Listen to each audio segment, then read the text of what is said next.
Go. Yo, whoa. Howdy, gang. Volume up. Sounds are being made. Mic is working. We're good. Welcome back, Dragon Age.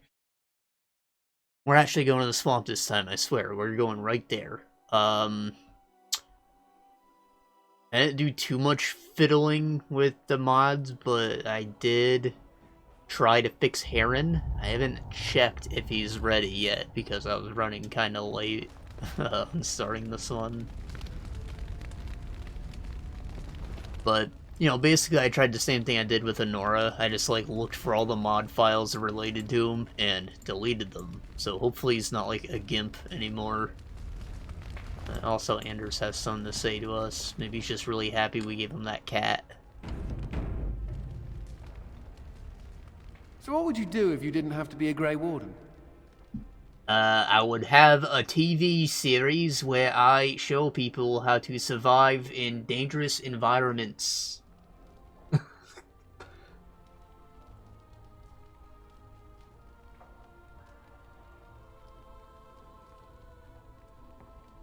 That's what I thought. I've never liked the idea of being trapped somewhere, to be honest. It reminds me of the Circle. After my 7th escape attempt, you'd think they'd have given me credit for trying. Well, you're not stuck here, you can go anywhere. You just gotta kill shit on the way. Why didn't they just execute you, though? You know the Chantry. They don't believe in executions. If you die, they can't torment you. They can't make you tranquil once you've passed your harrowing. I'll wager they regret that rule. The only thing I ever missed about the Circle was that cat, to be honest. I don't get that. Right, the harrowing proves that, like, you're immune to possession, so, like, you're not going to become a blood mage, but you can still willingly become a blood mage. It's just likely that you won't be, like, an abomination. In fact, I think that's probably the only way you become a blood mage, so, like, why would you not just make him tranquil still? Maybe it has something to do with the demon living inside them. Like, you get rid of the person, all that's left is the demon in a human's body, and that's, like, not okay. Anyways. Well, now you've got a new cat. So I do. How are you doing in there, Sir Bouncer-Lord? Ha! You'll be a fine mouser yet. Can cats be Grey Wardens? Maybe.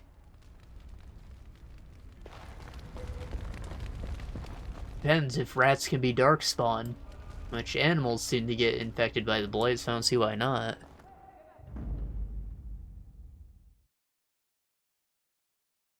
Yes.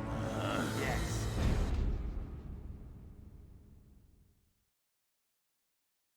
My cat's a good mouser. Just the one. The big one who's like, I don't know, 8 years old now. He doesn't really catch mice. He does sometimes, it's very rare, but he was like very lethargic for a long time.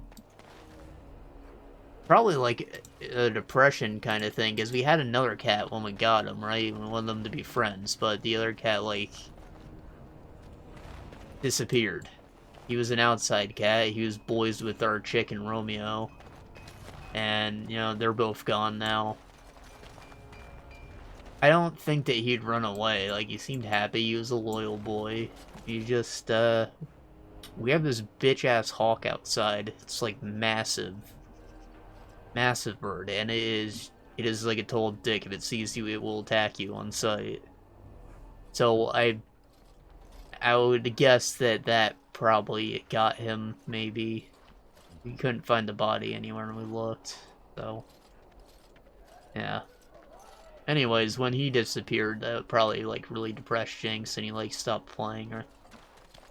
So, yeah, he didn't catch mice for a very long time, but, you know, the newer cat, Beans, he's epic.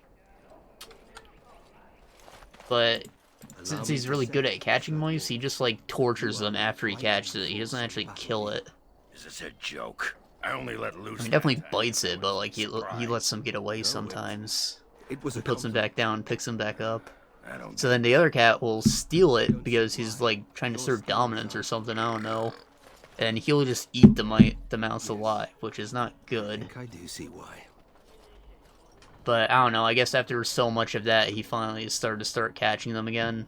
Like, again, it doesn't happen often because he's like big and clumsy, but yeah.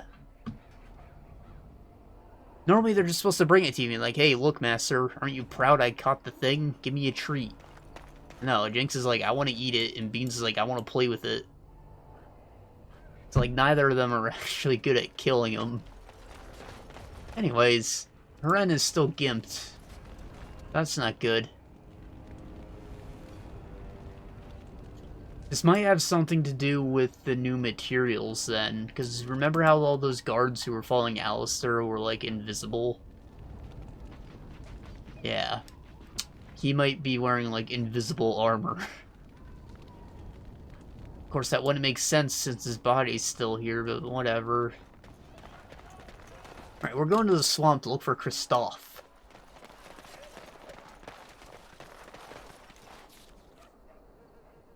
What we wanted to do yesterday.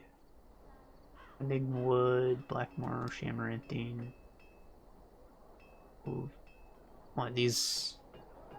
They're just not gonna get rid of these small instance areas? Like they did in the main campaign? They just grayed them out after we did them? Whatever. There might be multiple quests there.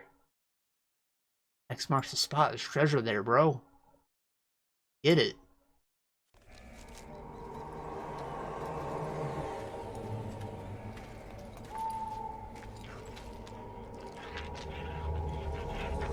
Oh, look at those pupperinos. Need some puppy chow. They say this marsh was once inhabited, until one day everyone disappeared. It is in fact haunted. I thought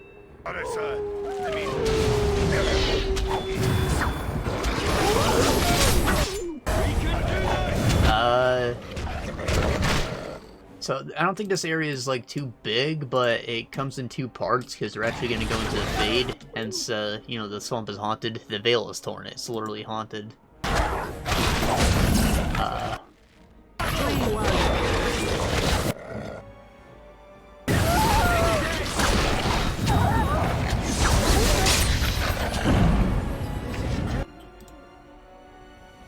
So I'm not sure what we want to do after that, though. And maybe we can do some of the Wending Wood, because that's like a big open area. Poor Hogred. Needs better armor or something. You'd think it'd let me start with the Blood Dragon armor, but it didn't. I could probably buy it somewhere, though. Distance, can I yeah. Oh. I don't have any lesser injury kits. I don't want to waste a good one yet. Well, keep going.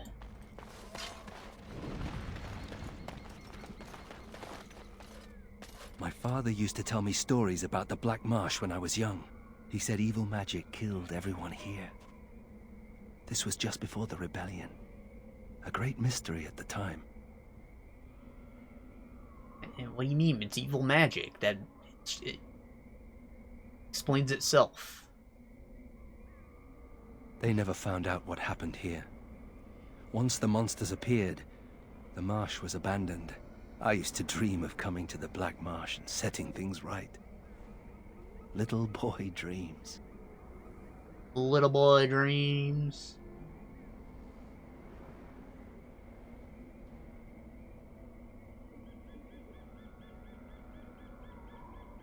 You're doing it now, aren't you, Mr. Hero? So I am. If someone had told me I'd end up here, I would have laughed at them. But times change. When I was in Kirkwall, I thought I would return to Ferelden to take command of my father's garrison. Now, here I am. A Grey Warden and fighting both Darkspawn and demons. Interesting. In it, though. I don't imagine there are many who would agree with us. Anyway, the haunted marsh awaits. I'm glad he's excited. Yeah, that's why I like Nathaniel. He's got, like, a tragic backstory, and he's... You know, he has every reason to be a bad guy, and his dad was a butthole. Mage, huh? What's it like? But, you know, he's just, like, very earnest about trying to do right. No. He's a hero. Always have to wear a skirt.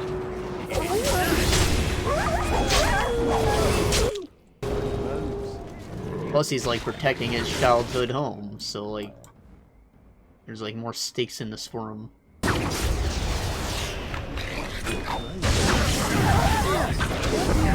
Pathetic creature!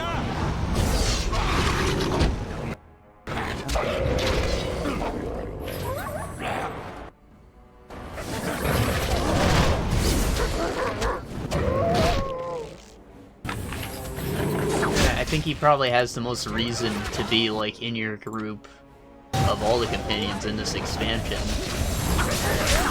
And he's completely optional. I could have executed him. Isn't that sad?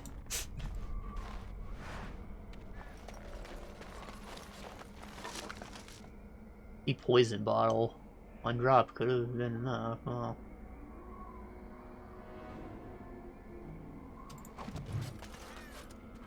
Trial of love. Bonnie's angry letter. Who's Bonnie?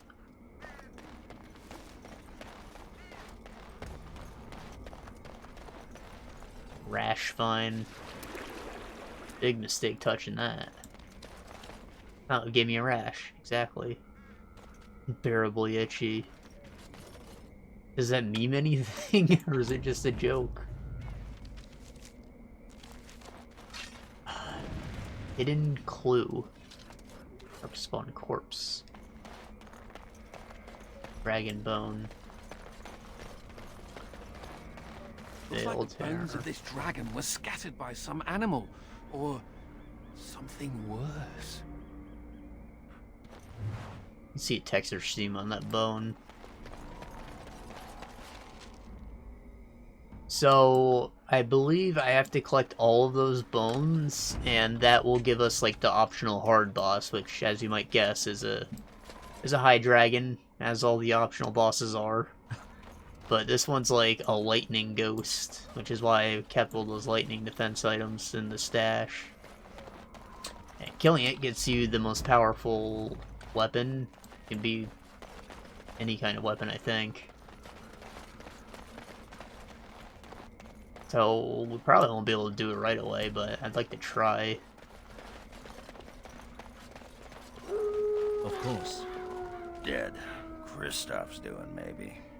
That answers that, I suppose. The Darkspawn are definitely here.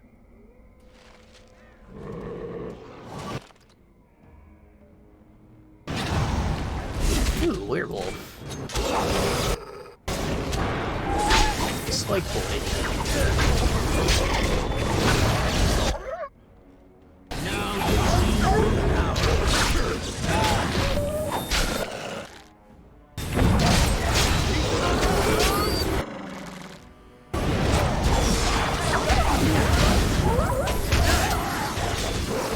These are elites, right? I think. So like my stabby shouldn't work on them.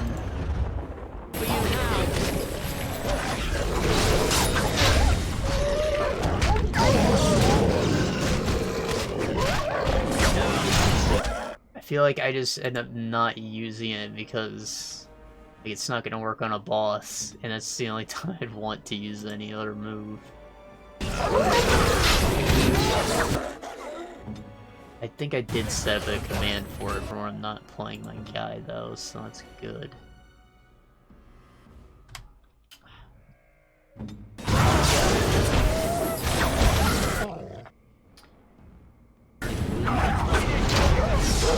Also, I probably should have explained, but I made Anders a fire and ice guy. Why? Because those like go together now. Before you couldn't have someone both frozen and burning, but now you can, I think. It has to do with one of the new trees they added to the mage, which just enhances fire and ice skills, making them basically better than the other two trees. And the lightning sting's still pretty good because of like the stuns, but you know, earth basically useless now. So not only does it enhance the effectiveness of the fire and ice spells, but like it has spells that combine both effects. Like one of them I think is called Cold Snap, and it's just like an AoE that doesn't hurt your party members. That's huge. And it just like it does both. Immediately. Must be the trees. He lifts his weary head and sees burning love. I'll get on it. Light his way home. Oh, not didn't tell you much. And it's obviously a hint to where, like, the next part of this puzzle is. I get a cat gut from a dog. Is that an organ? Is that a real organ? Or did the dog eat the cat and then, like, he got killed before it was digested? Because that's kind of fucked up.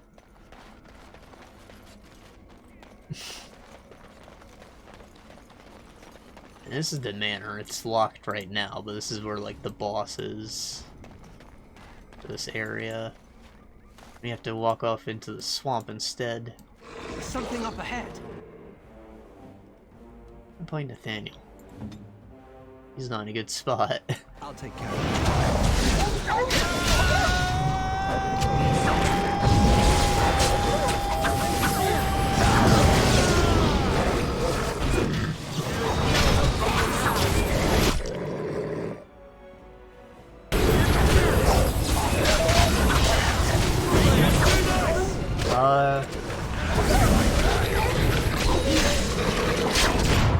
So, it doesn't look like these guys are giving us too much trouble, so I am optimistic for how the rest of this is gonna go for now. But, as far as stuff we can talk about,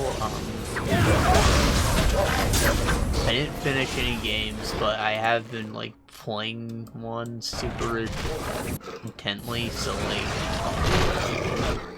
maybe I can talk a bit about that later on. And more Weeb Stuff's always on the table. We never actually got to our second conversation, so I'm sure a lot of thoughts have slipped my mind now, but whatever. Playing of untouched gold there.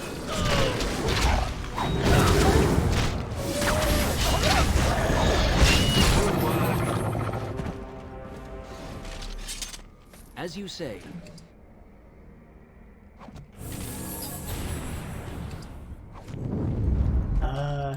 Yes. But for now, since we're fighting furry characters, I guess, as you say, we can talk about VTubers, because why not? We've actually gone up against them these last few streams. You know, it simply means someone streaming with a virtual avatar in place of, like, a face cam, which helps preserve their privacy and also maybe makes them a bit more interesting. Because, you know, not everyone's as handsome as me. Not everyone's as balding and handsome as me.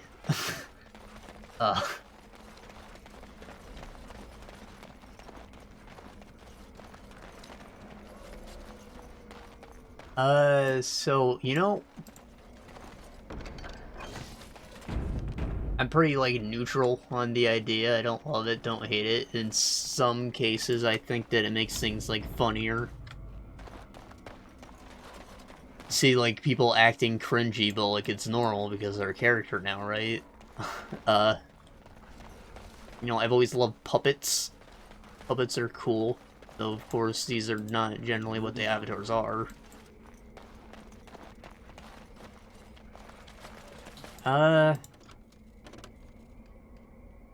Why is this... Can't click it. Well, you can.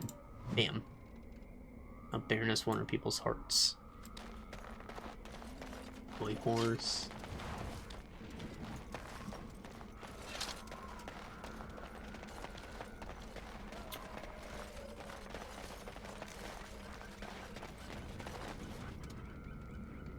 So, I haven't watched a lot of them personally, but I see clips all the time recommended. I think that they're funny, so, you know, good for them. What I do think's really interesting is that, like, even though most of them are, like, from Japan, and they only speak Japanese, they have, like, an auto-translator running at all times to put English text on screen. I don't think that's, like, post-edit. I'm pretty sure that's there all the time. Like, that's fascinating to me. What is that? I want to know what that technology is, and how do I use it. Almost like the Fade.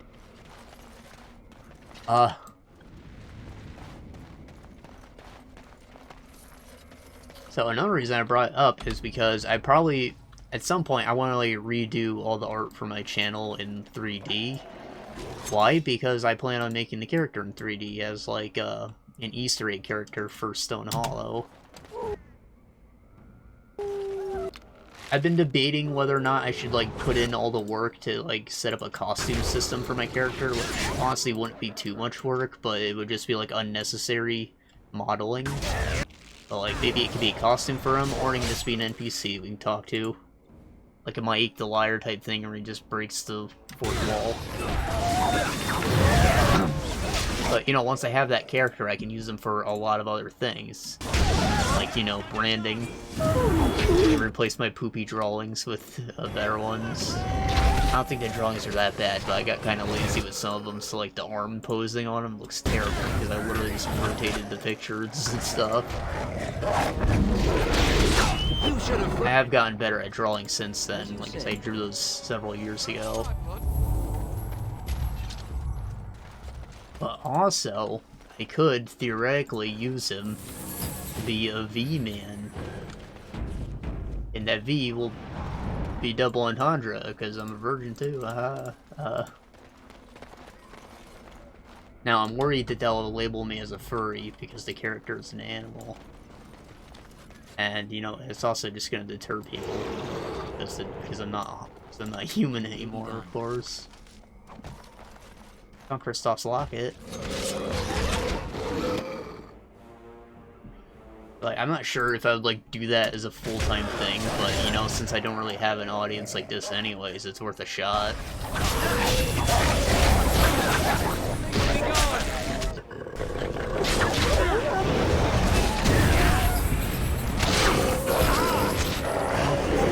Honestly, I'm still not sold on the whole face cam thing either, just as it is, because, like, you see, I didn't want to block off the game anywhere, so I, like, set this whole stupid border, which probably deters a lot of people. But, you know, the V people also got the border, so that makes me feel a bit better. It's obviously not that big of a deal if it works for them. I'm not dead, I'm not dead!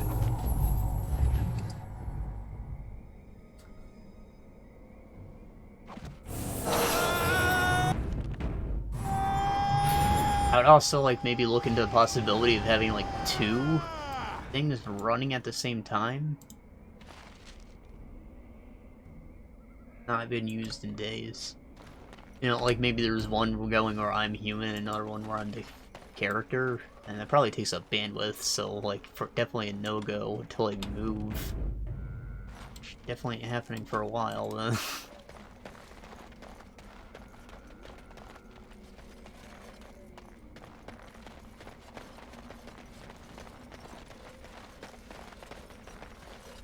Anyways, just a thought. I haven't looked into like how you even setting that up. Like, I'm sure the face rig is kind of complicated, but maybe it can be as rudimentary as I want.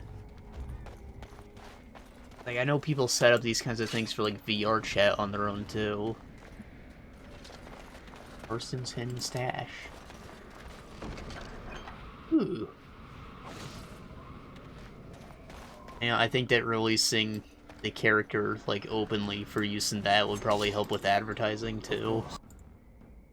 Even if some kid just sees it like, wow, that's a cute character. It'll go a long way, I'm sure.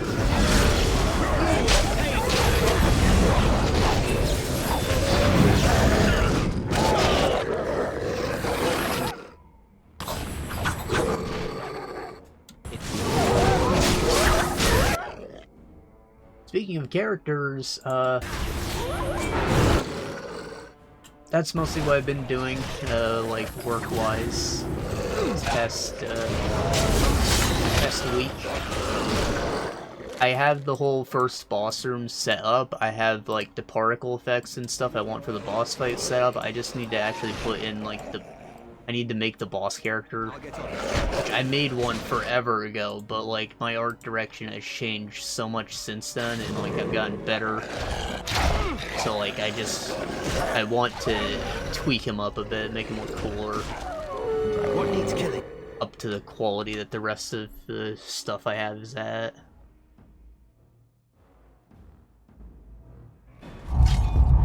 But since then, I've also, like, I redesigned his entire race.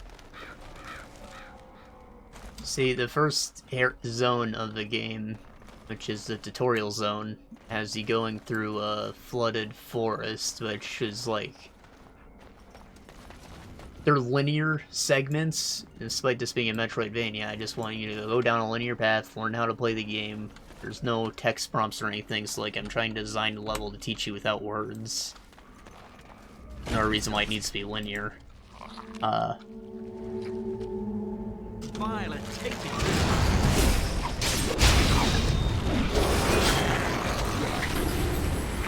And there we run into, like, merfolk, essentially. Fish on legs.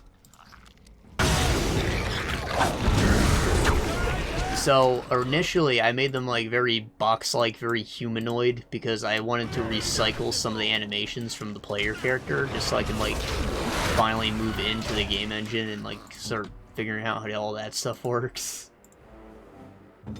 But, you know, again, I've improved on, like, every area since then. Like, it's time to make them not look like boxmen.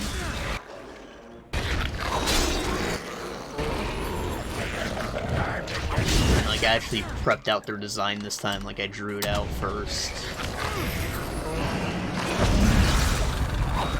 Trying to speed things up. And This isn't even a blight. new darkspawn. Yeah, they're pretty gross, aren't they? Little insects with butthole mouths. Where have I seen that mouth before? I never even watched it, but I know that Pennywise has a weird mouth like that.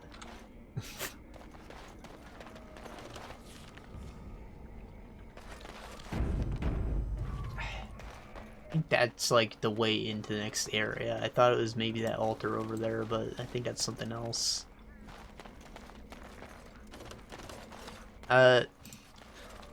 So, yeah, basically I have to completely redo one of the units, and then I can use that body mesh and, like, repaint it and add some extra, accessories for another one. But the first one I did was more of just, like, a tweak of what we already had. I just made it look more, like, feminine. I still want it to be humanoid, but, like, the intention was always for one of the types, the one that's a ranged unit, be the female version of it. But I, like, never had that work out, because I wasn't very good when I made it, of course. I also just, like, wasn't comfortable sculpting a feminine figure. Felt kind of pervy doing it. Yep, we need to make a nice big tush. Need those hips to be thick.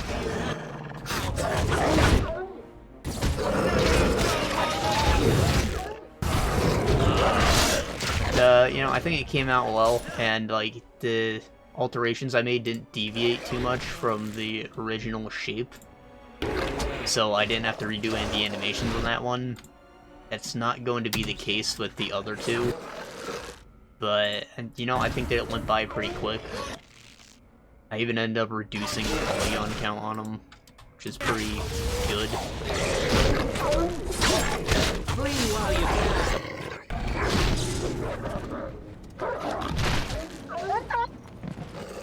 As you say.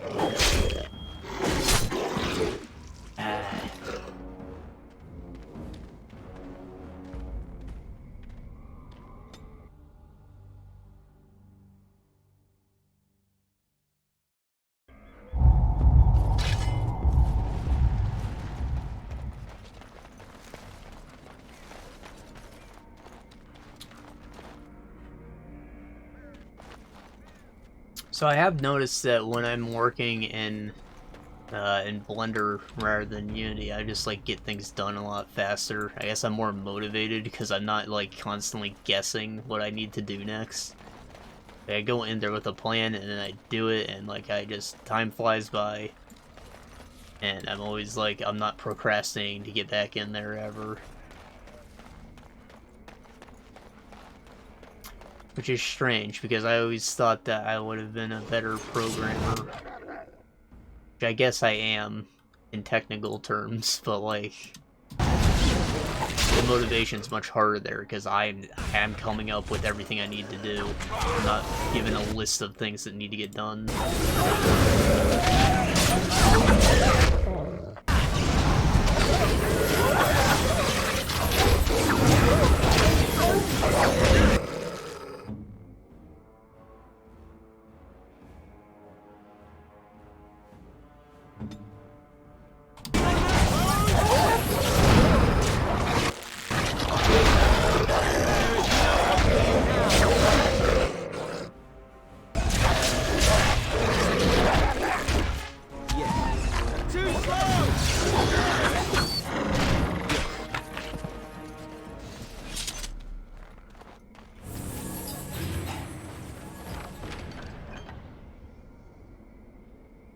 Skull Crusher, unique weapon. Chance to stun? That's epic. Additional 10 armor penetration? That is a good weapon. And the damage isn't amazing, but it does have bonus damage. And the chance to stun. Like, awesome.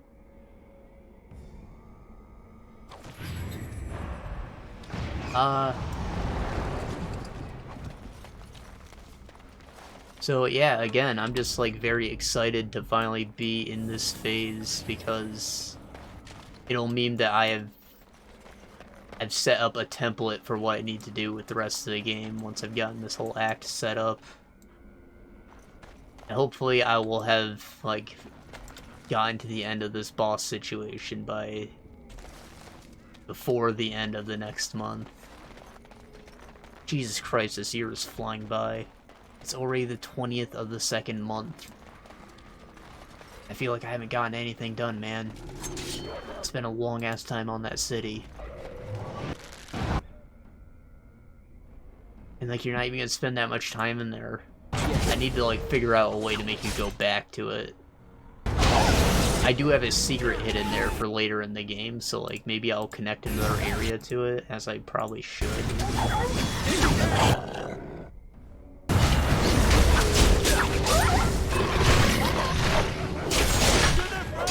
In fact, I think lore-wise it would make sense for one of the endgame areas to lead over there. So I can work out, As you said. something I didn't take into consideration when I built it is, like, the performance cost of it. It just has at least twice as many polygons as any other screen I'd built up to then. And, like, I'm worried that that'll just, like, ruin some people's experience when they get to it. You know, I want it to run on as many things as possible. But, like, having one little area with way more detail than the rest of it, like, isn't a good indication of what your specs need to be to play the game.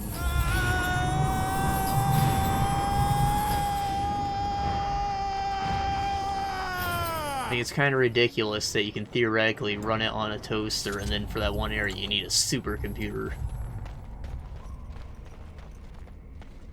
I guess I can't do this yet.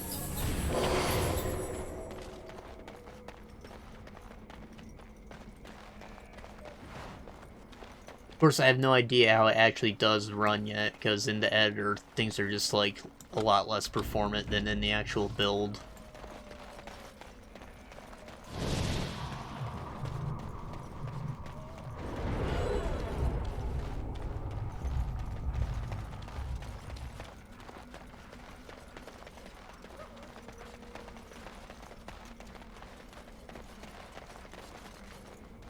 Still, the frame rate drops at least 20 frames, which is, like, jitty. It never went below 60, which is good. That's like a solid target to me. But normally it's running at more like 120-ish, which is like even better.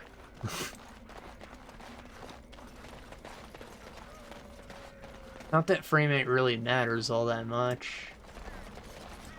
Only in a multiplayer game, really.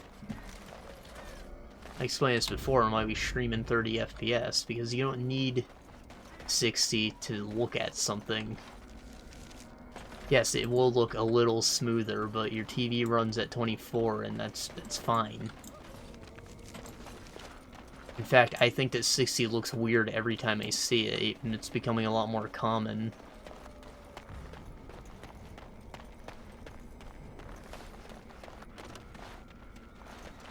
Once it gets to a decent above 24, you shouldn't notice much of anything.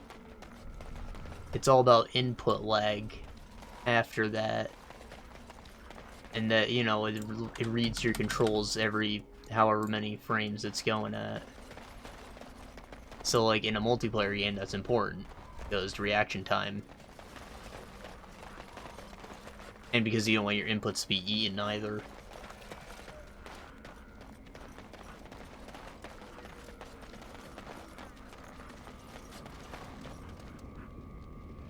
Hold that eyes, dragon gazes on your prize. Oh, back at the dragon? That must be why it loops back around here. Dragon bone, too. Of course.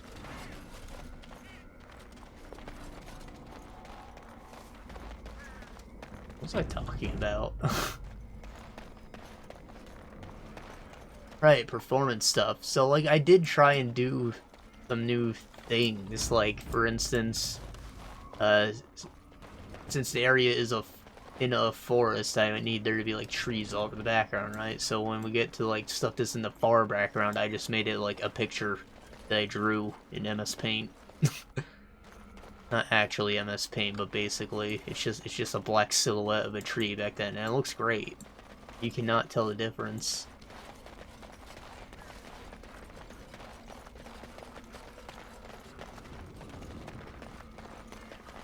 So that let me put like a lot more detail into the backgrounds just by doing that alone.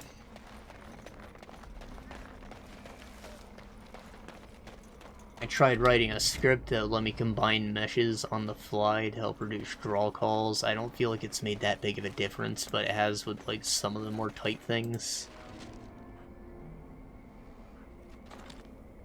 There we go. Cross waters from the Baroness nest, find what you seek in the fisherman's rest.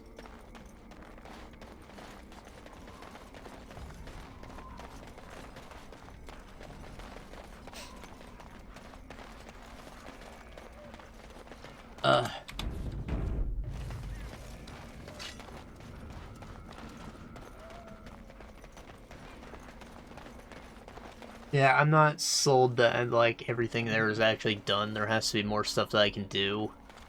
I have gone back into some of the more like frequently appearing things and reduced the polygon count on it with like negligible difference made.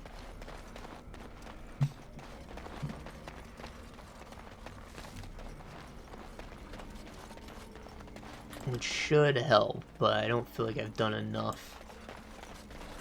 Which is a big issue. When I'm procrastinating, I'm just like, okay, let me fix bugs. I'm gonna fix all these bugs. Now everything is freaking bug-free and performant as shit, but I'm not getting anything done. And it probably paid off, but still, I'd probably be a lot further ahead if I didn't do so much of that. At least we have a solid foundation to work with now. There's like one more experiment I want to try out with the combat system, but even that I'm satisfied with as it is. I just want to do something to make the AI like a bit less predictable by adding like a priority system and like stamina cost and stuff, which is generally something that you don't want to do because it's like unnecessary information for them, but I think I've thought it out well enough for it to maybe work. I'm sure that's what they all say, though. Yeah, I don't think I could get into there until after I'd been to the Fade, because that door was locked. But that is the Fisherman's Rest, I think. Or maybe it's talking about something over here. I think all those Veil Tears will go away after I've been there. There's Kristoff. Wow, I didn't even notice. And a Dragon Bone. And Anders leveled up. Oh. He's surprisingly dying a lot less than Ogren. I guess I can just give him magic. Or willpower. And some magic. You know you like that magic. Want mana? Yeah, he wants mana.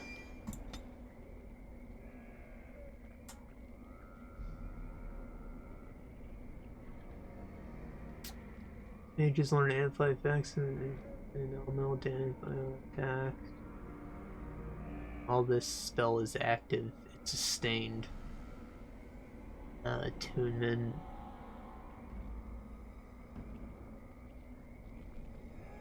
Nice. I'm sorry, it like resets cooldowns. Okay, I think this thing that I was talking about with the Elementalist is from the Battle Mage tree, maybe. Ocean Field, Invigorate, Arcane Field. Yeah, whatever. Mass Rejuvenation. Marathon Man?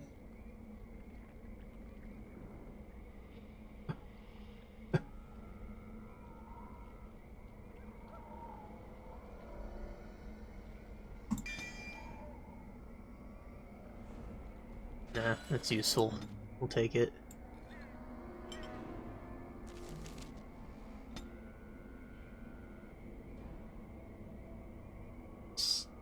Mana down less than 30%. Is it like better? No, it's lesser. It lasts for longer though, so I guess it is better. Is there a way I can like put it on the whole party? No. Ally, mana.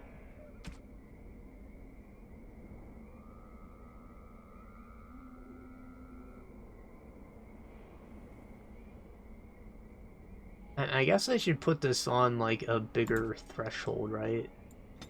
I can move this one up to 50%, let's say. And then use the Master Rejuvenation, because using this gives him his mana back when it affects him. Really, you should just be using it all the time. I don't need it to be so infrequent that he has to wait for them to be 30% under. There's Kristoff, dead and naked, in his man thong. Oh, this is the Fisherman's Rest, nice. Look for the stones, they stand tall and true. Yeah, okay, we know where those are, obviously. Standing stones. It's a picturesque little place, isn't it? Aside from being ruined and haunted. Mm-hmm. It's a little too dark for my taste, but, you know. Nice, I like the moon.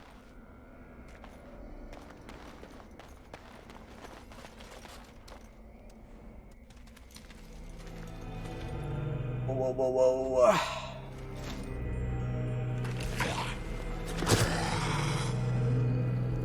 Wow, he is pale. Head's still got some color in it, though. Yes, that is your Grey Warden. No, I'm the Great Warden, mate. That if he was lured to this place and slain, that in time you would come. And the mother, she was right. The mother is always right.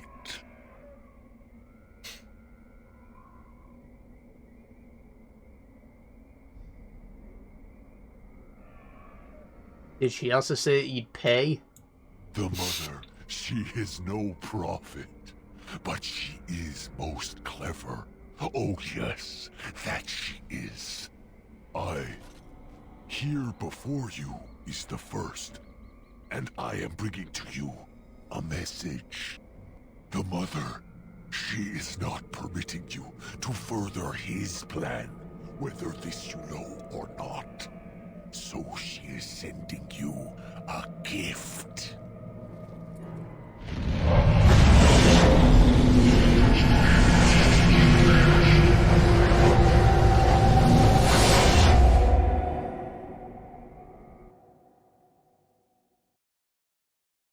Now we're in the Fade. Pretty weird that he can just do that at will, but alright. I guess it was a gift from the mother. Gave him a little Fade bomb or something. You know, like a bath bomb, you just throw it and all these spikes pop out. Come to the Fade as well. It cannot be this. Yeah, well, what have you done? As do I. This was not as she said. I am betrayed. Can never trust my mother either. Now I am being trapped in the Fade with you. Ah, I am the fool.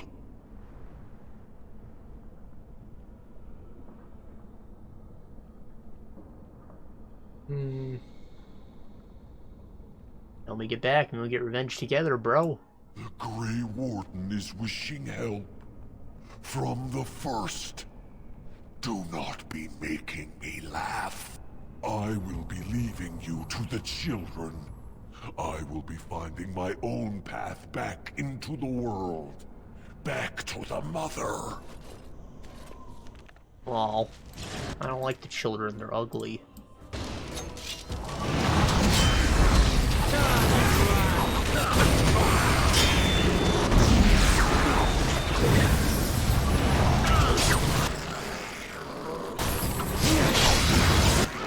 I like that they kept them all at like the lowest rank, like no other enemies are. Because these guys come in swarms. So the warrior skill lets you auto-kill stuff of that rank is gonna still be useful.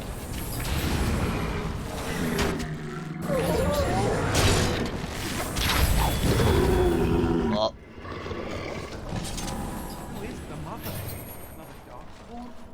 Wait, what did that snarly bastard say? The Fade? We're in the Fade? That's where humans dream, isn't it? I wonder what happens if you bring Augur into the Fade. Never done that. Yeah. Dwarves shouldn't be here. We don't dream. We sleep like a stone. Yeah, well, deal with it.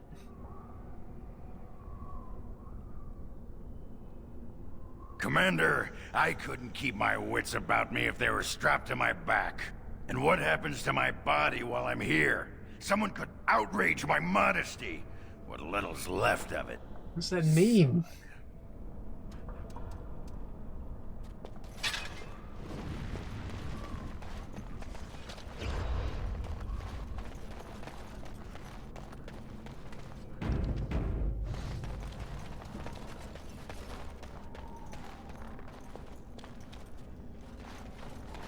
What?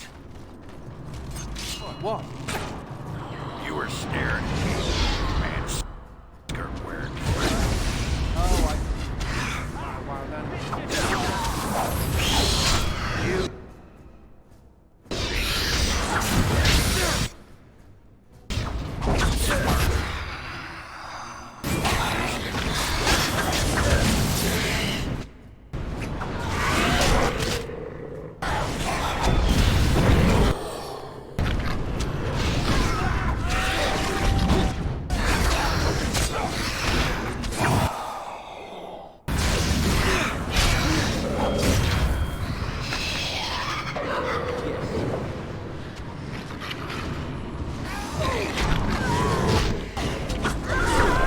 Alright, so what else?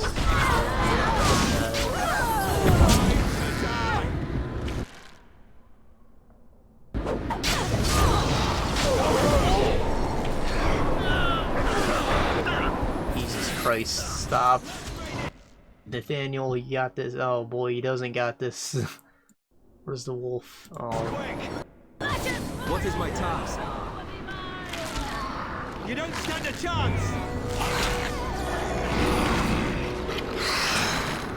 Wolf seems to be doing work. We got this, Wolfie.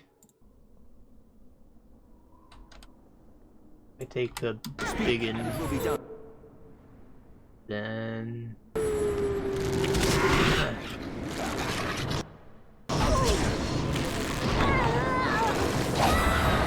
Immune. Ah! Stop being frozen, you damn dog. It has a lot of health. I wonder if that's based on cunning.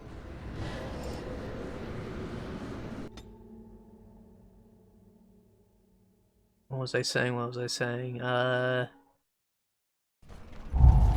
Right, so I've been playing Dragon Quest Builders 2. I didn't play the first game, but I saw a little bit of it, and I was like, that's interesting, I'd like to play that. But I never did, and then, you know, 2 came out, and I didn't even see, like, an ad campaign or anything for it, it just did, and, like, it's... You know, it's not a story-heavy game, so this one's just bigger and better. Lots of quality of life stuff done to it, more things you can build with. But, you know, I was like, alright, I'll just skip right to 2 then. What? I'm kind of sad that the new character doesn't look like Link and you can't really customize him too much. Like, you can change his hair and skin color and pick a gender, but still, I like the old design a bit better.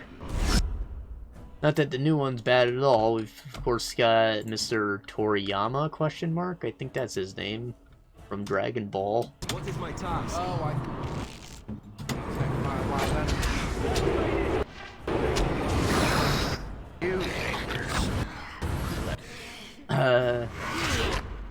So yeah, things are just pleasant to look at all around.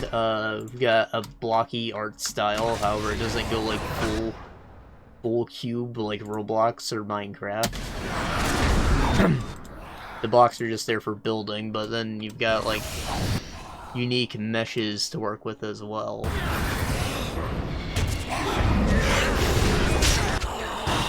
So aesthetically, superior in every way, I feel. Because they're not restricted to cubes. I will not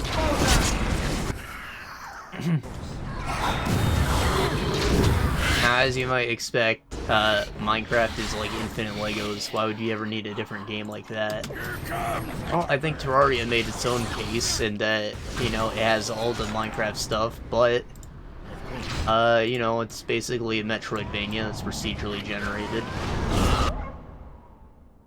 So, like, it stands its own as an action-adventure as well as a Minecraft clone, but, you know, I've always taken a liking to Terraria better because there was a point to it. There were goals. And it was also just easier to pick some to do because it wasn't 3D. Like, there were only 2 directions you can go. How hard is it to pick something to do? Well, 4 directions, I guess. 3. Man, we're not here to talk about Terraria. We're here to talk about Dragon Quest. So, the point of that was that, you know, there are reasons that got rid of one of the fade barriers. There are reasons why another game like that can stand on its own, so I think art style is probably one of them, big one. I really hate all the texture work in Minecraft. I have, like, never played it without a texture pack. I think it's unnecessarily low res.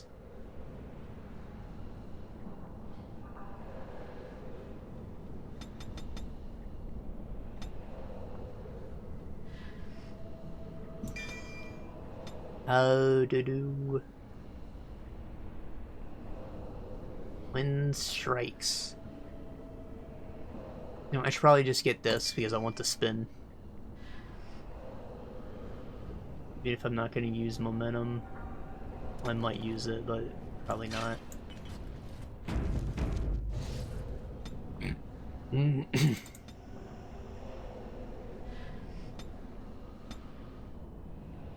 Right, so this one is 3D, not 2D. Not that you'd expect otherwise, but...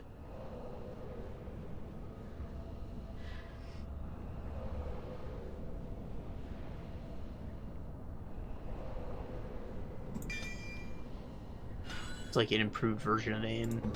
Alright, it keeps stumbling to read.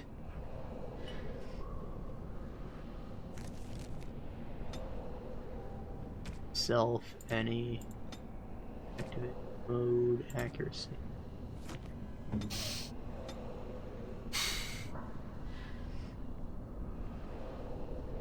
Right, so yes, there is a story, there are goals. You start off on like an overly long tutorial where they just teach you all basic actions. You learn about the world. Apparently the builder from the other game is like now long gone. Maybe he became a god or something, I don't know.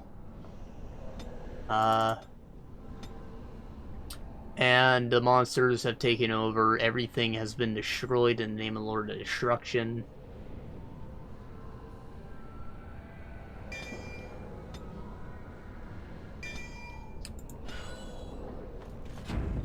And, you know, as, like, the last builder alive for some reason, because they took you prisoner, it's now up to you to fix everything. Your boat crashes immediately, and that's why you're free to do whatever you want. So you start off shipwrecked on the Isle of Awakening, which is actually your personal island, where you get to do all your free building and make massive towns and whatnot. There's also probably story stuff that happens there, but I haven't gotten to that. But it pretty quickly ships you off to a different island, which is like a challenge zone, where story events happen. The first one is a place called Furrow Field, where they teach you all about farming mechanics. So, yeah, you go there and the whole area is covered in this sticky, gross slime. It looks kind of like grass, but you quickly learn that's not the case.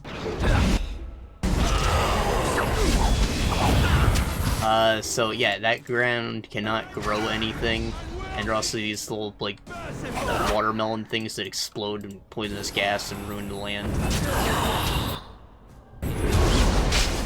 So in addition to that, there's also a cult of people who just destroy things, and you need to convince them that, like, builders are good.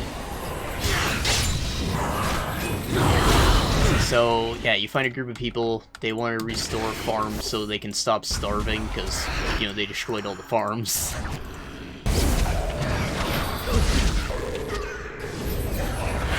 And that's what you do for a bit. You set up some houses, set up some farms, and, this is the big component of the game. It's kind of like a RTS/God Sim type thing, where after you set things up, the NPCs do things.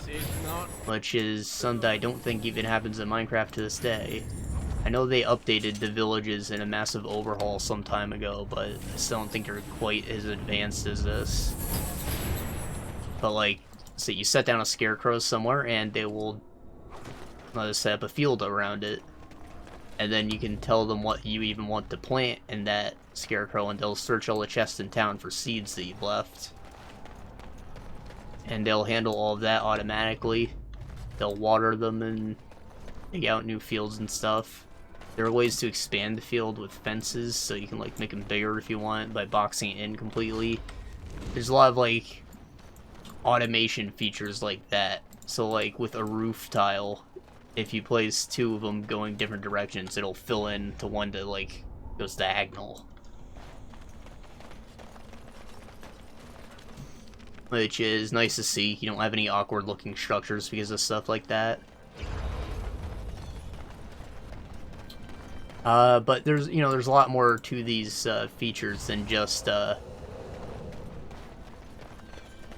farming. You can set up like a kitchen where people cook food for you, because you get exhausted over time, which is kind of an annoying mechanic because I don't spend any time baking food, but I guess I have to be.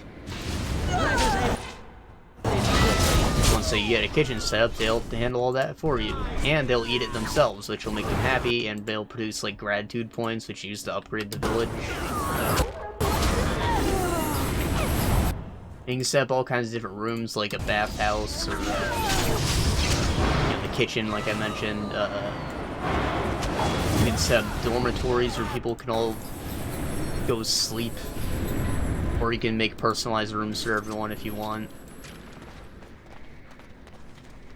You can set up a bathroom, which you actually need to collect poop from, so you can make fertilizer and stuff. I thought it was pretty funny. I finally set up a toilet and like the whole town lined up to go take a shit, and I collected all their poops.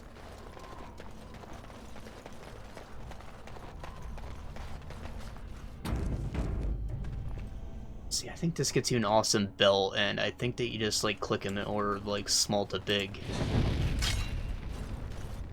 Or maybe I'm supposed to draw a star.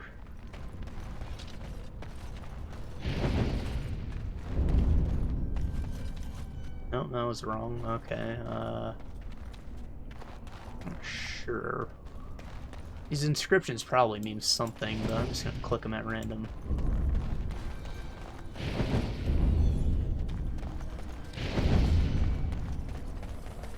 Of course.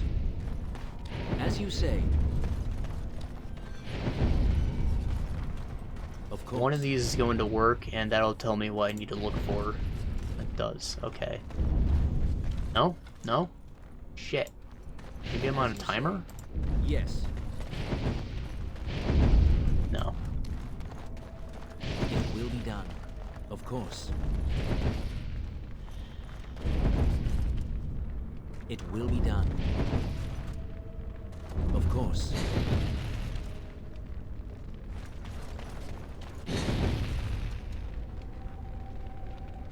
That blue's no. I think I did it right.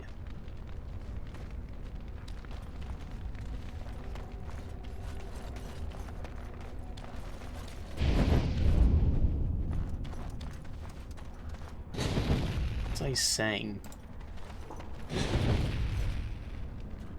Right, so that town management stuff's all cool. I was a bit disappointed with how small the town size is, and they like don't tell you about the boundaries of it, so when I set up one of my buildings and I spent a long time making it look cool, I had to tear it down because it was just slightly outside the city bounds.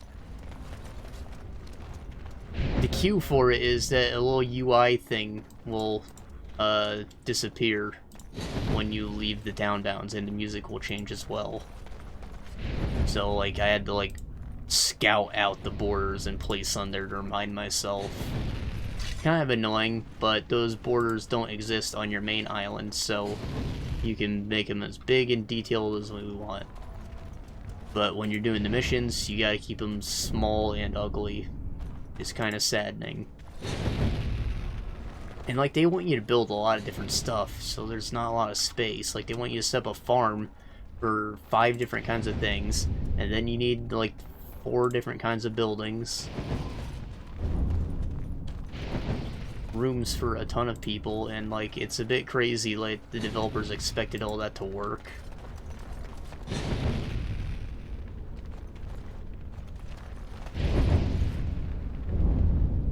As you say. Of course.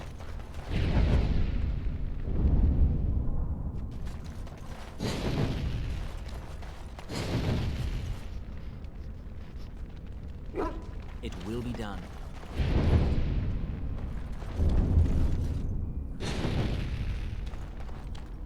As you say. So anyways, when you're doing that stuff, you get quests constantly that teach you new mechanics, tell you to build specific things. You upgrade the town and earn new things to build. And then there's also like the exploration segment of the game where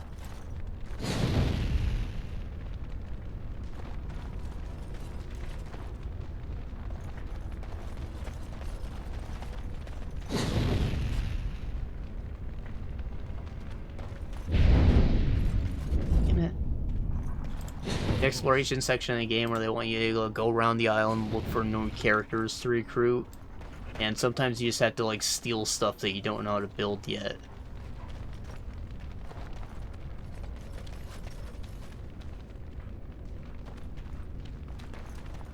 And there's, of course, like, RPG elements to that. Like, you can level up your new abilities from doing that. What are you doing, man? I know the combination now, I do. I'm still messing it up.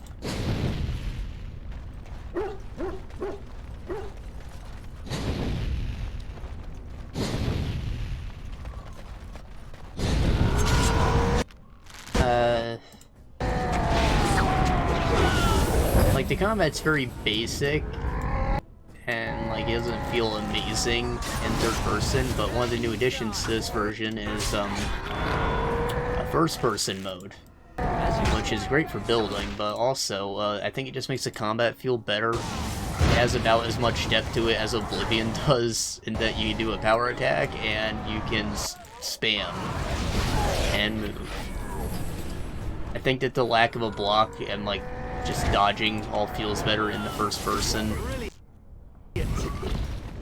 And, you know, there's probably more stuff to unlock, because I'm only on, like, the second act.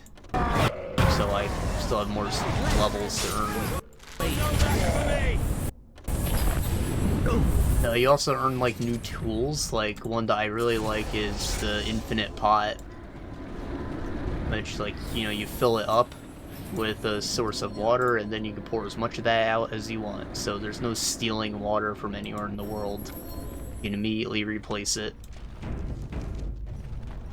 And then you have as much of it as you want.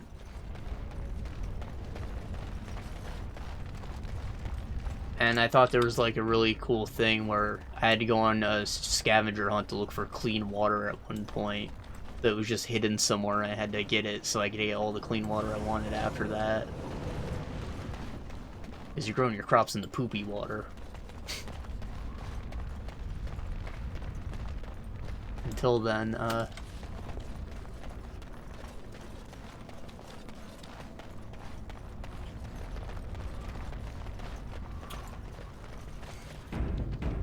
So the whole quest line on the first island was pretty straightforward. I just kept building things. I had to keep looking for seeds. That was a big part of the exploration, just looking for new seeds, since everything was destroyed, of course. Which led me to, like, a couple dungeons, and ended up meeting NPCs who joined the town. It's all really satisfying, and then at the climax, things took, like, a big turn, and it was pretty cool. We ended up building this freaking amazing structure together, when you figured out that there's a way to make all the NPCs build for you if you leave the materials in a chest, and you have a plan sketched out already. So, like, you set up this very grand structure very quickly, and you, like, fix all the island's problems then. I thought that was all very satisfying end sequence. And what really surprised me the most is that once we finished that act and I had to go back to the island, I was expecting I was going to take a bunch of nobody NPCs with me, right? Like all the ones who weren't important, not quest givers, but no, it was the opposite. Most of the quest givers came with me. So, like, I had characters I cared about living on my personal island, and they continued to give me quests when I got there. And that really helped when I started building up the town for them to live in, because, like, I knew these characters, they had personalities, so, like, I tailored all the buildings to them.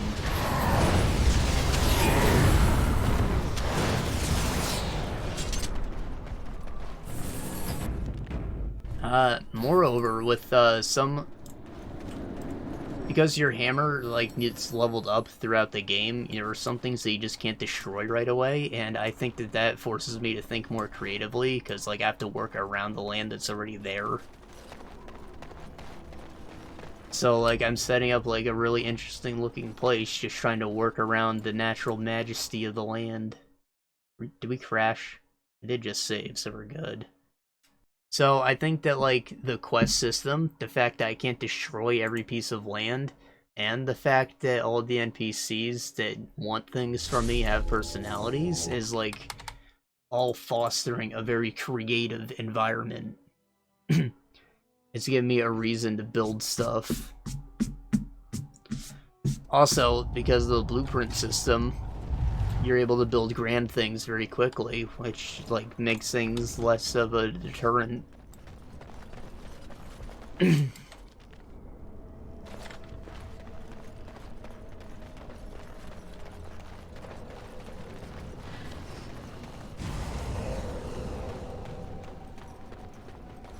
Now, one thing that I wasn't super, like, sold on is, like, the whole reason you went to this first island is because, like, there was no grass, and you're like, shit, we need grass, bro. So, you go there and you figure out how to do it, which is a pretty complicated thing, because, again, the whole island's covered in slime. So, when you get back to your island, you actually have to put all of the grass there by hand, and it's kind of annoying.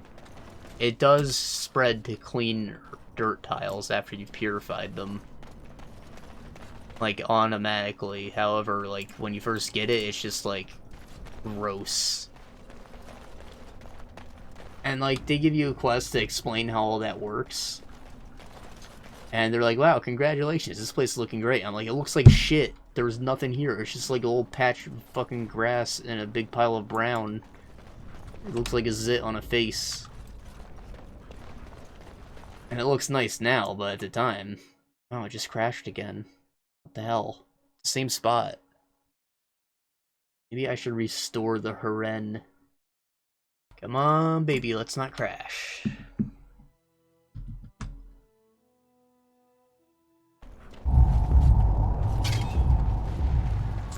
So... I read that the main campaign is roughly 50 hours long. I spent like 3 days just like building on my personal island, not even doing anything with the main campaign, so like I know I'm gonna get like a lot more than 50 hours out of this game. It also has a multiplayer mode, which is new. However, my Nintendo Online subscription is like up, and I never renewed it. I know it's only $20 a year, but I still never renewed it. Yeah, this is really pissing me off, man. So... I guess that's all there is to say about it right now. I'm currently working on Act 2, which is completely different. It's more mining themed, teaching me about setting up like automation things, auto miners, minecarts. I set up a whole tavern for people to drink Digger's Jiggers at, which I love the name of. That's the alcohol. Of course. Son of a... Let me try getting rid of the other... Yeah, it's still introducing a lot of new mechanics to me in the second act. So I can tell that things are going to be, like, I'm going to have a lot more to do when I get back to my island. This must be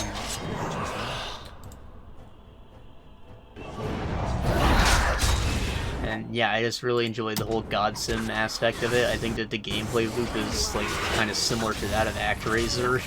It's one of my favorite games.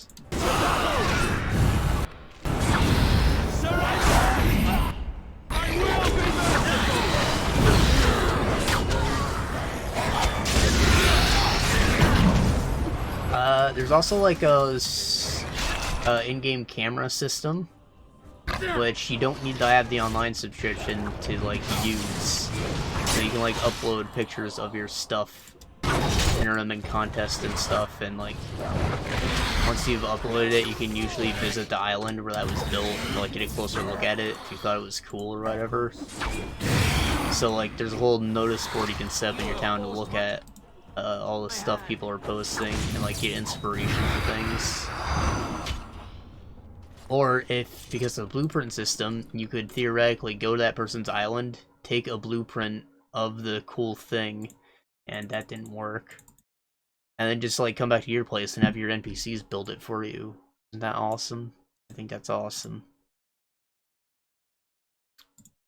There's gotta be something else I can do. So, yeah, I'm enjoying it. Long story short, fuck Minecraft, this is better. Except I played Minecraft like years and years and years and years ago. I think I quit the day it came out, because I just played it for years before then already.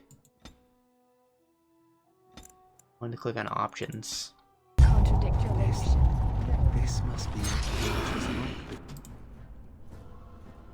So yeah, I know Minecraft's a very different game now since, like, Microsoft bought it and they, like, started putting actual effort into this stuff. They added a lot more, like, goals and content and stuff for you to do, but back when I played it, there was, like, nothing. There was no reason to go anywhere. The Nether existed, and it's just like, you want glowstone? You gotta go to the Nether, bitch. Guys, I don't know what to do here. So another thing about Minecraft is that the NPCs, like, they don't do anything, they don't talk, and, like, you might not even find them when you're playing, which sucks. It's a very lonely feeling game when you don't have friends.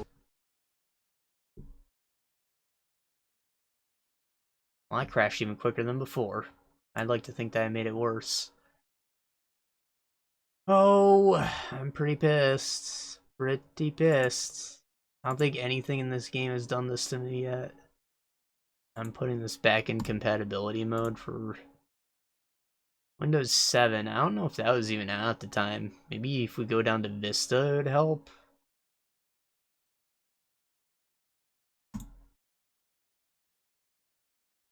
I mean, why not? You remember Windows Vista?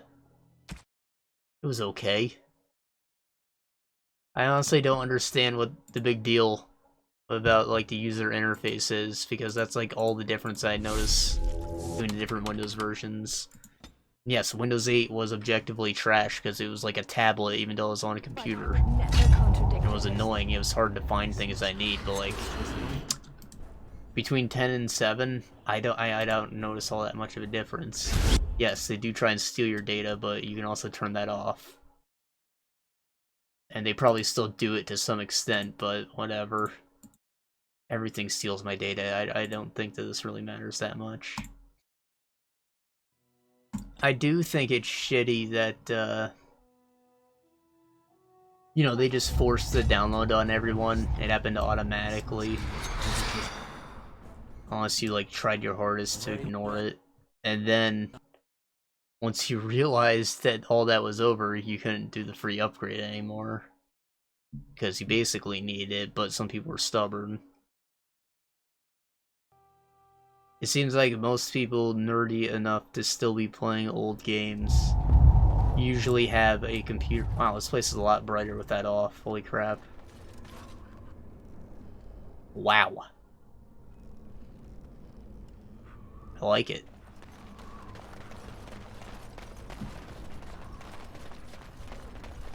Walking around in a magical dream village. I've had enough of this. I feel like those people usually have, like, an old computer at the ready, so they don't have to worry about any of this crap with operating systems and whatnot. I actually have an old laptop that runs on DOS that I just could theoretically use for some things. And I have, like, an older computer too that's on the 95. I used to play, like, Heroes of Magic in, like, 3. The best one. Alright, let's look it up, guys. Let's see. Dragon Age, Awakening, Fade, Crash. Probably add Windows 10. Answers: EA solved Awakening, can't progression, Blackmarsh, Fade. Help had no crashes whatsoever in Awakening, but used to crash a lot in Denerim. Yep. Until this point, this crash stops you from being able to progress in Awakening. Open up the game 10-15 times, try it again and again, even restart my computer and try it again. Game crashes and point the path. Computer, anyway, you walk past the crazy crying woman and bows. Yes, this is exactly the spot, okay. There's no other path to the village, anything frustrating, Awakening, and start to play Dragon Age 2. Ha. No, you don't want to play Dragon Age 2. And maybe you do. I had lots of mods installed for Origins, but didn't even transfer it into Awakening, and wanted to turn them off anyways. Might ever crash? Nope. I found a solution to this problem. What you need is to click H to make your party wait somewhere before that woman on the ground and run straight past all the enemies to the next cutscene. After the cutscene, there will be a fight, and all those enemies you ran past will join in. Once you killed them all, save your game immediately. Then, if you want, you can quickly run back, grab that +1 cunning on the docks, but don't linger or it will crash. Grab it and get back to the area, cutscene, save again. Then you go through the door next area and immediately save your game again. That should be it. That's exactly what I did, and I haven't crashed since. Okay, so I should have tried this first, but repair integrity of game cache is something we can do. Otherwise, it sounds like it just has something to do with that one spot. So we might just have to run by that fight. It shouldn't take long. Again, my internet isn't like bad, it's fast, it's just there's a cap on the bandwidth that we almost reach every month because my brother's a dumbass and he puts on videos when he wants to go to sleep, and he leaves the autoplay on and he leaves it on like the auto settings so like it goes to the highest quality. So all night streaming HD fucking 1080p 60 FPS videos, and he's not even watching them. He's sleeping through them. So like that just ramps it up.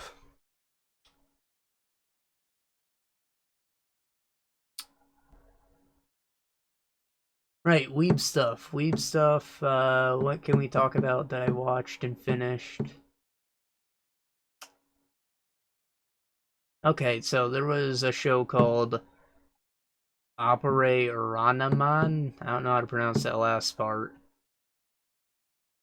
Let's see, it was like a wacky races steampunk western thing.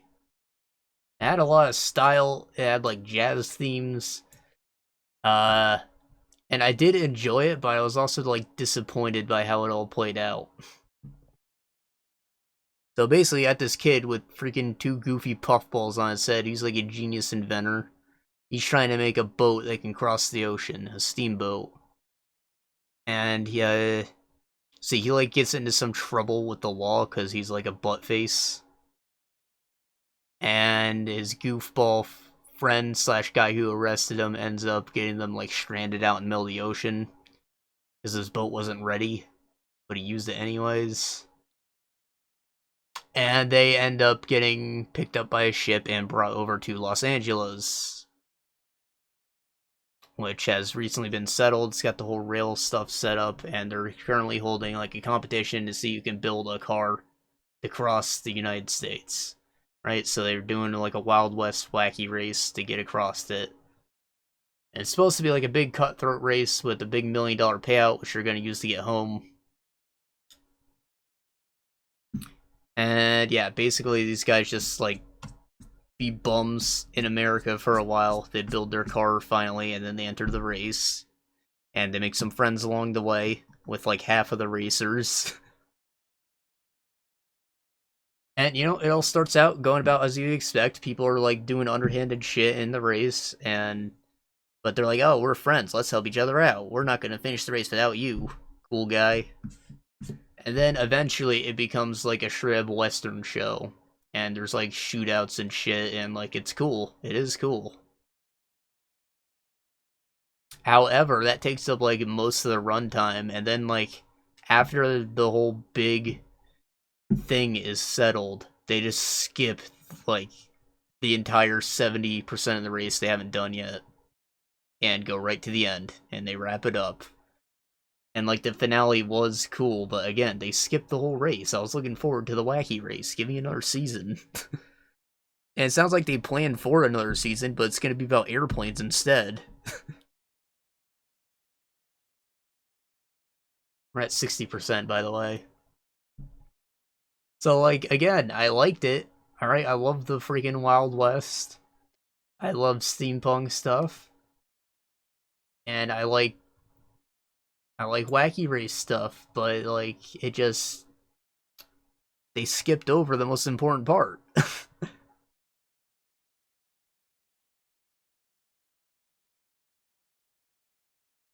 So, like, I can't call it bad, but, like, I feel like they blew over a lot of important stuff. I feel kind of a similar way about a Netflix show called The Great Pretender, which is, like, about con men who try to screw over, like, drug lords and corrupt big shots and whatnot. So, you know, that's all about as intense as it sounds. I think that it, like, does tension very well. I think if you enjoyed Breaking Bad, you can probably give this one a shot, and you'll probably like it. It went through 3 arcs, I believe, originally, and then they took a hiatus because of the pandemic. But they came back and finished it, like, months and months later. And you know what? For those first 3 arcs, basically perfect. They expanded on the characters a lot, while also giving us some cool cases. Some of the things were, like, a bit too over the top, but you know what? I just assumed these guys all have 1 million in their luck stat. Because that's literally what this is all about. They even call themselves confidence men, because it's all about confidence. That's how you con someone.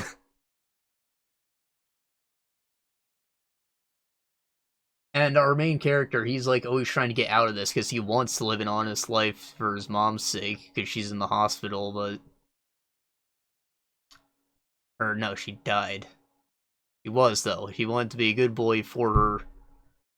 And, like, he tries to get out of it, but every time, these people have such a big network of con artists to, like, make all their schemes work that he just gets roped back into it unwillingly. Which is funny. He has, like, a good dynamic going on with all the other main characters. Alright, we're good to launch. But basically, again, the final arc is good. Like, the whole scheme is fun. I just think it's unbelievable how they make it all come together by bringing back all of the villains that they had previously conned. Like, they're all out of jail now, and they're all buddy-buddy. It seems like they're all rich again. So, like, what was even the point? What happened? Error curveball update. What do you mean? I just updated it. Did I break the game by doing that, guys? I might have. And the game was already broken, but still. Well, shit.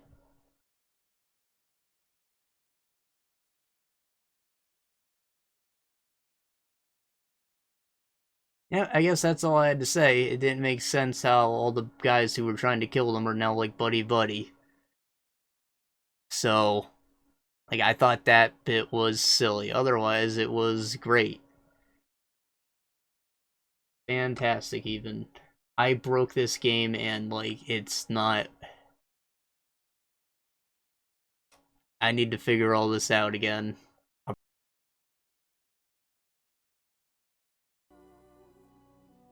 For one, the original patch executable that I downloaded is, like, gonzo.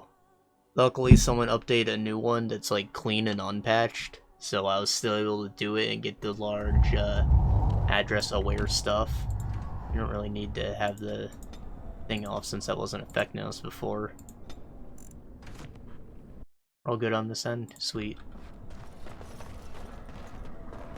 Now it still might crash. I haven't tested this, but like the game launched, so I wanted you to see that I'm trying. This must be what it was like before. I'm gonna like try and go through this like normal, and okay, it still crashes here.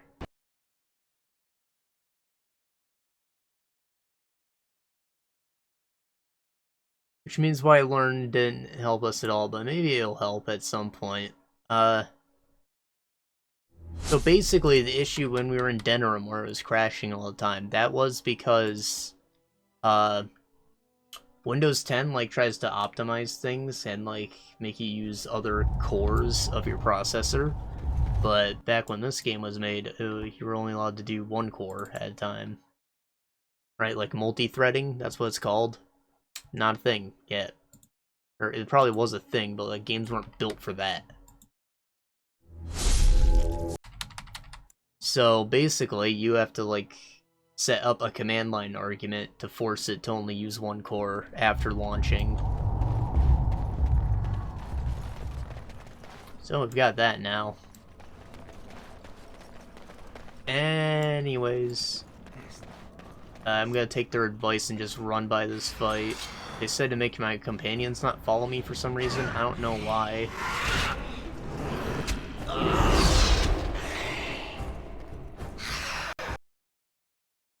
Basically, the goal is to reach a cutscene that happens at the end of that area.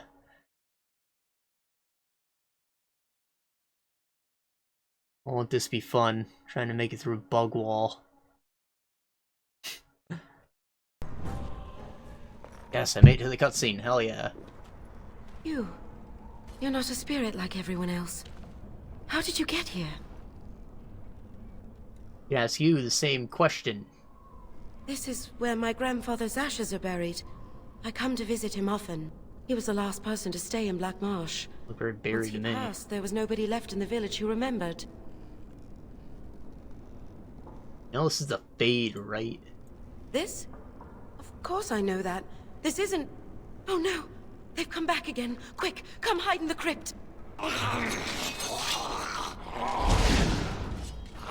Damn, can't do combat. Alright, theoretically we are safe here. We just have to wait for these guys to, well, we have to win. That's the biggest issue. I didn't think this through. We might lose. I can just turn the difficulty down if that's how it's gonna be. Like, I need to get past this part.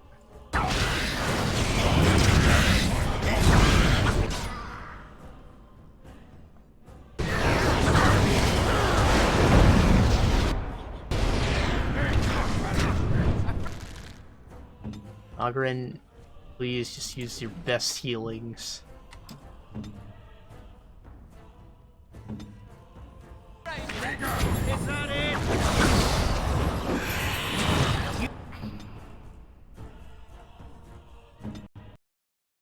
No! It's because the dog was over there that happened. Shit. Cutscene, baby! He was the last person to stay in Blackmarsh. Did I not change difficulty? Once I he don't think I passed, did. There was nobody left in... Can I do that mid-combat? I'm not sure. Oh, okay, it stayed. Sweet. Sweet, sweet, sweet. Ready to dispense the...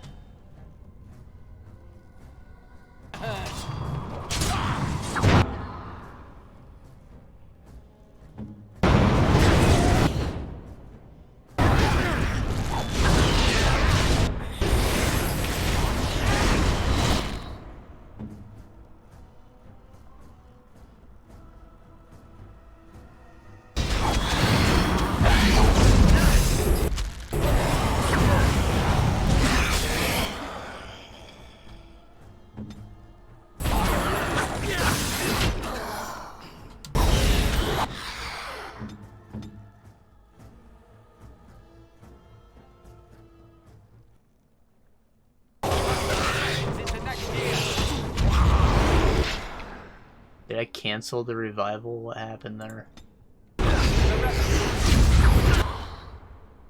That's master. I might die. Do I have any stun? I do not. Can I do freeze him maybe? Ow. Ow. Damn it, even on easy we're getting fucked.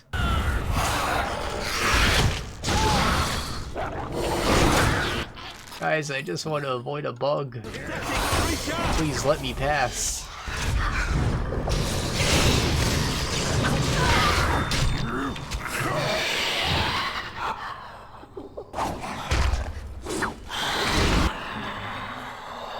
Oh yeah, we're still alive. We might actually win this.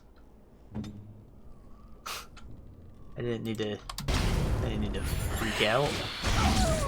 Good, we got this.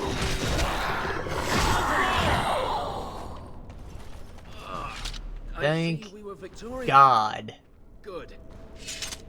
Holy shit, I'm making a hard save. Making a new one just in case I end up having to redo this whole thing.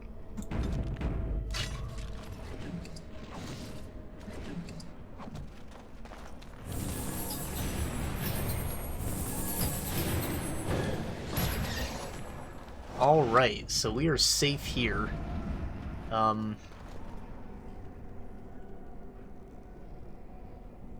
Song of Valor, was it? No.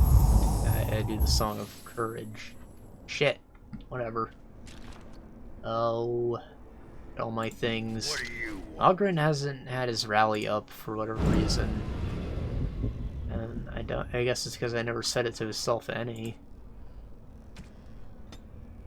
Game mode. Rally. It's a good thing. Yes? It helps.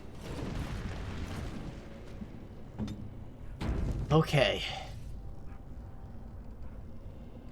And we're gonna reload this map. And then we're gonna come back out and we're gonna beeline for that stat upgrade.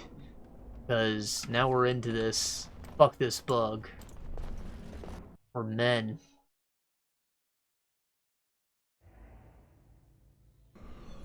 I also need to remember to switch the difficulty back and make a save. And, oh, I guess those are still enabled. Cool.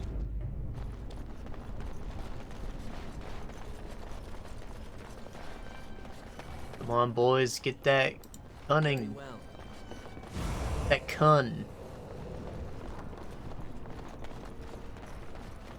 Run, run, run. Don't crash. Don't crash. Fuck yeah, we did it.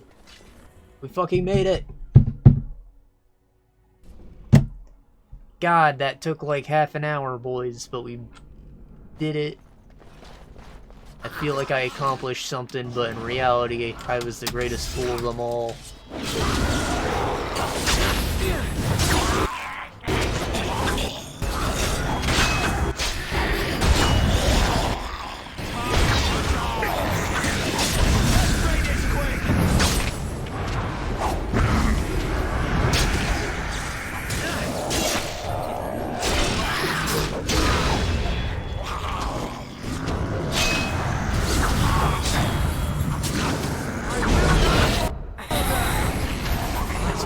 Doing before all this bullshit started. Weeb talk, right? I tried to like wrap up the Great Pretender real quick because, you know, I was trying to take a break so I can get this all fixed, and you know, I did my research, we got it fixed, feels good. I don't think I had much more to say to it. Like it's just good all around. The end was a bit silly in the same way that the other show was, but you know, whatever. Not everything can be perfect.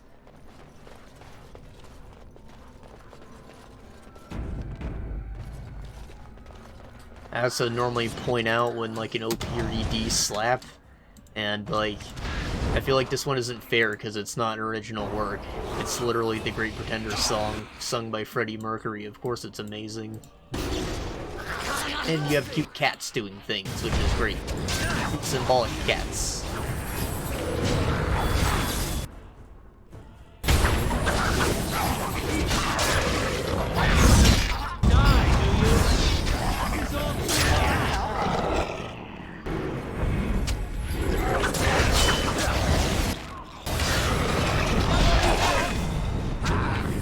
I didn't point out that the Operate Ronman one was pretty good. Both of them. I think I prefer the ED, but you know, whatever.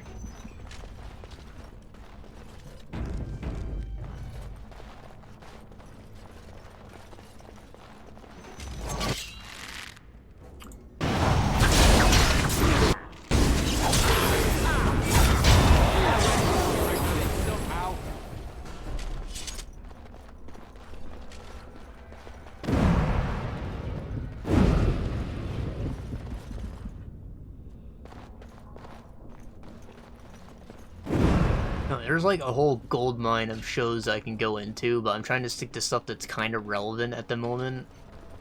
However, I can't. It's not staying in my mind. Very well.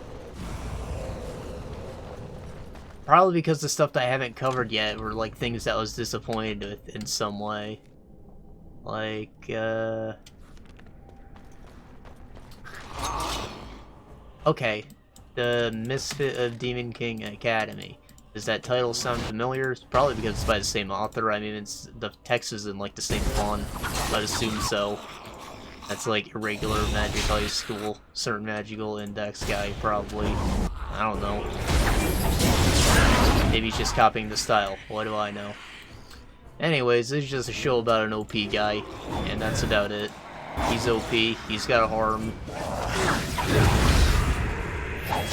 And, like, I stuck with it because he is ridiculously OP and he knows it.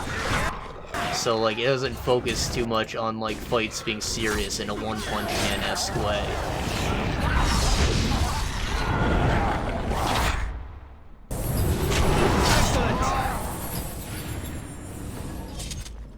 So basically, this guy was Demon King a million years ago, sacrificed himself for world peace, and knew that he'd get reincarnated, finally did, still OP, but his plan didn't really work out, and he's gotta, like, figure out what happened, who changed history, blah blah blah. And, like, none of that is at all intriguing. It sounds like it would be, but, like, it all happens in the background, and then, like, it all pours out at the end for no reason. It feels very rushed.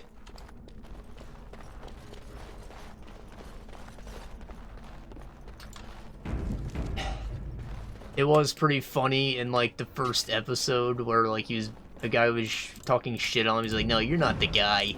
He's like, nah, I'm the guy, bro. So they get in a fight, and he just, like, resurrects him and murders him over and over again until he freaking submits.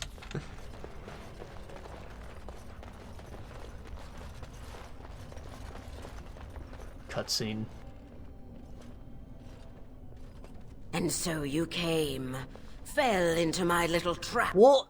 Such wonderful creatures, you mortals. So full of yearnings. So full of hunger. Are you a gluttony demon? You think you can defeat me, you little bitch? You do outnumber me now, it's true. Clearly you mortals are not frail. Very well. Let the Baroness have you.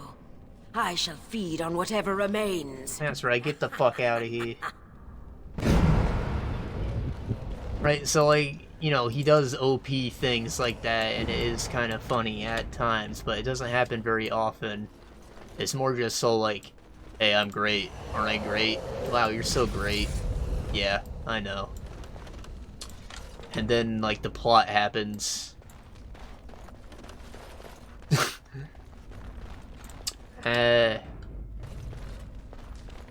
So it's not that I wasn't entertained, I just, like, I felt very meh by the end of it.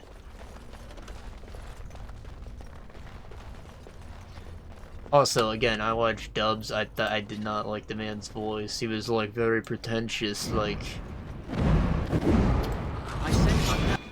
my name's Chess, I'm so rich, I got a new Lamborghini yesterday. That kind of voice. Which, admittedly, is fitting for the character, but I just hate listening to it, because, like, I want to punch that kind of person in the face.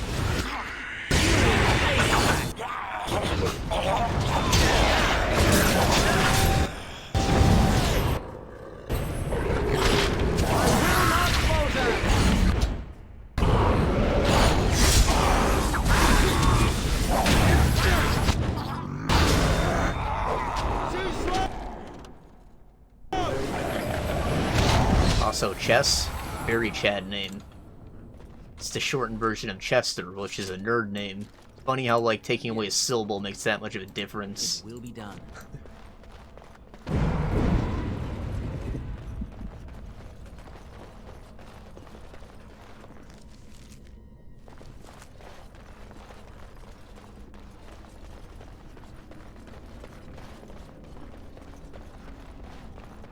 Speaking of One Punch Man, I did watch this second season, like, a long time after it came out, because I heard it wasn't great, so, like, I avoided it, because I wanted disappointment to go away, but eventually it folded.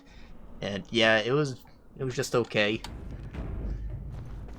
the, like, animation budget somehow went down despite being, like, uber successful. Halt! Who enters the Blackmarsh? This isn't still Blackmarsh, is it? Come on, you're in the feed. I don't know where this is. We've been here so long at her mercy. I almost forget what it was like before. There is a spirit that's come to free us. Perhaps you could help him. If only that were possible.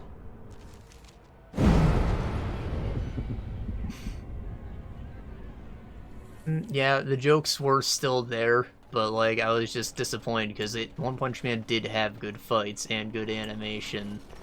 They just usually didn't focus around One Punch Man himself. And, like, they stick with that pattern. But again, all the budget just went somewhere else. I don't know where. Like, it was so successful. It should have been like the difference from My Hero Academia Season 1 to 2. Or, like, it became the best show ever.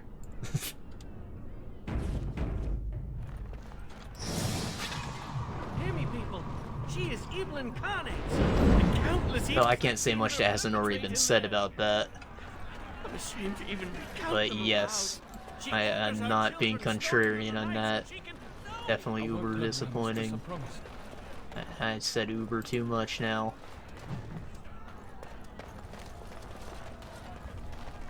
Go sub to Daddy Uber though. Uber Danger. Great channel. This to the gods.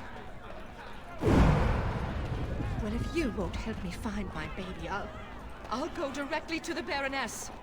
Of course she will. But she... I just refuse to believe that. No, not even she would ever. 1,000 pardons, mistress. I just say there's some kind of riot going on. Apparently the Baroness is like being a bitch or something. Yes. And that spirit who came here is like riling people up.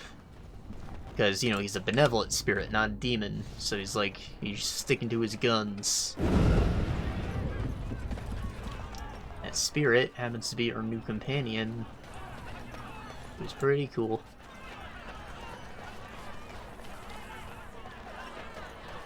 Spirit of Justice. The mansion will not protect you, fiend. Come out and face your The crime. Blood Dragon armor? We aren't afraid of you any longer! The witch hides! Break down the door! Be cautious, my friends. The Baroness has power within her lair, and she well knows it. We rush in at our peril. And who comes now? More minions of the Baroness? Or yet more helpless souls she has tormented?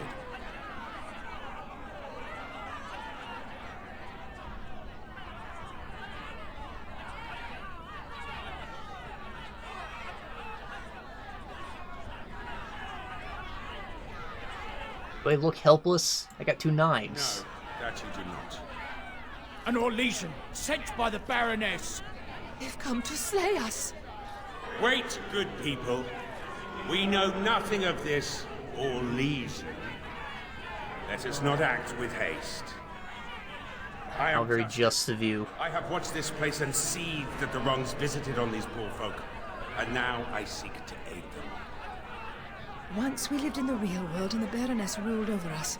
She took our children and used their blood to work dark and evil magic. And when we burned down her mansion, she cast one final spell that brought our spirits here. We've been trapped ever since, still under her rule. This spirit knows the Fade. If we help him, he might help us. I think that since the Baroness trapped these people here, that she's our best chance of getting out. Tell me, stranger, will you help us in this righteous task? The Baroness and her minions are powerful, but you seem an able sort. Your aid would be welcome. Alright. Oh. I think that you can actually join the Baroness and she'll like teach you blood magic and then maybe the spirit wouldn't help you, or no, I think he still gets booted out because like it doesn't matter.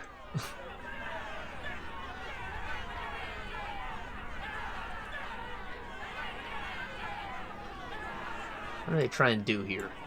These good people have been held in the thrall of this sorceress for too long. I seek to free them. It's been a nightmare that seemed to go on forever. Until justice arrived, we didn't even know this wasn't real.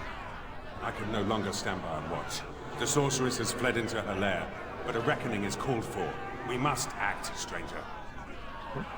The Baroness used her blood magic to, like, nope this place out of existence. I guess the people didn't know, somehow, and they weren't getting any trade or anything. But, I don't know, I guess she's still being a blood mage, which is not okay. So they went out now. Oh, I'll help you. Sounds Then we just. have the numbers to challenge the Baroness directly. Ooh, a direct challenge. I like the sound of that. Less talk, more killing. They just said she was an evil, powerful witch.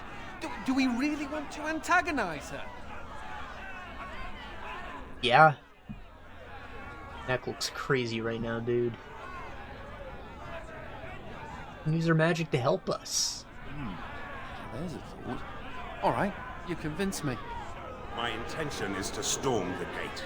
Are you ready? I don't see any other options. Good people, we take the battle directly to the witch. For too long have her crimes gone unpunished. Now is the time to reclaim your freedom!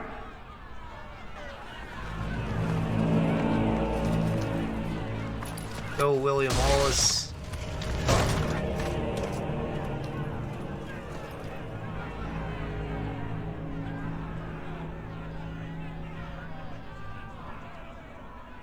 My.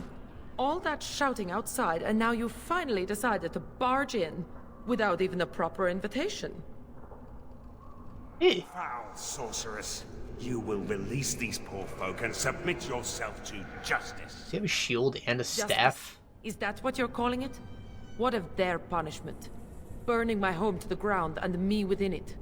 Because you were stealing our children, using their blood to feed your vanity. As was my due. You lived on my land. I, your rightful ruler. Your blood was mine, just as your lives are now. That's not how it works. You see, you don't get to own the land if everyone else owns the land. Like, we can just kill you. I think we're gonna do that, actually. What's this? The pathetic fools have managed to recruit yet more sympathizers? We are no longer... We are simps. Your reign ends here. As it happens, I am no longer alone either. Oh, come on. My path back across the Veil lies in victory over you and your new allies. Then the Mother will pay for her treachery.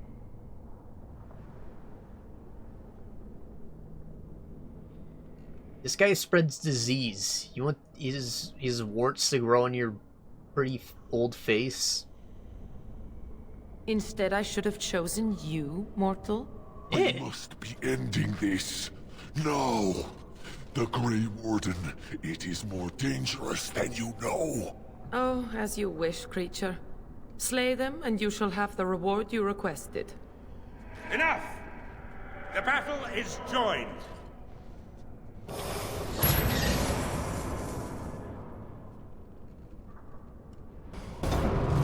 Well, he's gonna fight her for us, I guess. They have to fight on their own. Our boss is the first. The first, the worst. Maybe the fight will end if we just annihilate him on the spot. On it. Dream.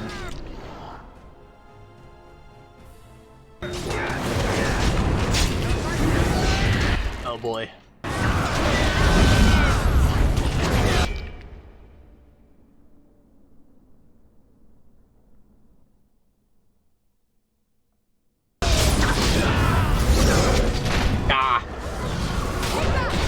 What do you mean Ogren died? I put a life ward on him.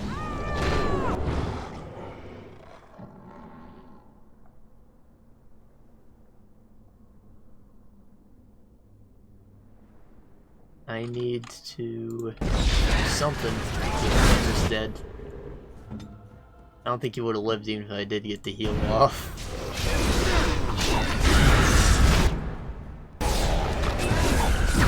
We're not alone though. We got guys, so as long as Nathaniel's alive, we might get through this.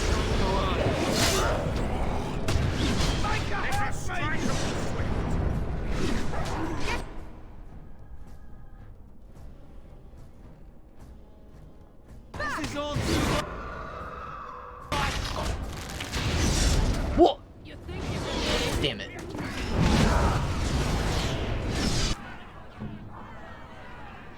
We could use that.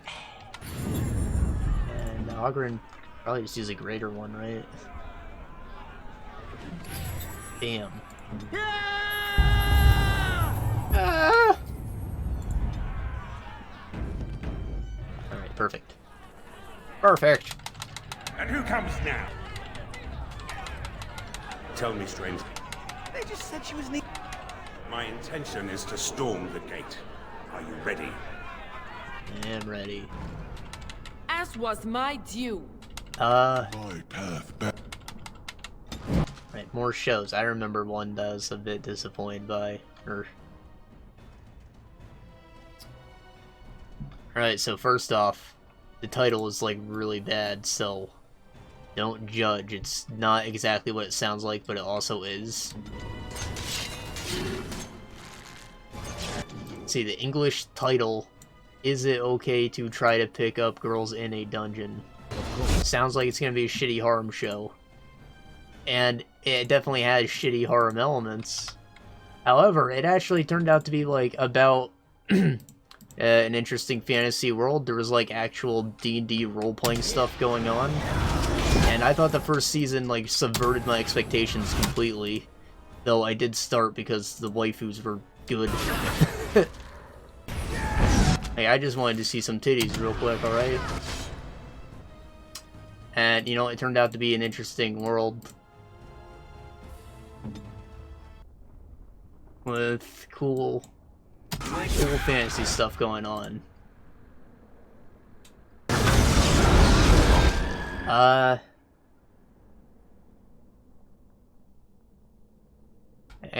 was a fan of the first season. Then the second season happened, and they basically forgot all about the dungeon. And yeah, it became more like political drama bullshit. And I was not at all sympathetic towards the main arc.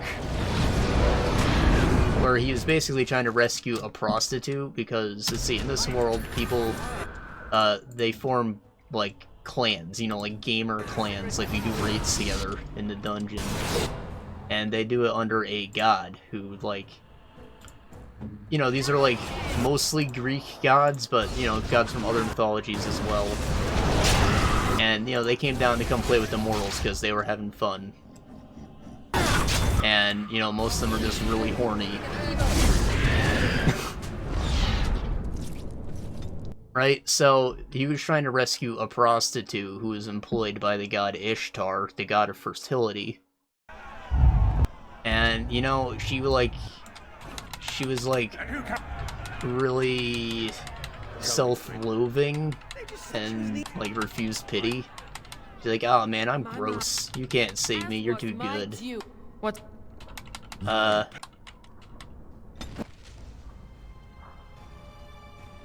But the thing is, she's super shy, so she like passed out every time she ever had to do her job, so she's not actually a real prostitute. And that was like the whole crux of it. But anyways, I felt like not a lot happened, and like I was not sympathetic towards that arc at all. And I was just like, I left that season feeling meh. I was like, oh, that wasn't nearly as good as the first season. Also, the protagonist waifu is trash. Like, the whole deal is he does have a harem, but, like, he wants only the one person, so he's, like, oblivious to the others. And, like, the one that he wants also sucks, which is, like, not okay. You want her to be the primo.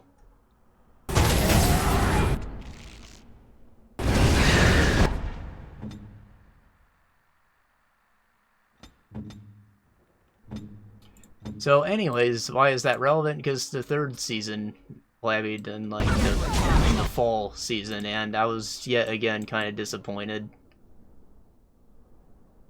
They followed the harem thing of like introducing new girl. This time she's a monster, so we have to like, monsters don't have feelings, it's not okay, we gotta kill her. No, she's cool. She is cool, but everyone's like, nah, she's a monster, kill her. And that's basically the whole thing. Turns out there are other like good monsters too, and nobody likes them. Away with you! And yeah, I was just like, again, not at all sympathetic with the story or whatever. I couldn't get into that aspect of it, though it was a lot more action-packed, I guess.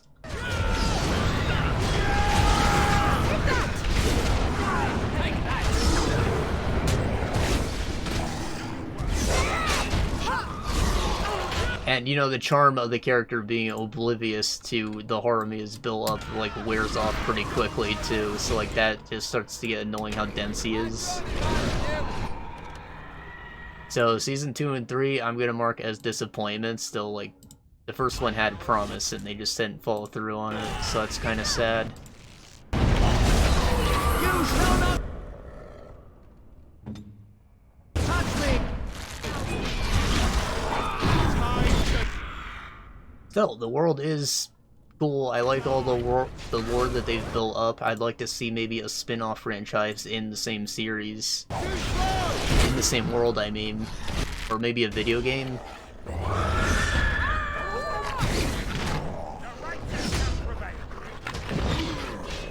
Where is Wolfie? Please help me.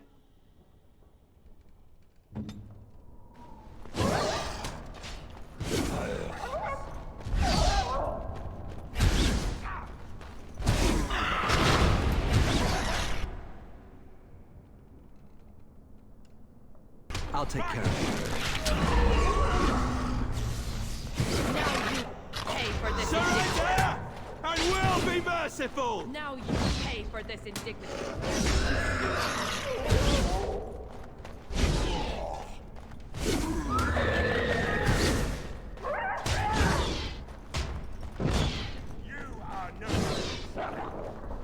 Oh, alright, another thing that I think is cool is, you know, on like most shows, characters have like permanent outfits. This one, they like acknowledge the whole fantasy setting, and like he gets new gear periodically, he upgrades it, his look changes. And like, it's just nice to see that from time to time.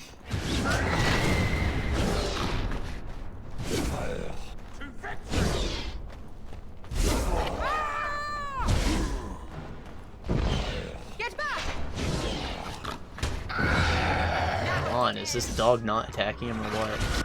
Hey, de-aggroed. Bam. Alright, we got this.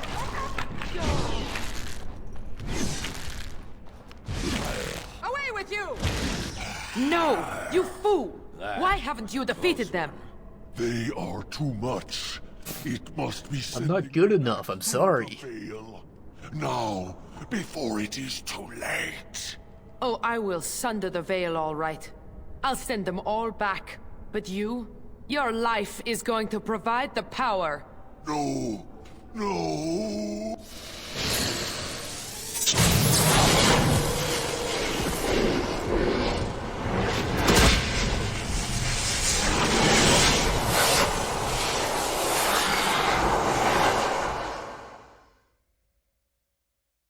Oh, they kicked us all out. There's still a blood mage on loose in the Fade, which is probably not a good thing, but whatever. We saved all the people. Also, that guy's dead, and we can loot him. Holy shit, Anders! Everybody's got loot!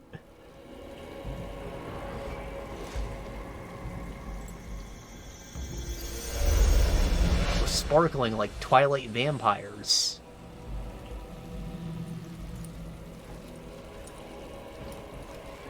Christoph got his soul back, but we didn't see Christoph in the Fade.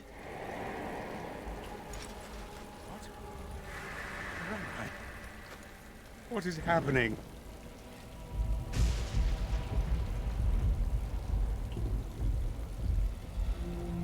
No. This is the world of mortals, beyond the veil. And this This is a mortal body of flesh. I am trapped within.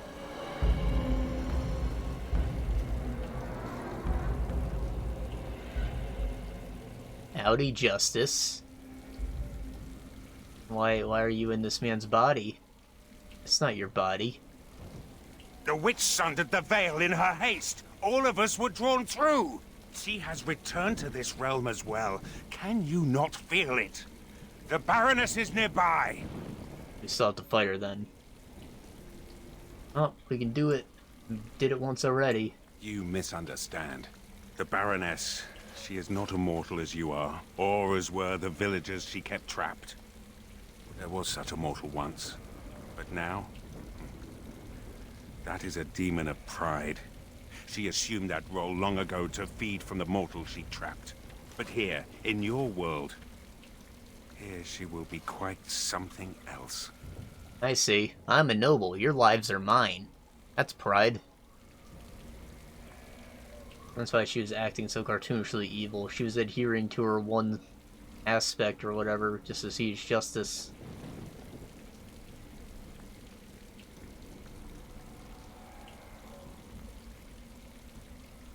Oh, bet she's stronger now, huh? Perhaps. She has power enough to cause great havoc in your world. That much I know. The veil is sundered, and the tears must be closed lest they continue to spill demons out into this world. I can alter your weapons for a time, allowing them to drive back the Fate's magic. But if we are to deal with the Baroness, we must move swiftly. Cool.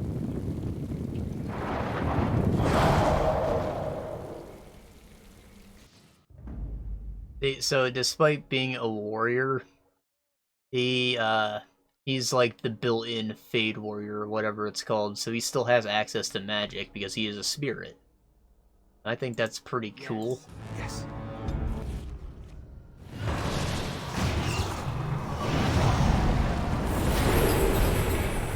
Moreover, you see how his face is, like, rotting because he was a corpse for a while before he possessed it?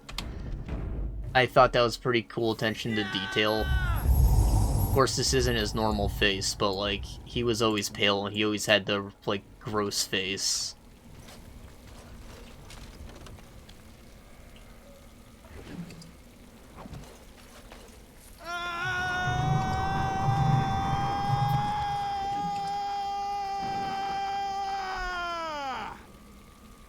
Nice.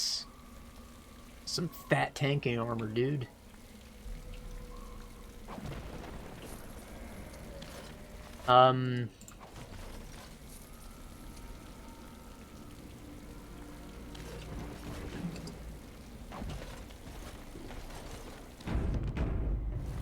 Right, so he's pretty cool. I like him. He's just a spirit of justice, so, like, yes, he is a sort of one-note character. Guardian,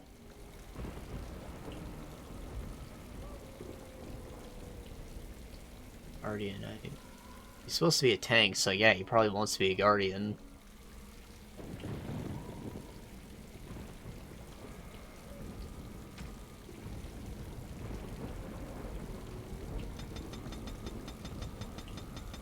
Yeah, so he is a bit one note, but, like, I think justice is a virtue that we can all appreciate, right? And that's the whole point of virtues. We're all supposed to, like, respect them, aspire to them.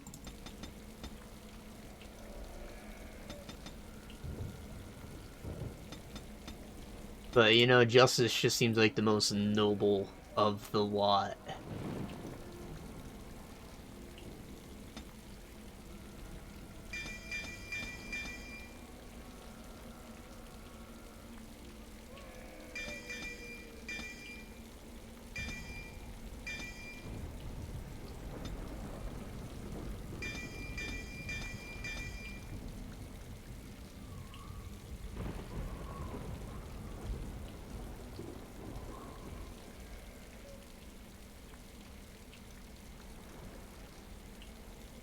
He needs tank stuff. He needs all this. Juggernaut sustained. Powerful physique allows the character to knock aside any enemies who are in the way while this mode is active. The character is moving. Reach knockback. Okay, that's interesting, but also kind of stupid sounding.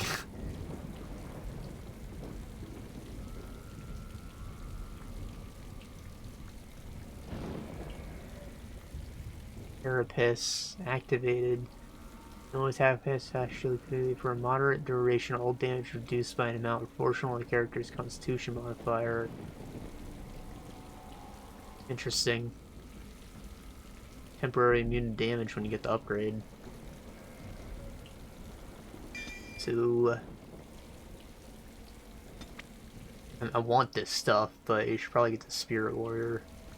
Warrior dons a cloak of magical energies from the Fade in order to evade a substantial proportion of physical attacks. The mode drains stamina continuously. If the warrior has Soulbound, this mode adds a moderate chance of restoring existing hostile spells, and attacks deal spirit damage, bypassing armor. The warrior's Blessing of Fade, chance resisting hostile spells increase further, gains bonus movement speed and attack speed. Alright.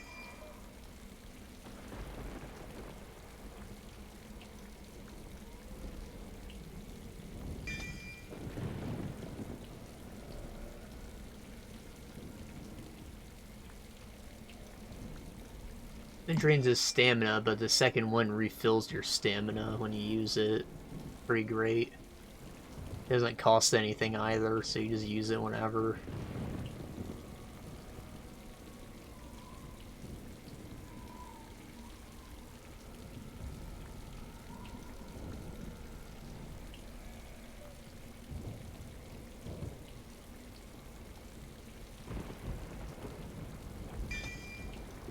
Do that, man. Shit.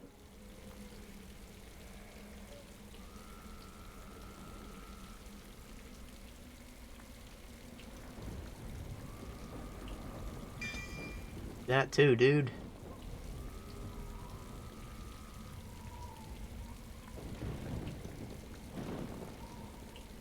Okay, so I guess targets being attacked by melee, I use that, and this I just do.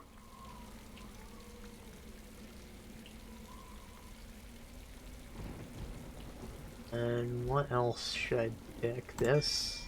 Eon's Plight, auto kill a lesser enemy.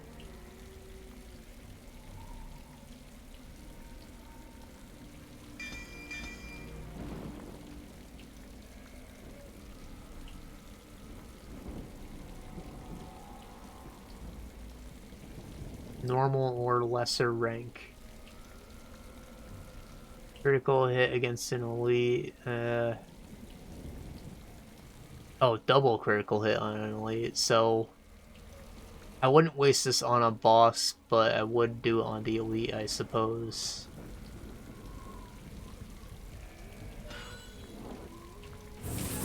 This man's got a lot to figure out. Behavior, aggressive, defender.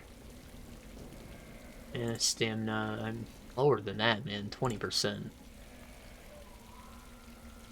Inner stamina greater than or equal. No, I want less than. Less than. Self any fortifying presence. Like ally. And no, yeah, you're right. You're right.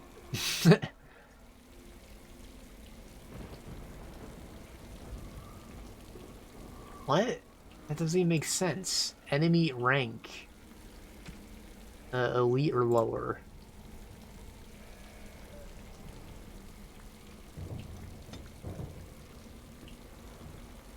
Enemy rank. Or maybe self-surrounded. Nah.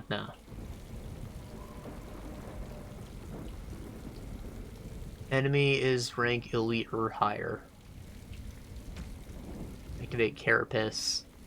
Ally health, no, ally being attacked by melee. Guardian shield. Your stamina is above half, activate beyond the veil. Self any, activate shield wall? No. If he's going to be an aggressive guy, then he wants to have shield defense instead. The shield wall takes up too much stamina as well. If any, activate threaten, sure. You attack at range, activate shield cover. Kind of useless at this point.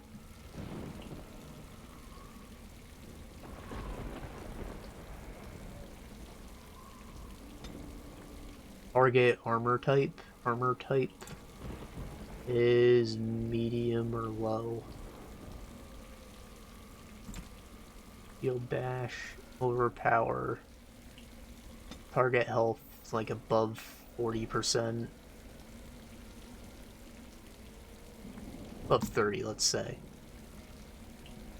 Enemy nearest visible, shield pummel. We'll do like the same condition. Health. Where that at? Health.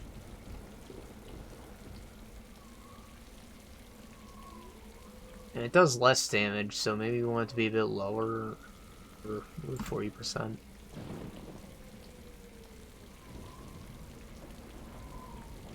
Is that good? Assault's not in here, is it? Oh, enemy nearest visible assault. Yeah, why not? Maybe rank is greater than something I don't want to use on a shit enemy. Rank elite or higher. You fight a lot of elites.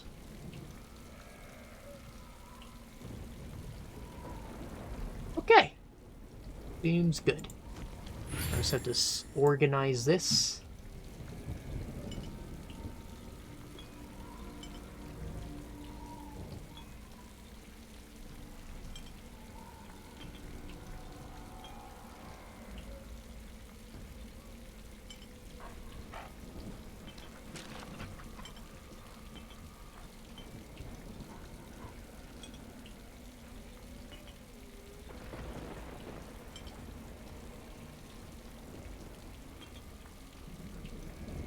That looks good. Cool. Now he needs equipment.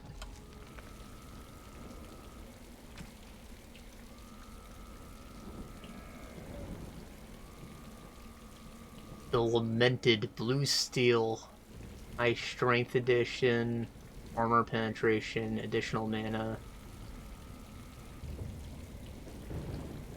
It seems kind of shit for a mace. What do you think? Compared to the Skull Crusher, and like it does less damage. Armor penetration's less by a lot. Less damage. I already said that, didn't I? And I think this is better. What is this Mother's Chosen thing? 7 fire damage. Oh, it's a great sword. Never mind. Never mind. Warden's Companion's restricted to me. I didn't even need to bring that.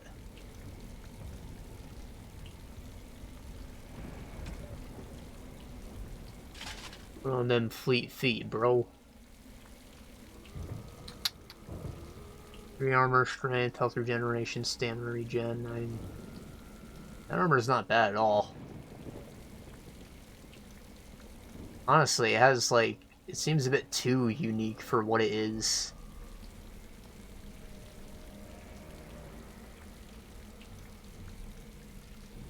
I think that this is like too good for tanking though, even though he wants stamina regen to use his fade mode or whatever. It also looks epic.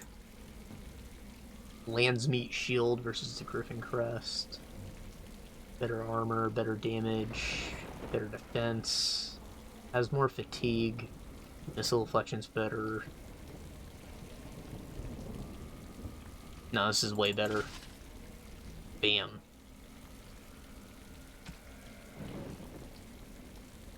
Okay, Ice Band. Yeah, I'd rather you have this. Ice Band is that one. Bam. Gold ring, it's junk. Panacea.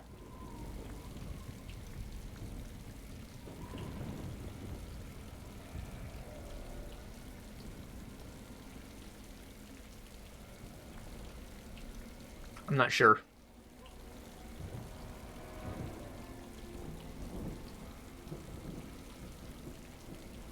Can't pass up chance to dodge attacks. Still needs a helmet. There is loot for us to collect, though. All that stuff that we did in the Fade had, like, it got rid of those walls.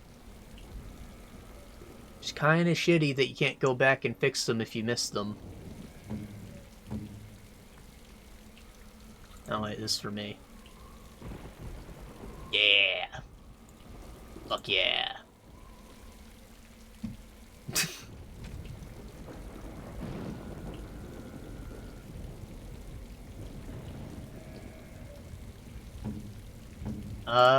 Can Nathaniel equip his bow yet? Can. Sick. We good? I think we good.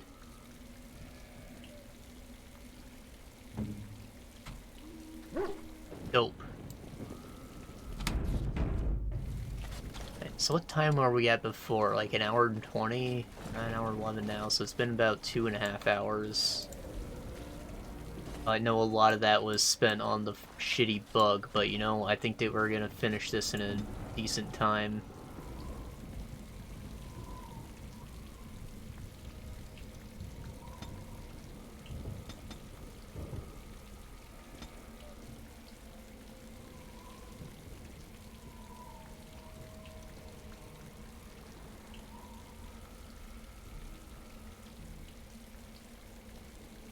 I don't know why I gave him Shapeshifter, I kinda regret it.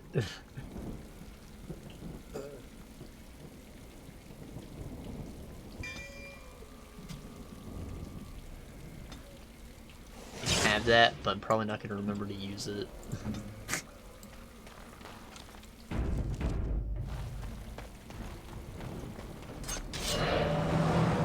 Of course. Is me, or am I like so much more swollen this armor?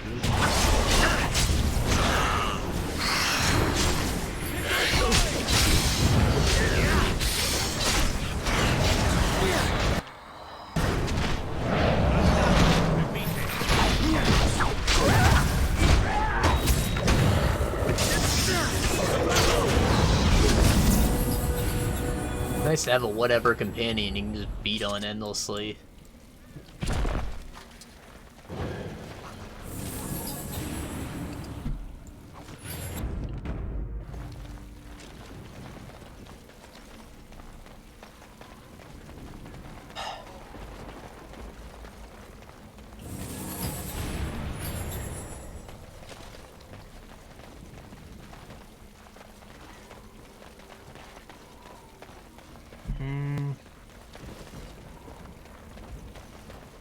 Right, so my comment about the sparkly Twilight vampires reminded me of another show I was disappointed with.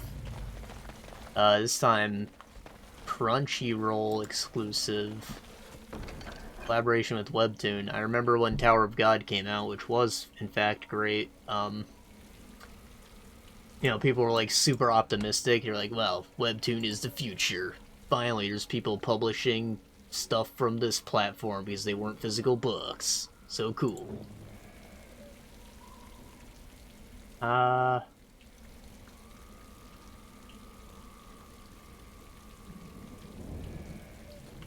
think the Fleet V are better.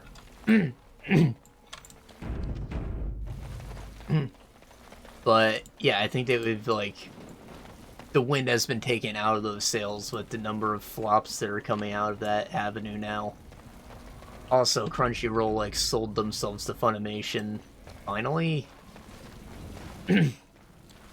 I'm gonna be honest, watching dubs is, like, kind of annoying in that there's not an all-in-one place like Crunchyroll to do that. For a period, there was a time where they had a partnership with Funimation to get their stuff, but that's still not, like, they're not the only dubbing company, so, like, they still don't have everything.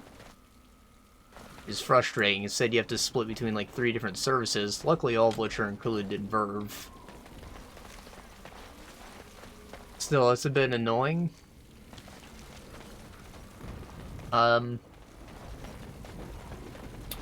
Anyways, I'm hoping that they can, like, help unify it now that they've sold it.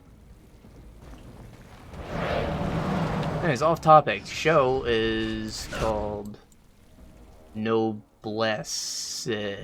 Spelled like that. Very fancy. Basically about vampires, but they're not vampires because they're not, like, evil or whatever. I don't know. They don't suck people. They just have blood magic, and they're also immortal. And that's kind of lame.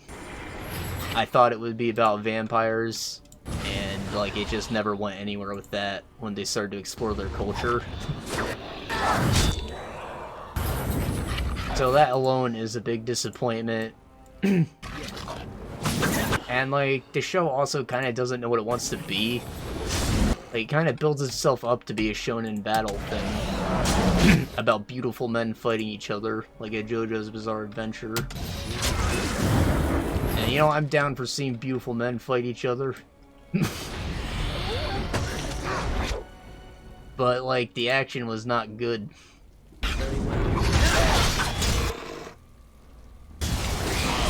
And, like, the protagonist is also just, like, a fucking brick.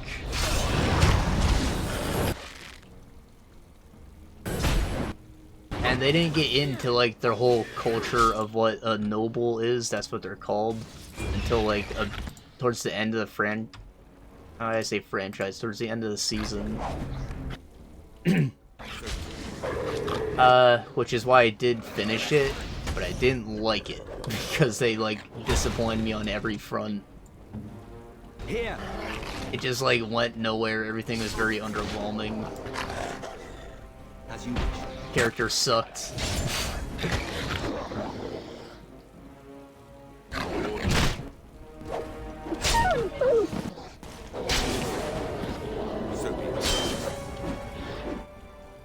Ah, boy.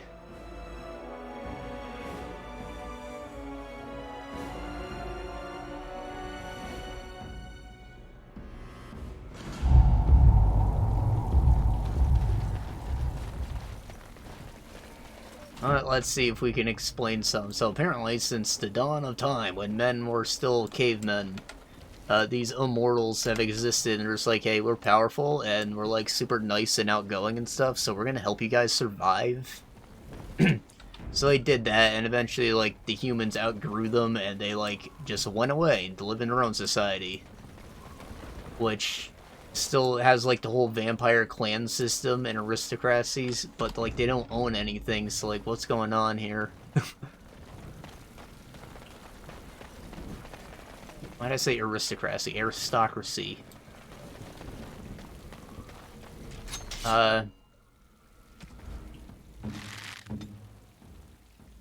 So, like, okay, it's kind of cool to think that, like, we had this Illuminati of vampires at first, but then, like, their society ends up being lame because, like, they're not even fucking relevant anymore. Consider it done. They don't do anything, they're just bigger amongst themselves.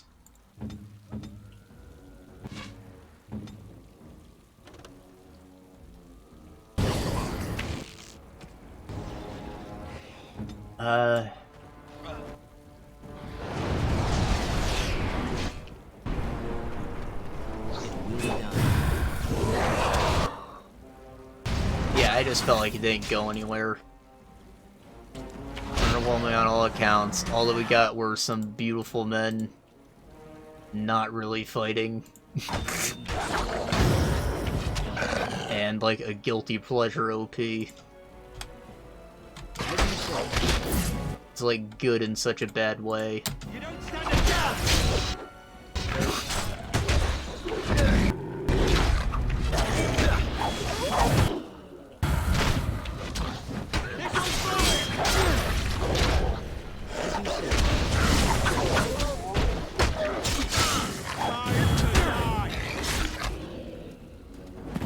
I think with the last session of Weebing, I've basically covered everything that I watched from the fall season now.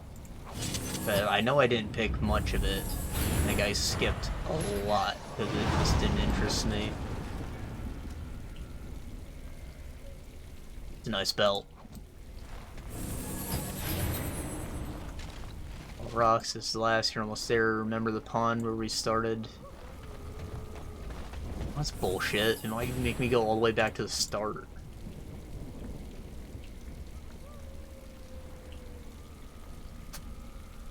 Basically a better version. Fencer, Gladiator, similar. I'll do it. I'll do it, I swear. I'll kill you.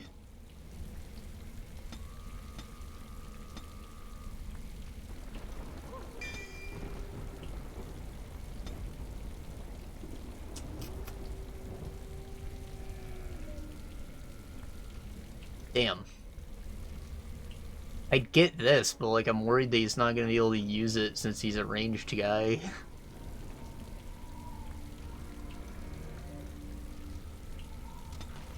And just hold off for a second.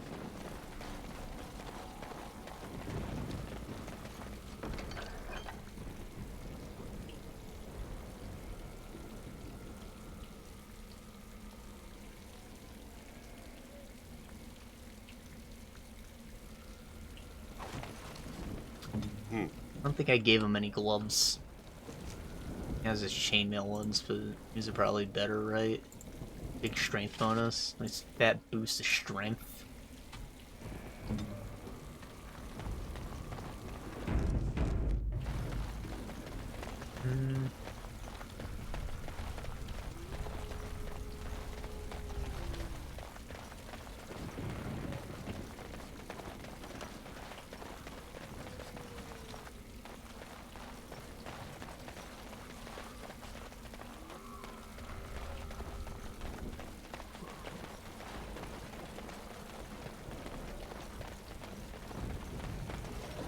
Floating bottle. That's probably the treasure.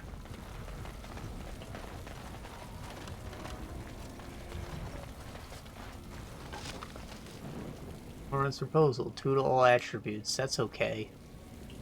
I guess it's better than my Ring of the Warrior, technically.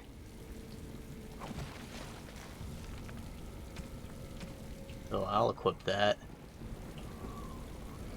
What is it? This, yeah. Someone else use this? Eh. Why it would help him.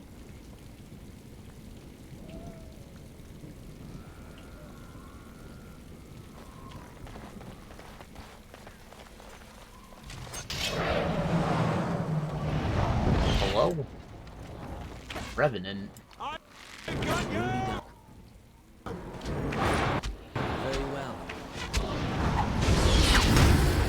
That's another game I have on that old computer I was talking about earlier. It was like way ahead of its time when it came out, and because of that it was like really expensive to make, and it didn't sell at all because of that. Like they had to make the game expensive because it was expensive to make, right? It's basically like a Diablo style game, like a top-down hack and slash RPG. I knew we could not lose. But like it has an actual combat system.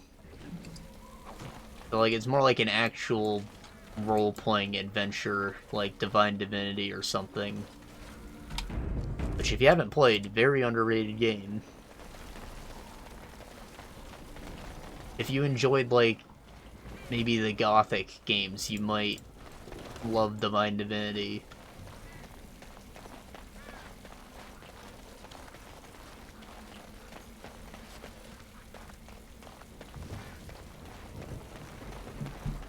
Anyways, yeah, this was like all 3D. This came out before Diablo 2, which used like pixelated pre-rendered graphics, so like the graphics are pretty insane at the time. It was like bloody as fuck. When you like go and fight a spider, it'll like rip you in half, and your character will like just scream in the most brutal sounds you've ever heard.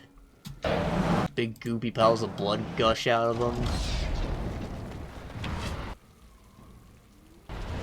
It has like some great sound effects for the golden potions. I'm sure there's a subreddit for like sound porn. It's got to have an entry on there.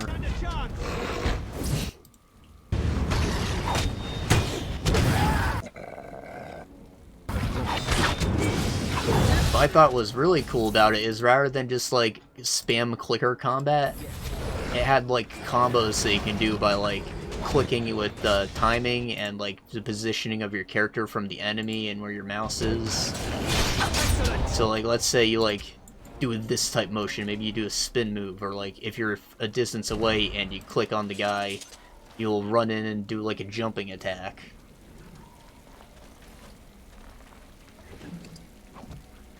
And like you can learn new combos as your level increases. There was a magic system similar to RuneScape where you have to input rune combinations to unlock spells. It will be done. I never finished it because it was pretty tough. Like when you're halfway through it, you end up going to this big labyrinth with like fat loots, but it's also a labyrinth. So it's really confusing. And that's always where I stopped. It also doesn't really run on normal computers anymore, but it's a shame, really. I think it's a pretty cool game.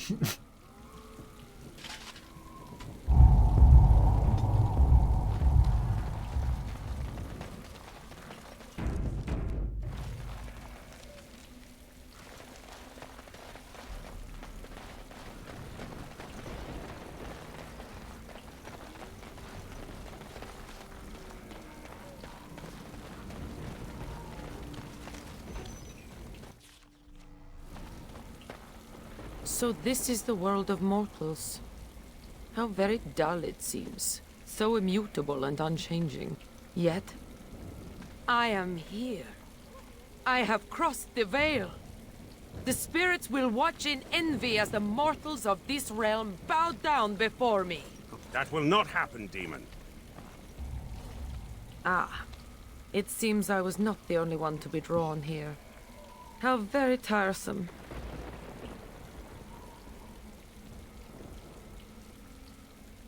Explain the part where you want me to bow. Shall I use smaller words? I had think no you'd use idea much I smaller could than enter the bow. mortal world this way. Had I known... Oh, but I am here now, yes? Soon I will be queen, as this world deserves. And you? You will be the first of my subjects. You're gonna kill us?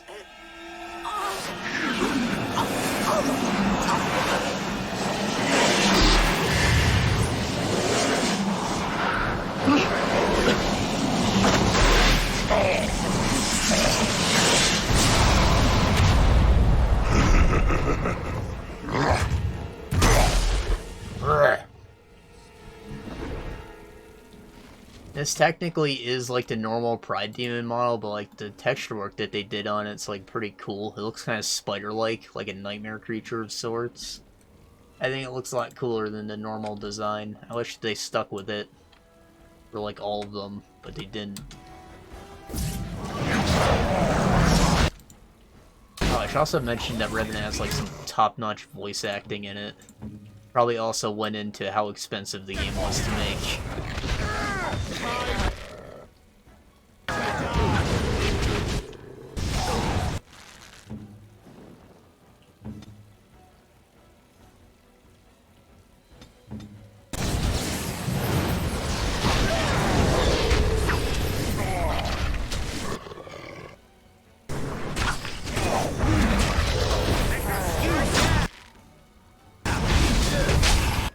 Oh shit, he's casting a spell. What's it gonna be? Oh! Oh, he just summoned something. Nathaniel, you got this. Get that Fade Portal, bruv.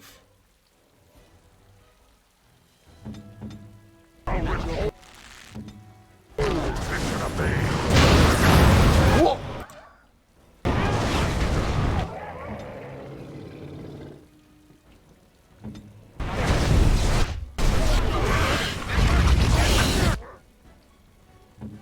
Anders, don't burn.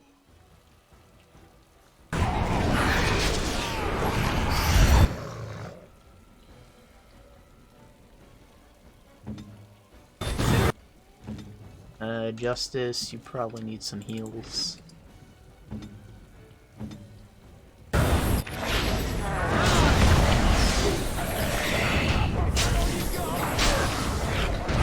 There goes the tank. running away.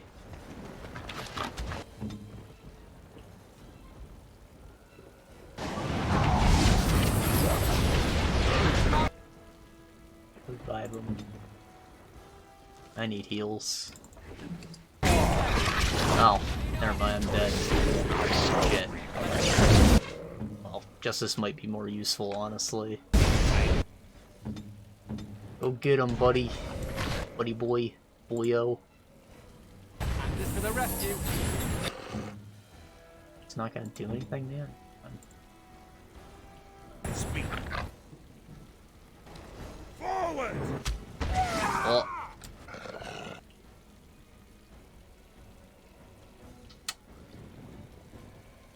He's still healing? He is, so I can use this. Give him the big boy. Ready to dispatch the herd.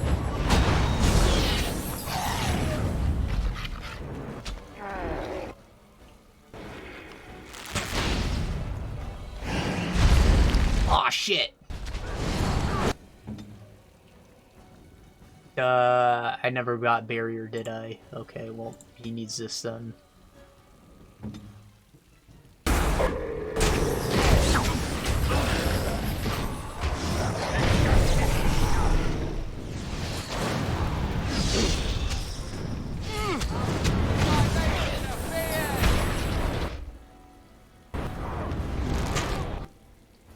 Justice! Nah, he's probably dead. Oh, we got Tank Wolf. Here. Oh shit, she healed. Oh fuck. That's game.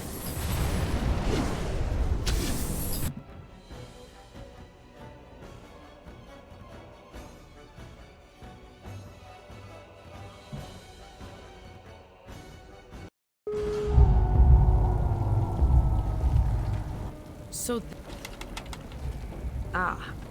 it seems I was not. Okay, butt staff. Probably spread. Make like some fine sheets and spread them. It's a beautiful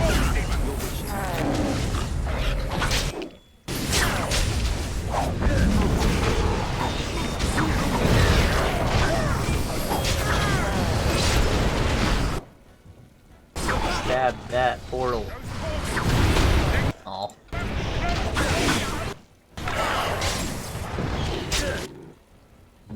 Daniel. Turn and run.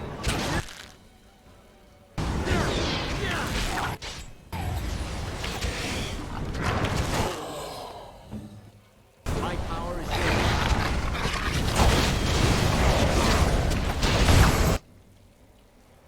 I don't have anything useful. Justice needs stamina. Consider it done.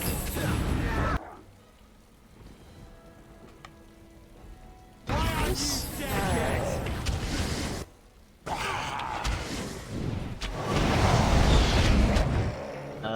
Put this on him too while you're at it.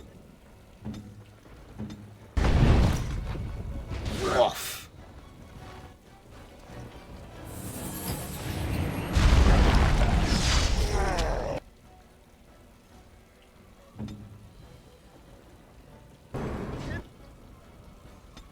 Help a brother out.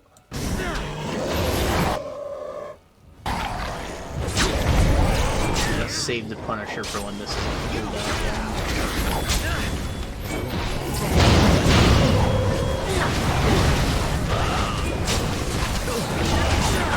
Ah, shit. Okay, well... Oh, no, he doesn't have mana. Oh, wait, I have potions, don't I? Hell yeah. Hell yeah. That bear. Yes, I can. Fuck him up! You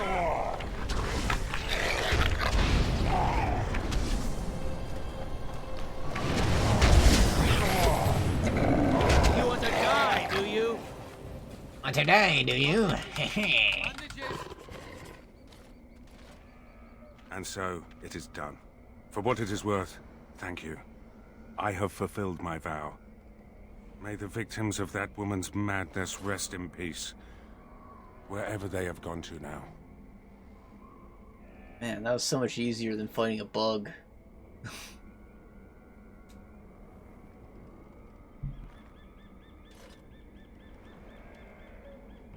What are you going to do now, friend?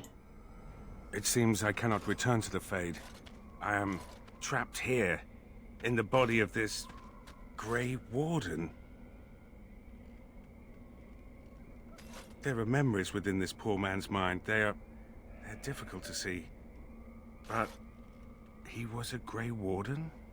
He was slain by the Darkspawn. The one called the First? Ah, the one we just killed. You avenged him, good job.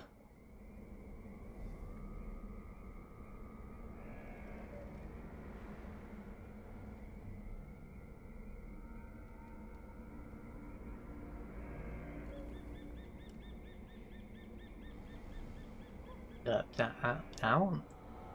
Why is this a response? That seems like dumb.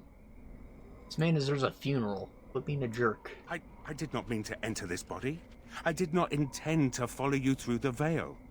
Only the darker spirits, the ones you call demons, desire to come here.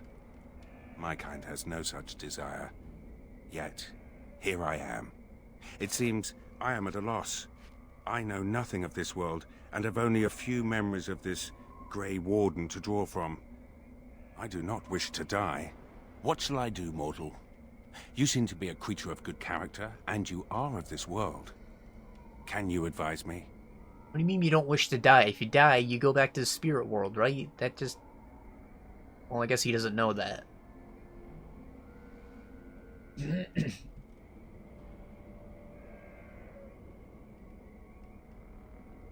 Oh, if you're Grey Warden, then I'm your commander, buddy. You mean continue this mortal's mission as a Grey Warden? It was a Darkspawn who murdered this mortal most ignobly, and the ones that commanded it yet live. To avenge his death. Yes, that would be a purpose. Very well. I will join you, Grey Warden, if you will allow it.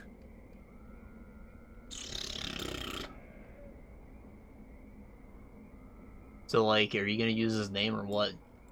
That is not my name. I have no name. Only a virtue to which I aspire. If I am to need a name, then use that. I am Justice, and for now I am pleased to travel at your side, Grey Warden. Okay, Batman. So, do we want more strength? Do we want more dexterity? Or cunning? I want it all. Ghost. Completely evade enemy's physical attacks. Whoa! Holy moly! That sounds pretty good.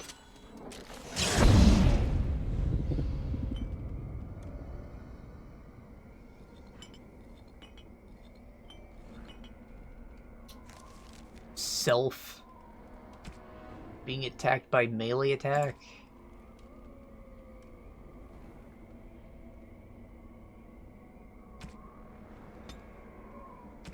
Ability Ghost. Nice.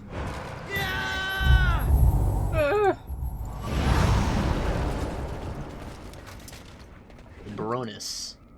Soulbound. Wow. Restriction to mage. I guess it's still good. Fire Stompers.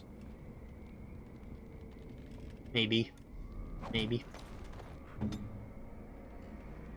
Got Yes? the dock storage key. We know where that is.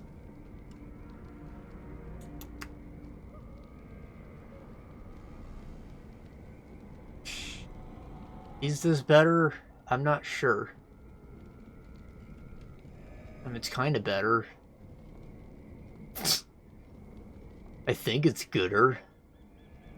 But chance to dodge attacks is maybe better than fire resistance, because what does fire damage? Some things. What does attacks? All things.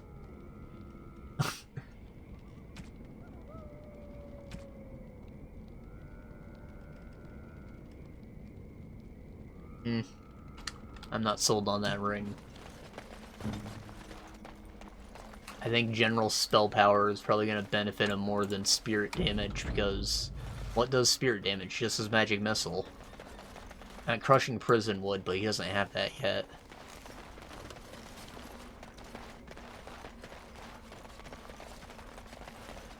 I hope that this area isn't crashed too. We're not in the Fade, but still.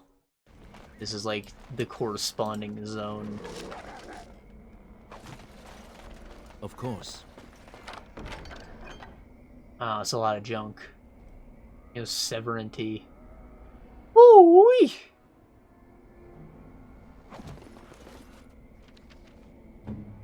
Justice, you gotta check this shit out. What do you mean restriction rogue?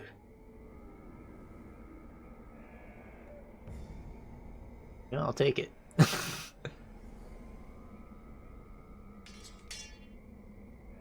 Justice, you gotta check this shit out. I think I actually intended to give this to him originally.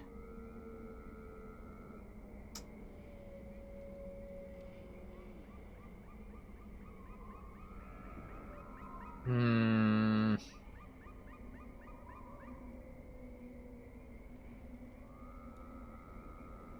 not sure. Like, I'm not trying to undersell the resistance, but that's a fat boost to Constitution and also gives a bigger buff to the healing effects.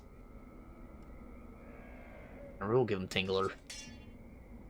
What? Oh wait, that was the right one. We're good. What the shit?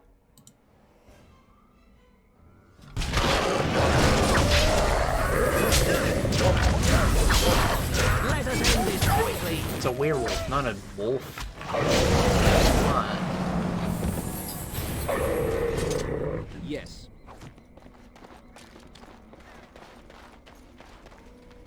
Just because nobody's ever gone to a naming convention doesn't mean that they don't exist.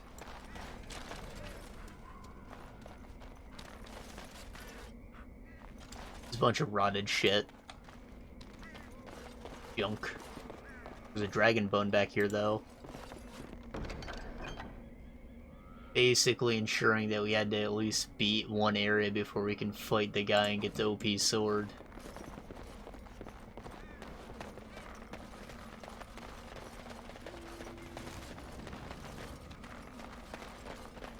Of course, we might not even be strong enough to fight him, but I'd like to try since we've wasted a lot of time already.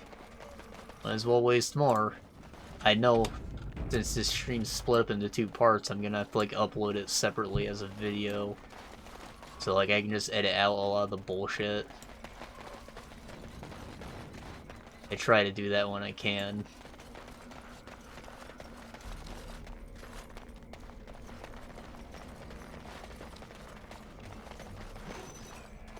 Why do spirits seek out mages?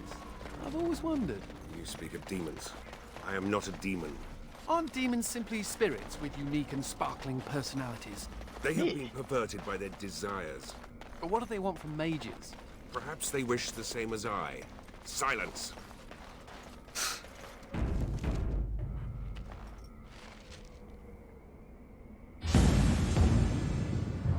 Done, done. Lightning. Wow.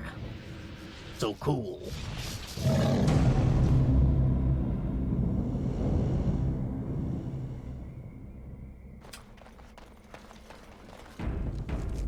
Alright, let's give this a shot. I should probably use my injury kits. You know what? I only have 2. I shouldn't waste them. You seem rather attached to that cat, Anders. It's more that he's rather attached to me. Isn't that right, Sir Ocelot? Isn't that name a little ridiculous?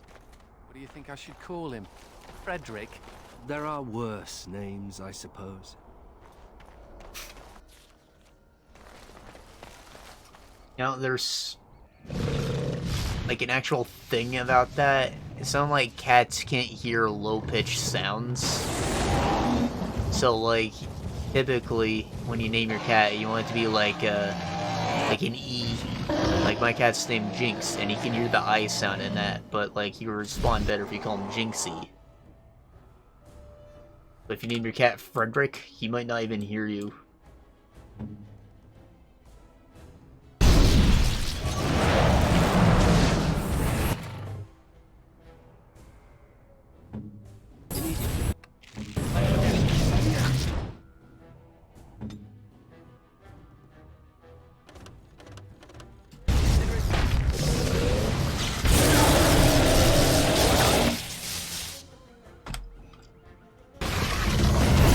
Really loves his name.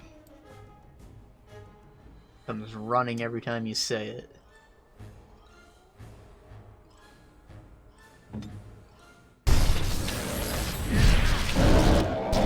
Time to die.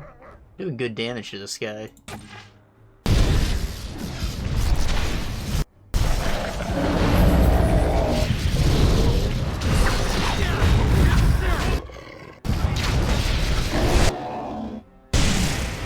Ah, shit, that's why he heals. We need to, like, take out all these wisps. These wisps.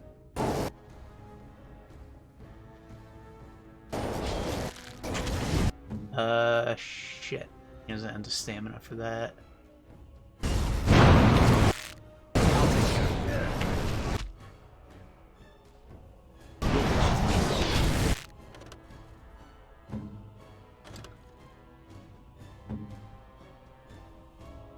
Here. Too slow.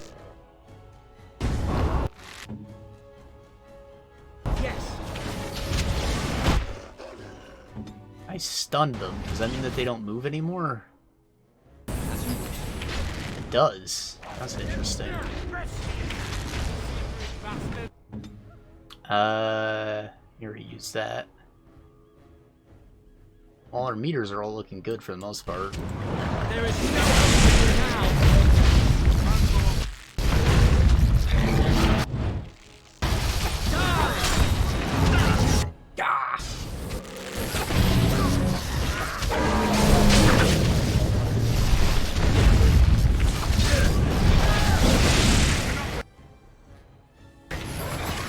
So I think he does that health thresholds probably like every 25% after a certain point. So like that just means that we're melting him since he went down so quick like that.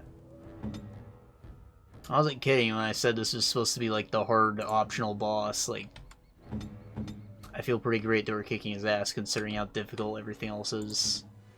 It's all because of our boy Nathaniel. And it will be done. Ha!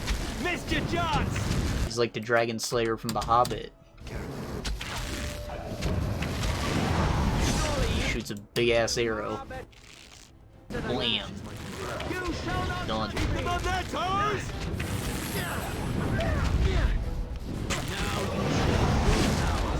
Time to die!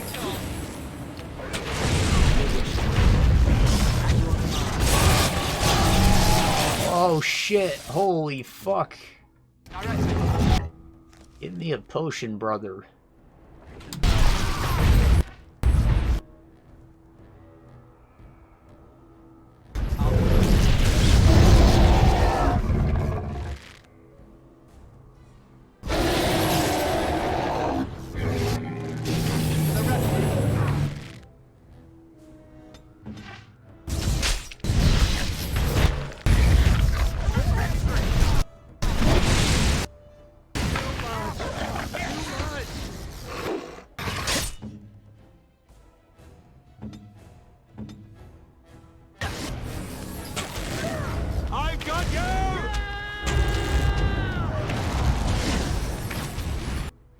Let's make this quick!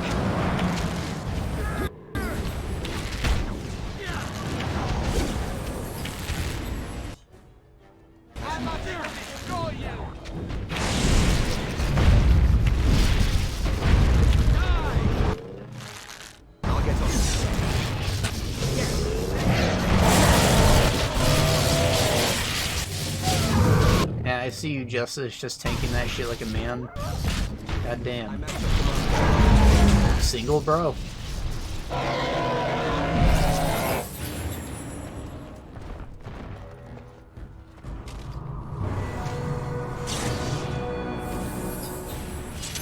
Yes.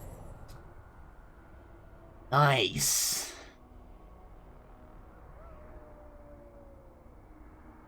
A toque? Like a chef hat?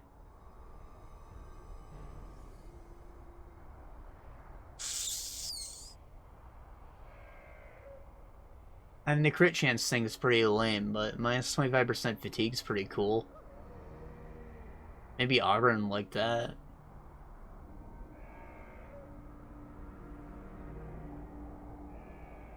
You love to see it.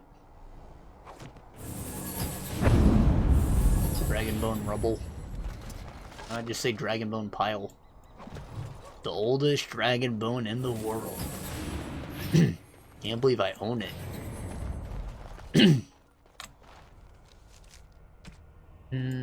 Anders. It's weird this isn't bound to a mage. Oh, actually has pretty good armor.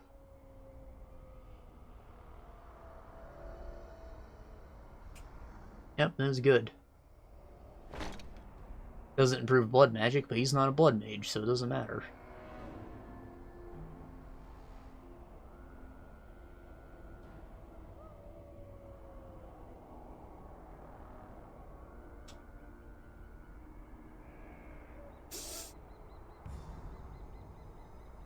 I think that he wants to keep the willpower. We can hand this to the other mage.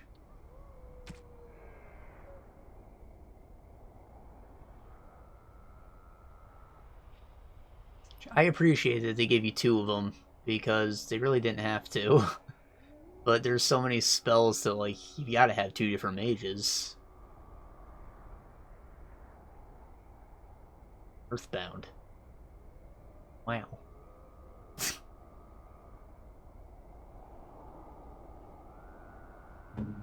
How much fatigue does Justice have? That's a lot. Okay, maybe he wants it. +1 to all attributes. You know, he's fine. Justice is fucking butts. He's a stud. I just need to give him some more willpower.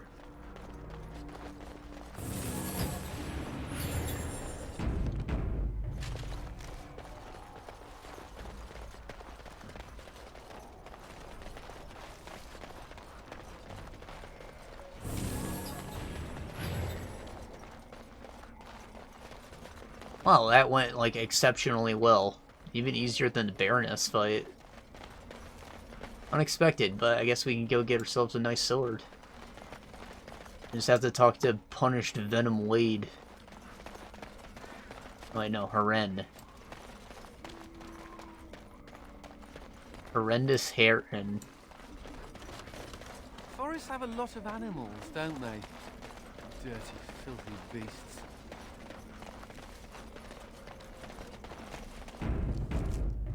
Oh yeah, Anders leveled up. You like willpower, don't you, Anders? I like willpower. Where is Crushing Prison at? How do I get that? I thought it was in this tree.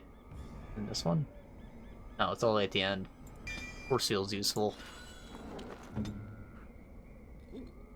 Ah! Waiting. As you say. Oh boy, go back to the Vigil! We got a thing done! I really thought that I screwed this whole thing when I couldn't get the game to launch anymore.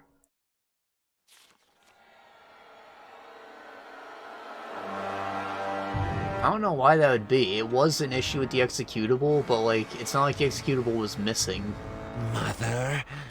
It comes with sweet news, I hope. Tell the mother. The first, it is dead. The Grey Wardens are gone from the marsh. Wicked, wicked wardens. They killed the first. Killed him. the mother's heart. But was it not the mother who wished him dead? Dead? No! Hate that the nipples have like holes in them when they get bigger. Peace, to find the song again, to hear the sweet call. We are all lost, but the day will come when the silence ends.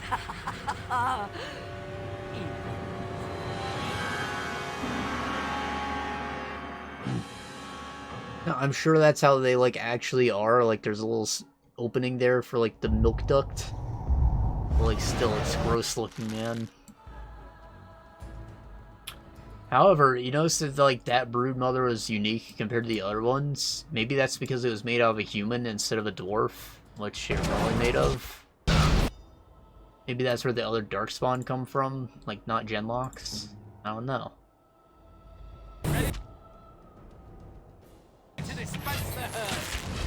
This ram range cowboy.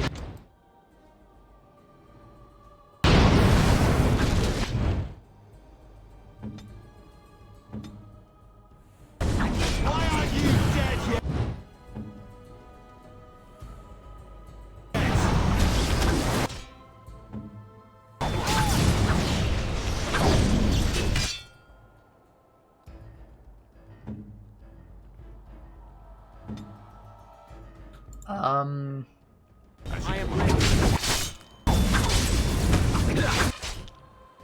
Right, now I could speculate more on what the broodmother is, but that'd be pointless, so instead we're gonna talk about the nipples. Or rather just anecdote. So anybody play like the shitty Dante's Inferno game? It's not actually shitty, it's okay, but like it's disappointing to say the least. Like, it's a competent God of War clone, but all it is a game where you fight big shit in, like, lots of waves. And you do get to explore hell, and that's cool, but, like, I was expecting more. I was expecting more from the fucking game based off the Divine Comedy.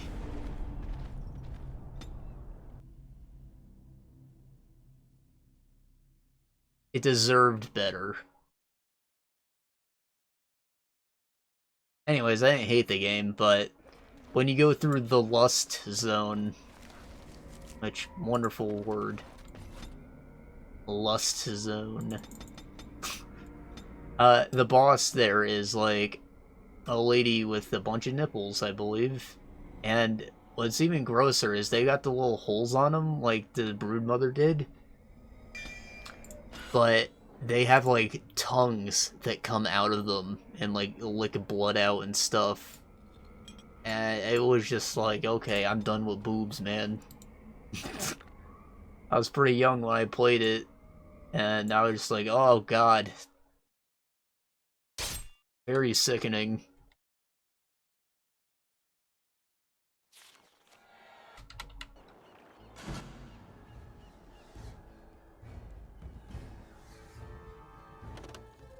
Of course.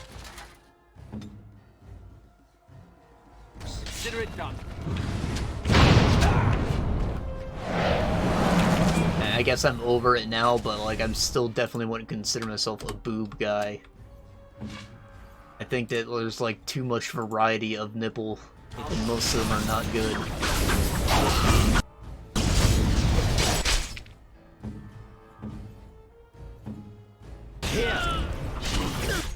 Mine included, I hate my nipples. I got you! They're like too big, they got the weird man nipple hairs around them that just look terrible when you don't have a full hairy chest. One's like an outie and the other's an innie. Yuck.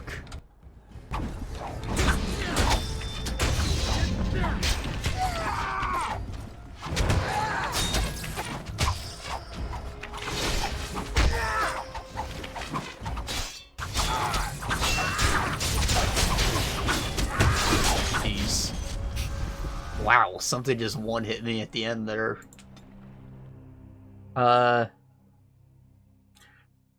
Right, so I know it's like against Twitch terms of service to have your shirt off at any point, so you don't have to worry about seeing anything, but...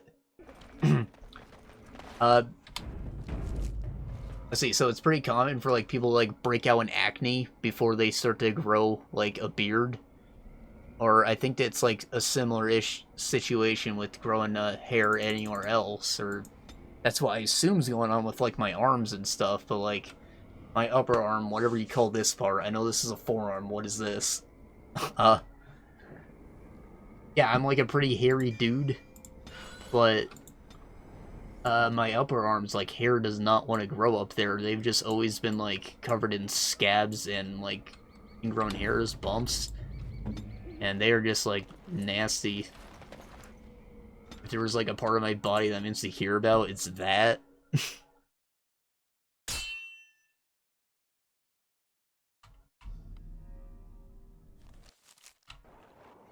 And, like, wearing long-sleeve shirts, which I've been able to do more often because I don't have to follow a stupid-ass school dress code, that, like, keeps me from picking at them. So, like, they've been healing a lot more in the past few years, but still, it's really weird.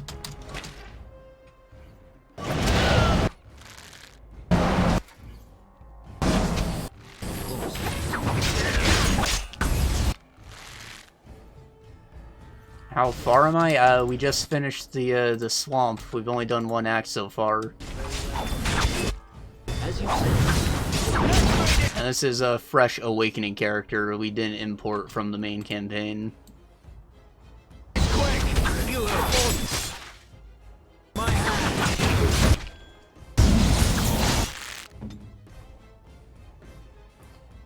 We're also playing with, like, mods to make this stuff ridiculously difficult, which has been fun but also very frustrating.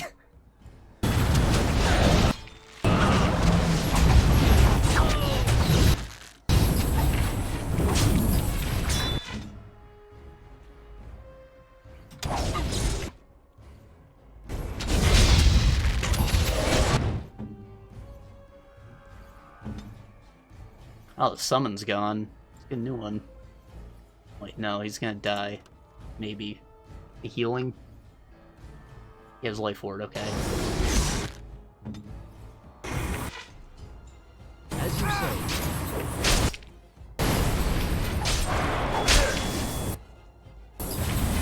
Yeah, I love this game too. I play it almost annually. Of course. Since it came out, so I've been like 15 playthroughs, maybe more total. And like I've played better versions of this since then. Like I've gotten into deeper role-playing games. But I still always come back to this one. I don't know why.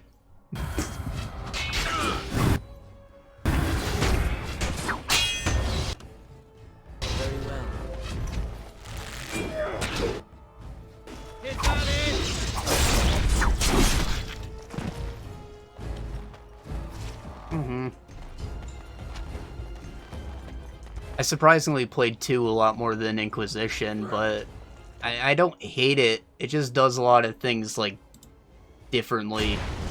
It feels lazy in a lot of areas, but it had good ideas, I feel. I'm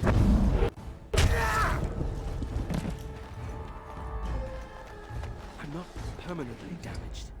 Like, obviously not recycling all the dungeons 3 times would have gone a long way.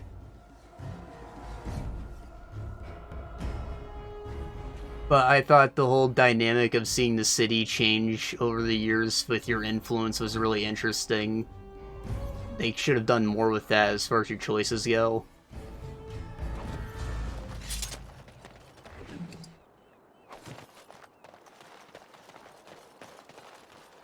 It will be done. Of course.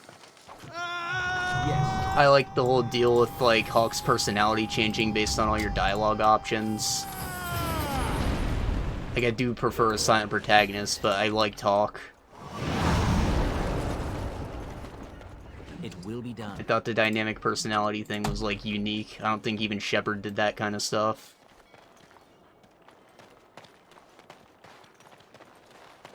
Oh yeah, I don't remember any of the side quests, really. You just kind of did them.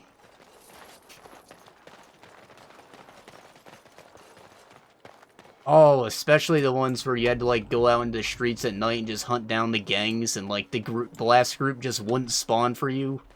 So you'd run around for, like, half an hour waiting for one group to appear. But those were, like, how you got the unique armor sets, so you had to do them.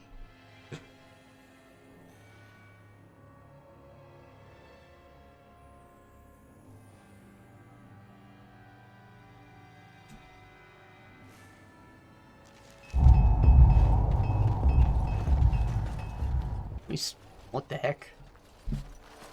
Kristoff! Oh, thank the Maker. I fear you are mistaken, mortal. Kristoff? Why are you... What has happened? You're not gonna complain about how he looks like a corpse.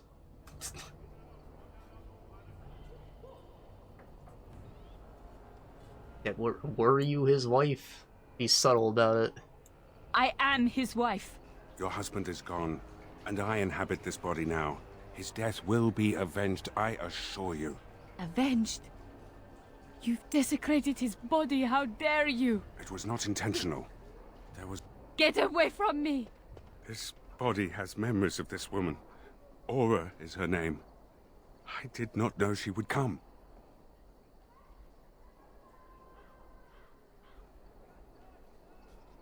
Shocking. I must rectify this somehow. Intentionally or not, I have done this woman a great disservice.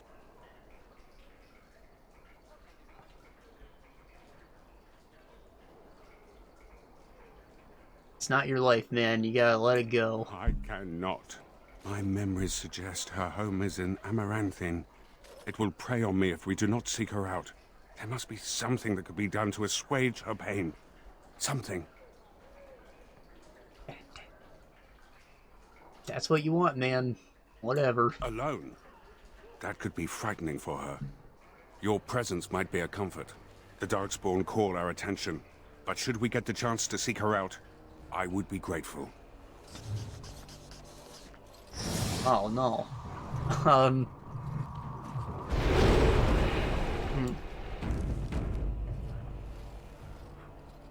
Yeah, that's another thing that was kind of disappointing about it. Like, some of your choices did show up, but... like, it wasn't too far enough into the future to see too much of the impact of any of that stuff. Like, seeing Alistair in the pub after he gets exiled is really heartbreaking. Or, like, the whole deal with Anders, he's just, like, a different character for some reason. I don't know why. That kind of pissed me off, what they did with him.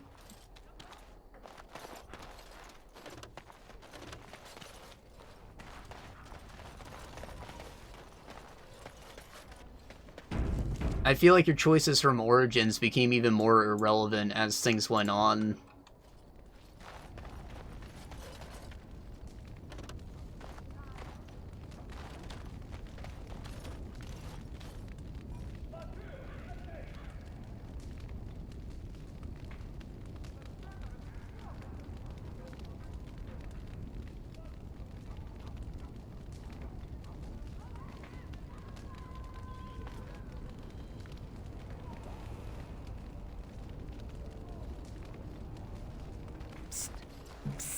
Warden.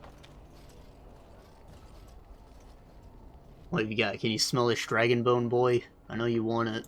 Haren is content to let me craft away in obscurity under dreadful conditions. Never a care for the art of crafting. But you're not so dreadfully common. I don't know, I look pretty common. Exactly. I want to make wondrous things. Things a dwarf and craftsman would appreciate. If you come across any fantastical materials, could you perhaps visit old Wade? Wade, what are you about? Oh, nothing. Remember. It's never not funny looking at Gimp Aaron.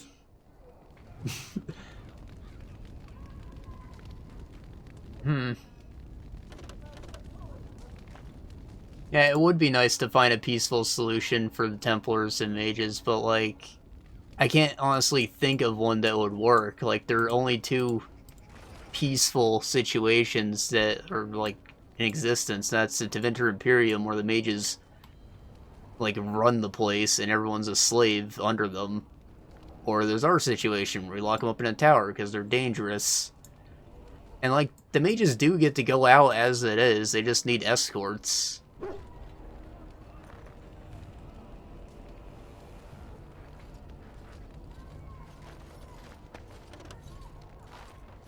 I definitely don't think that they deserve to be free. Because too many of them screw up. They do need the escort.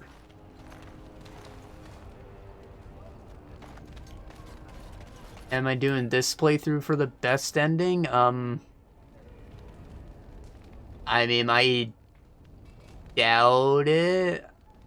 I'm trying to do all the side quests that I can, but, like, with it being so difficult, I'm sure there are things that I just mess up on. When I went through the main campaign, I was, like, trying to roleplay, so, like, I definitely made some bad choices. But this guy, I haven't been getting too much into it. He's just, like, he's OP. So, yeah, I guess we're trying to go for the good ending. Yes, Commander? Make me a sword, damn you. I could make a blade unparalleled. Oh my, oh my. Where's that list? Quick! I don't think I've ever seen, like, an ending where Amaranthine got destroyed, so, like, that'd be interesting.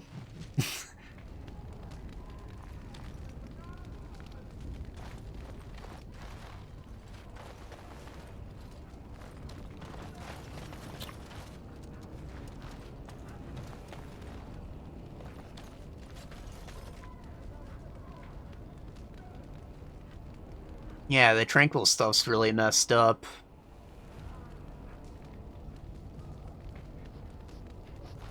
Again,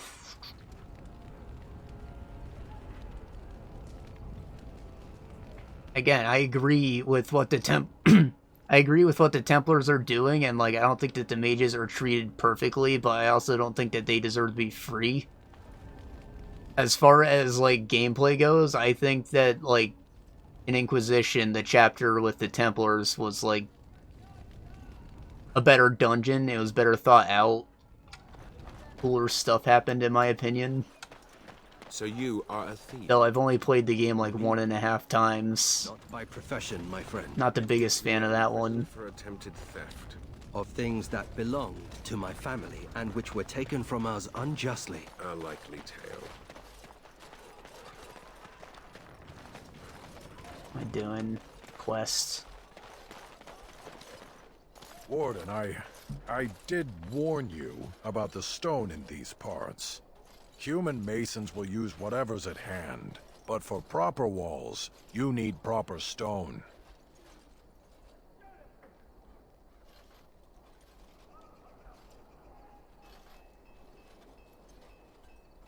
Need more money? Because I got money. Coin? Nay. Who around here sells stone? The nearest quarry has some miserable slate nonsense. I need proper granite. The darker the better. I don't suppose, you know, in your travels... A middle ground where they can be normal people but supervised. So, like, what would that look like? Like, I get having Templars as a sort of police force in a town would work, but isn't that basically what the Circle Tower is? Just, like, a little town for mages only. Basically a concentration camp, but, like, setting up a ghetto for mages out in the wild, it can't be much better, right? The issue is that you can't keep all of them under constant supervision, which is why they all need to be in one place. One of them goes out into the wild and starts sacrificing children and nobody's around to stop them, that's an issue. And it's not even like an issue of their morals, because they're at a constant threat of being possessed by demons. Like, they need to keep up a mental fortress at all times, and sometimes that just breaks. Which I guess you'd you'd be more mentally susceptible if you were being bullied or something. So, like, keeping you away from other people is probably, like, an additional safety measure. In that sense.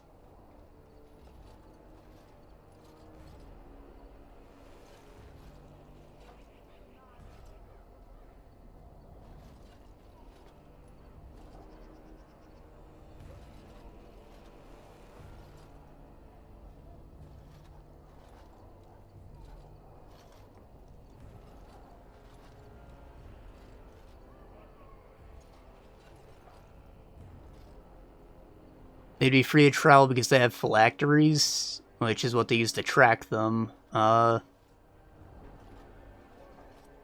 don't know. That still falls into, like, an innocent until proven guilty kind of deal, but, like, the issue is you want to stop mass destruction from happening. And then, like, when they become abominations, they're not even recognizable as people anymore, so you can't just, like, put out a bounty poster on this mage that went rogue and then track him down.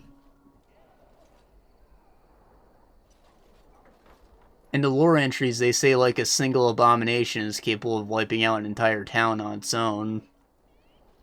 And it takes, like, a whole squad of Templars to deal with one.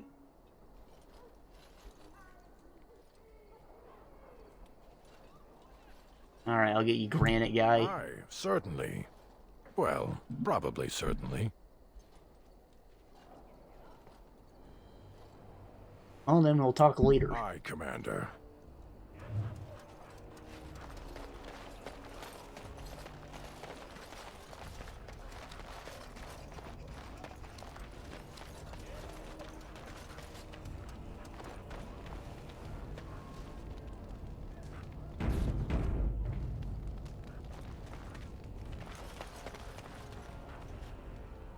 Rask? Is that from, like, the Nordic expansion? I didn't get to play any of the DLCs.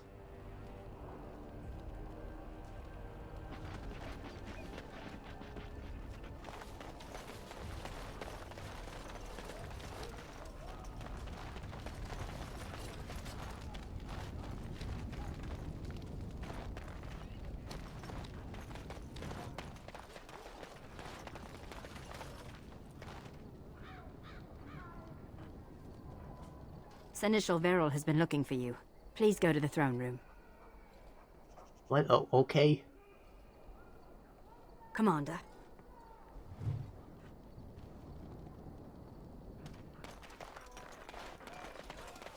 The guy that's behind the plot against Meredith, he's with Grace.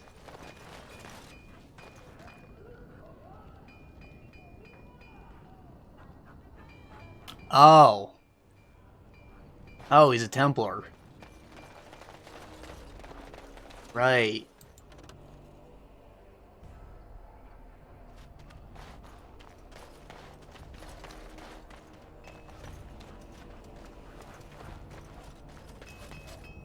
Commander, the men cleared the rubble.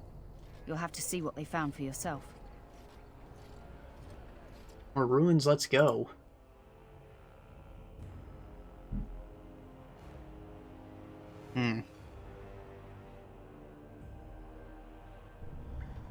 Here we are. Look at her. I knew it led to the deep roads. I could smell it. It looks safe Well, to climb down. see, if we're talking about the guy who's leading, like, the Mage Rebellion in 2, then I wouldn't say that... I wouldn't say that necessarily worked out in the case of what Anders did, which, as you point out, super messed up. It, like, came out of nowhere, man. And you help him do it, too. You're just like, oh, you're my buddy. I'll help you plant that bomb that you don't tell me about. Not when I'm naked, I don't. I mean, when you run from the circle, robes would make you easy to spot. So does the big I'm a mage sign around my neck. I like to make it easy for the Templars. Ah, so that's how it's going to be. Leveling up glitch. I don't think I ever got that one.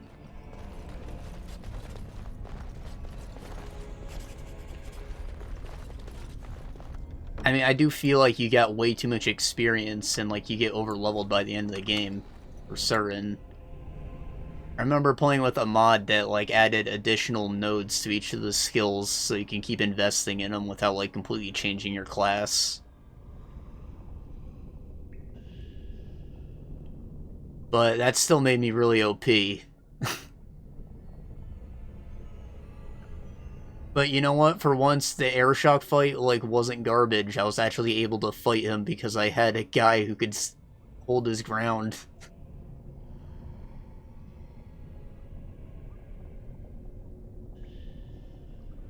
Oh...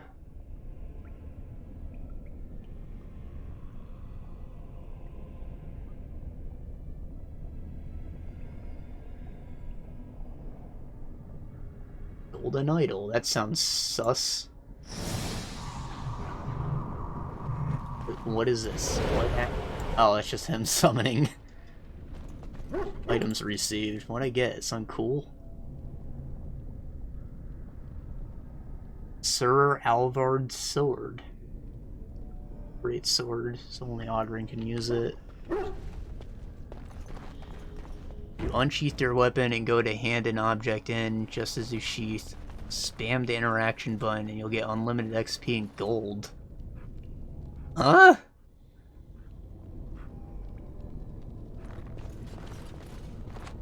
That's just really weird. I don't see what sheathing your weapon has anything to do with how you get XP or gold.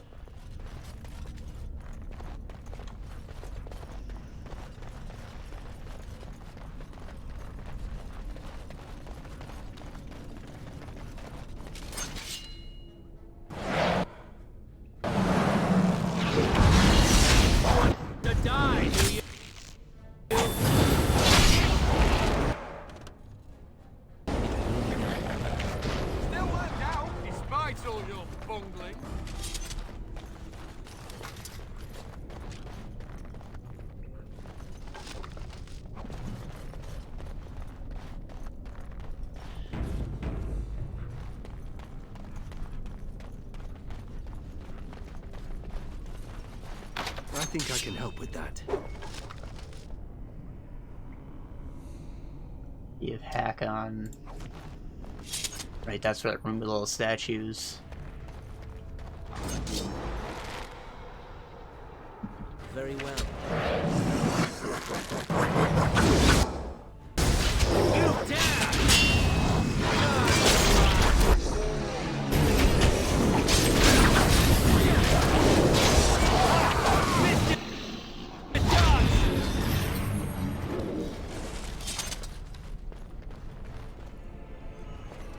Oh, speaking of the Aeroshock, I thought that, like, his thing kind of pissed me off, too, because he was, like, really dishonest with you, which is sort of against, like, the Qun code. And, like, I have a lot of respect for their culture, but, like, what he did was just really out of line. And it made me sad when I had to slaughter all of them.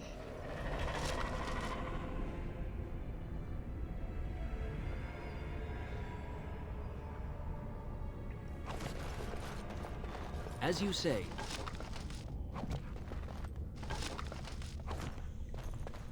It will be done.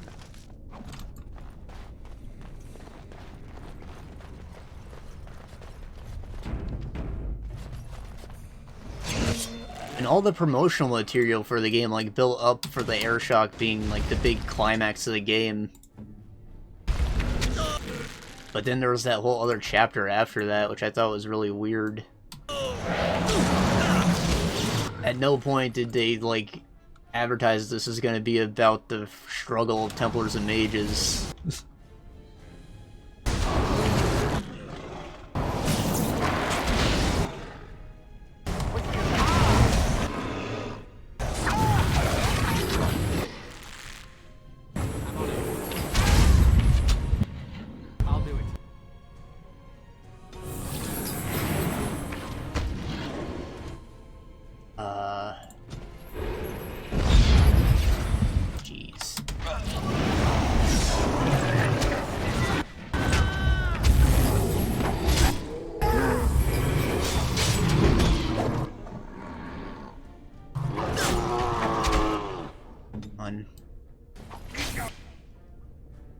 Oh, I see. He's healing them.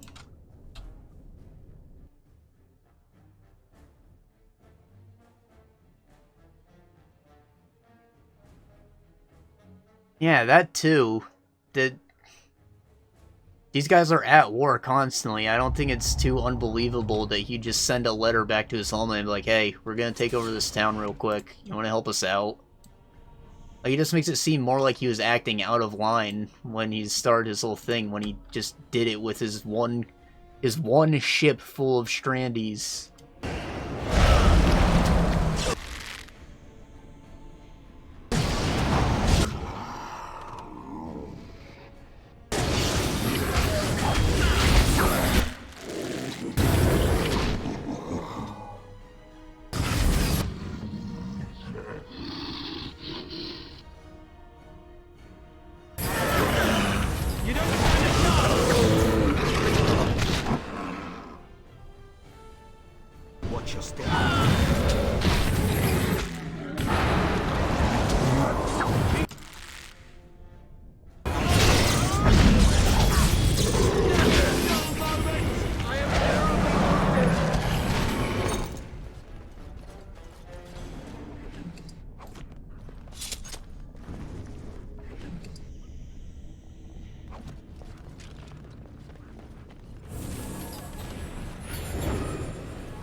Right?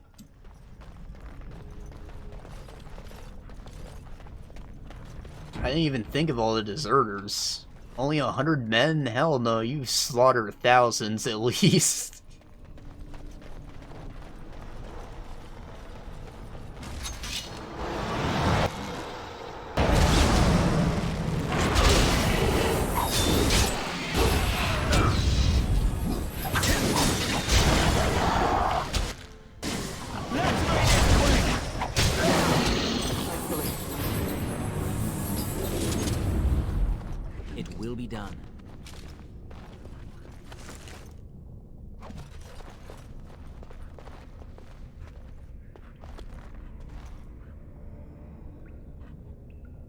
As you say.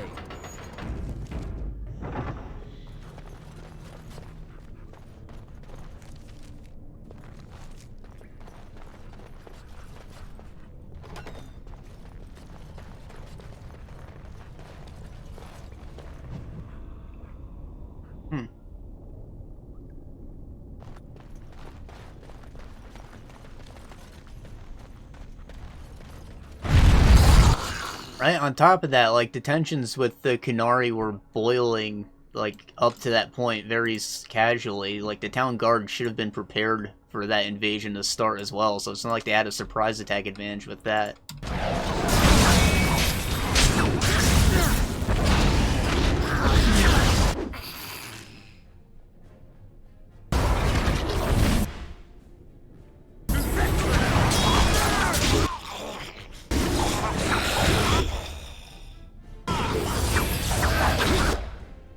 I'd like to think that maybe because Varric was telling the story, he exaggerated the number of enemies that Hawk fought.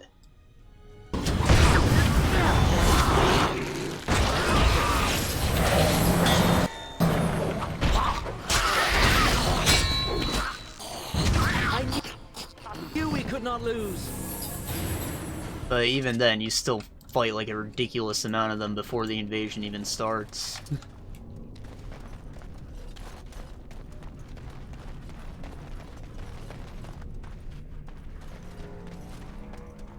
Warrior statues, nothing to interact with? Oh.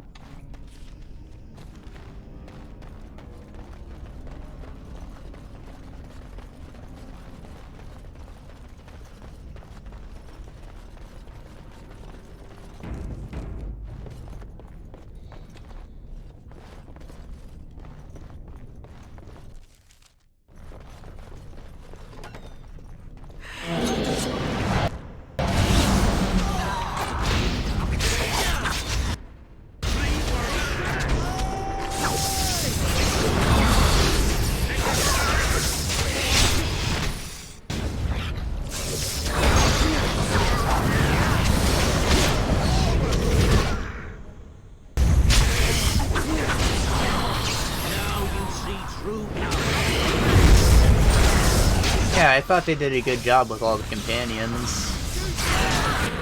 Again, I just hate what they did to Anders. That came out of nowhere. He deserves so much better.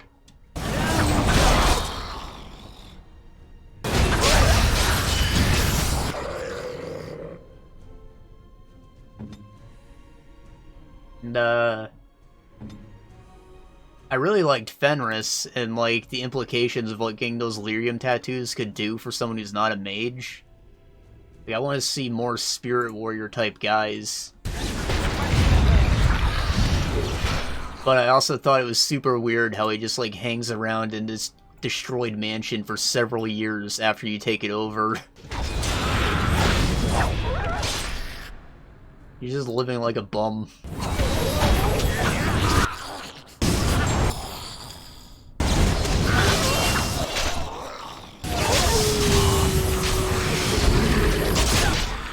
Shit. Oh boy.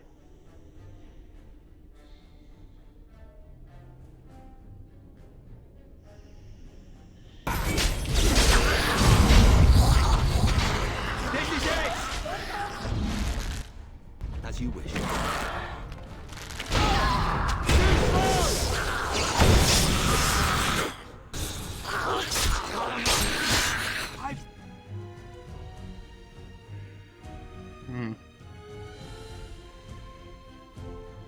You like the humor? Yeah, Varric was like always in my party. I loved him.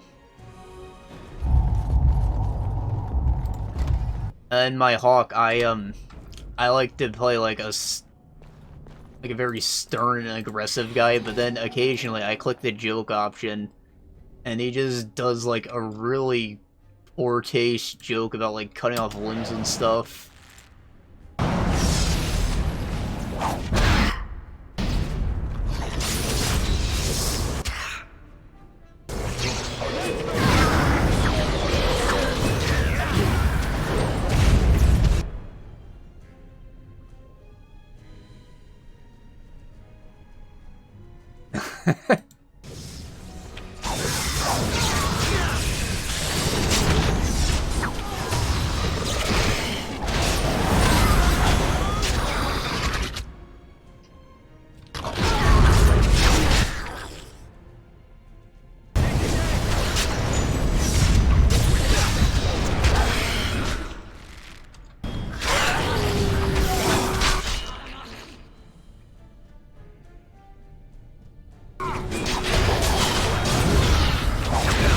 Right, Aveline's another character that I really liked, and I was super surprised that they, like, don't let you romance her even though the options are there.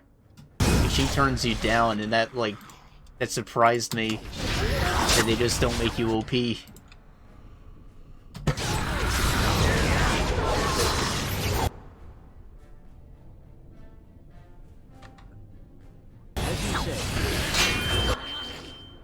She was my second choice when I was going through the game as like an anti-mage guy. She's like, nah, I want to marry the NPC, okay?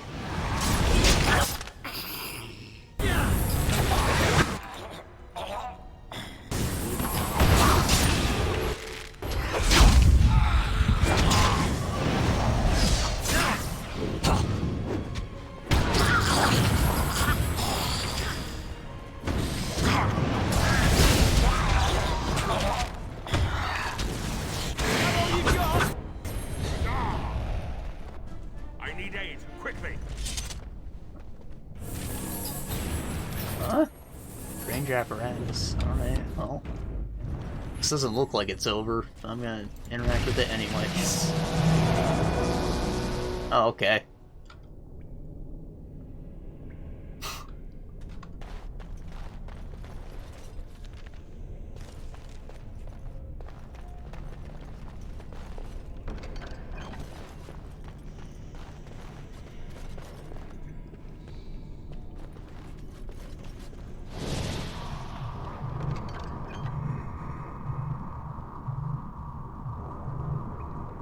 Osman Restoration, Willpower, Hostility. Huh. Enders might want that.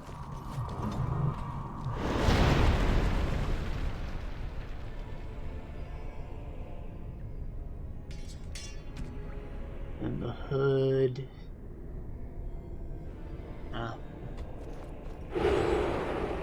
Heard the romance and origins. When you're with Morgan, she makes jealous comments and such.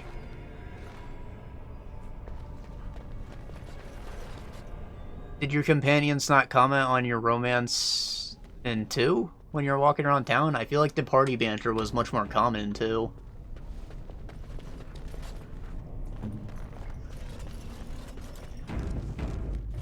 I remember in Inquisition, there was this really weird conversation with, Cole? Is that the name of the weird ghost assassin kid? He, like, talks about you and, like, swallowing...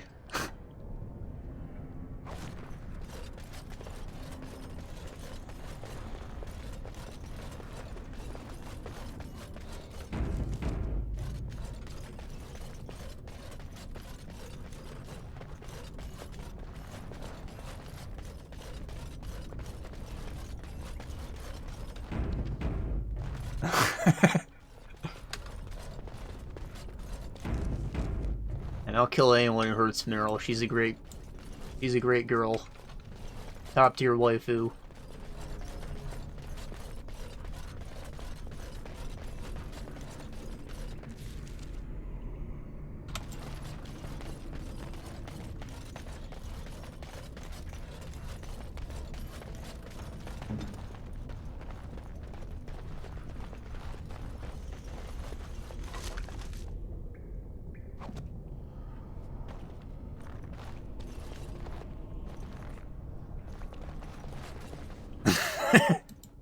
I think I can help with that.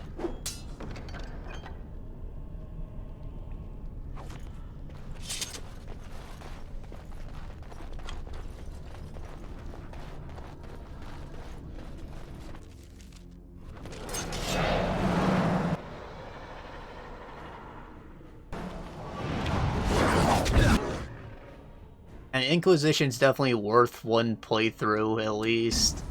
I personally didn't like the way archery and magic felt, but I enjoyed my first run as a two-handed guy, and I got pretty far as a rogue as well. And for the multiplayer, I played the tank, which I enjoyed, kinda. It felt like you never got to do any damage as them, you just kinda like, your focus was only to absorb damage, and that got like stale.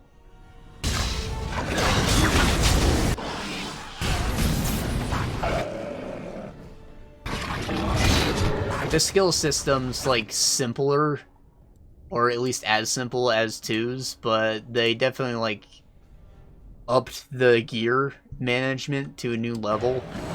It's, like, honestly one of the best gear systems I've ever seen. So shall it be. And the game is beautiful, too. There's just, like, a lot of busy work. I wouldn't, like, 100% the game, but, like, if you have the expansion pack, probably go for that, because, like, they're important, I guess, for the next one. And some of them sound interesting. But literally half of the big maps in the game are just, like, pointless all-side content with, like, no NPCs to talk to either. You just, like, go there and do MMO busy work.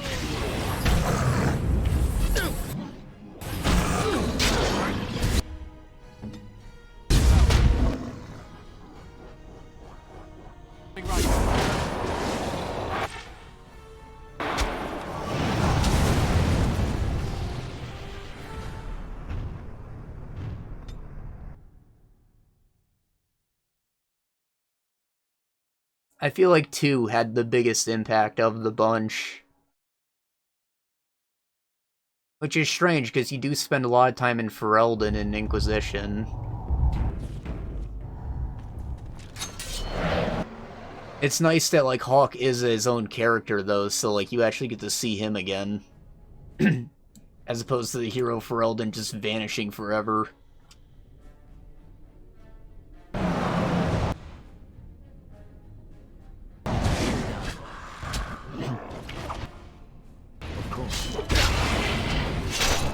I was also kind of, like, pissed how they handled the import for Inquisition. You know, normally you just do the same save file because these were both on the Aurora 2 engine. But because they switched to Frostbite, I guess, they couldn't do the save file import. So you had to do this whole online thing and try to remember all the choices that you made. And you know that they cut out some of the minor things that they just don't want to implement because they don't, because you're not going to remember them.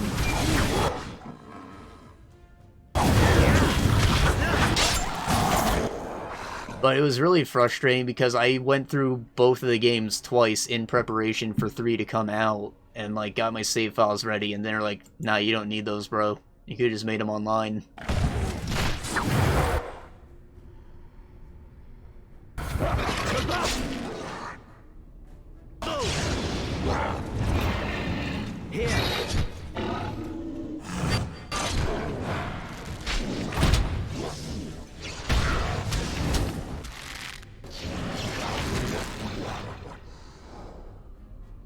Where shall I strike? I need to kill this emissary.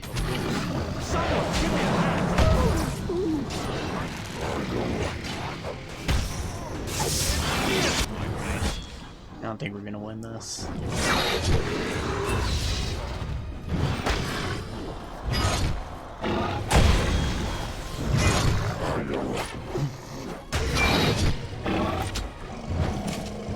Right, I think that in Inquisition, if your character is still alive, he like sends you a letter to be like, hey, good job, bro. Or you're making big moves, huge. You love to see it.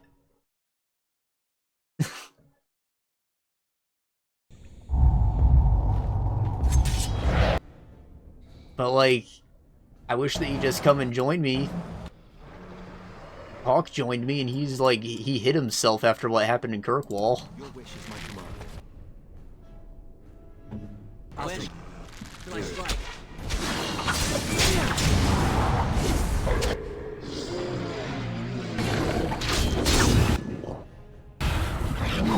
Now obviously they can't like put a character to your guy, but I don't know, just have him show up during one of the fights at the Darkspawn, give you a thumbs up or something cool.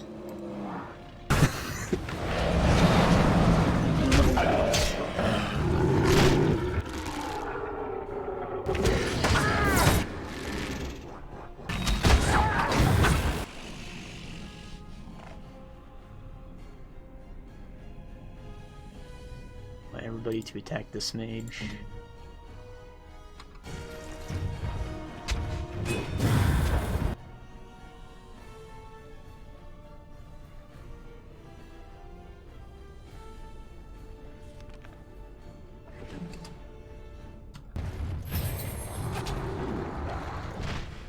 Oh, the virgin mage with the dirt stash.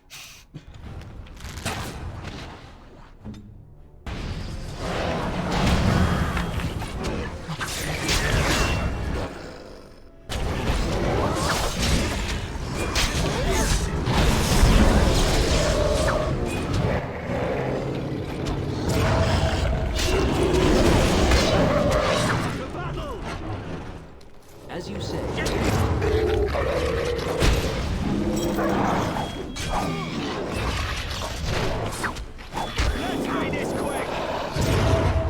What the shit? Oh my god. He's killing a ghost. Holy shit, it's a ghost!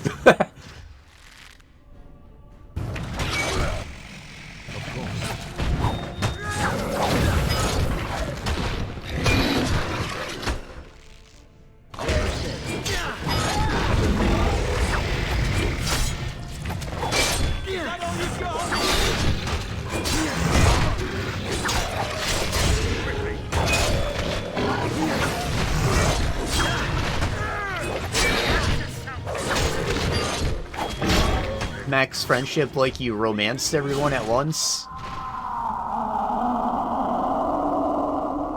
Commander, the ancestors favor us indeed. This is a dwarven barrier door.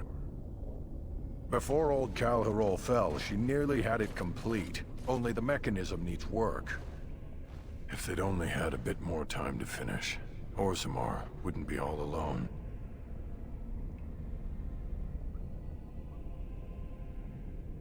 Finish that door, man.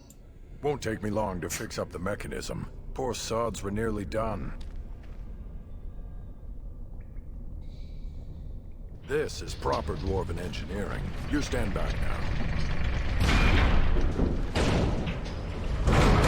Should buy us a few years. A decade if we're lucky. That'll give us time Oh, to I was hoping to hear about like some Persona 5 Valentine's Day where everyone comes and tells you you're a dick at once. You sit there for like 20 minutes and just get roasted.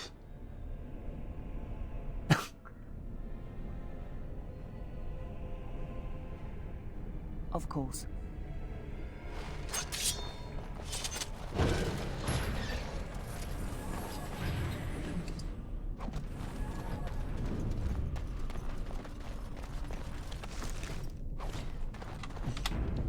I was kind of disappointed that nobody ever just left you when you, like, made the rivalry meter go all the way up. They still hang around because you're interesting, I guess. I don't know. Got nothing better to do but hang out with the guy they hate.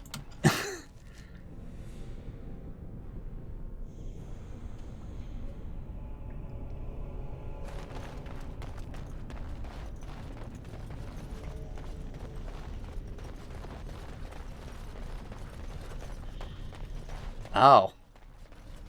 I've never declined a quest. That's not in my nature as a gamer. Well, that's cool attention to detail then.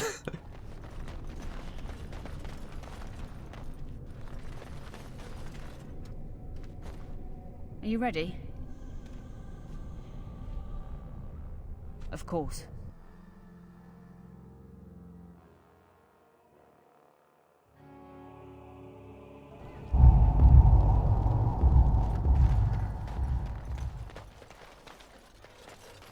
Alright, well, we did a whole dungeon. Got some fat loots.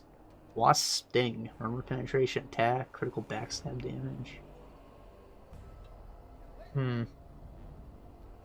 That's alright.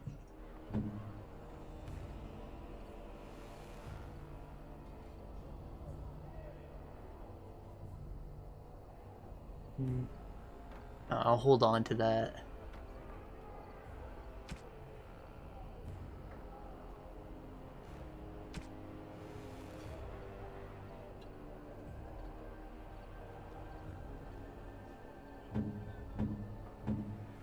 Inferno.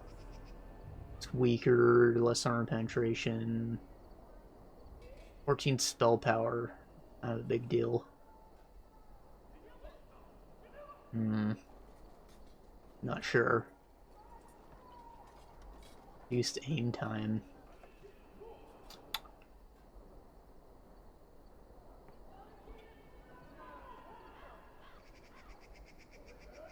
No, Anders is support, he needs his mana.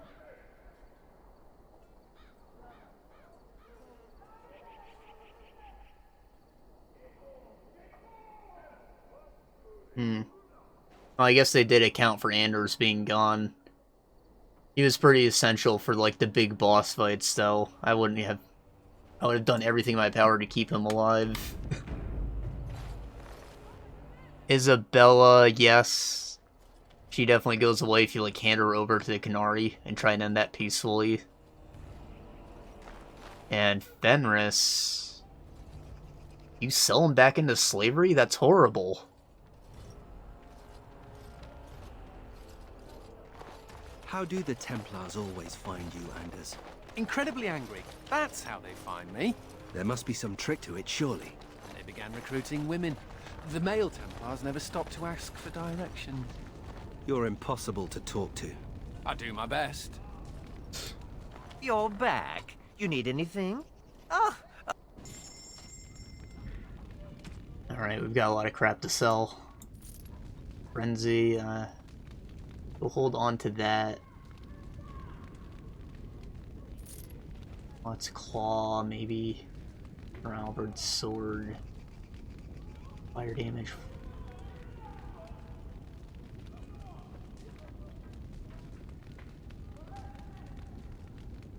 Hold on, Frenzy.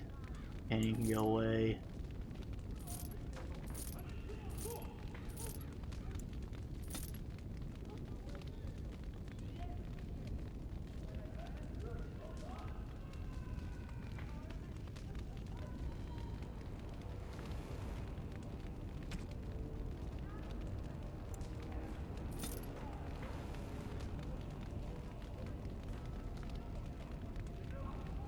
Trickster boots.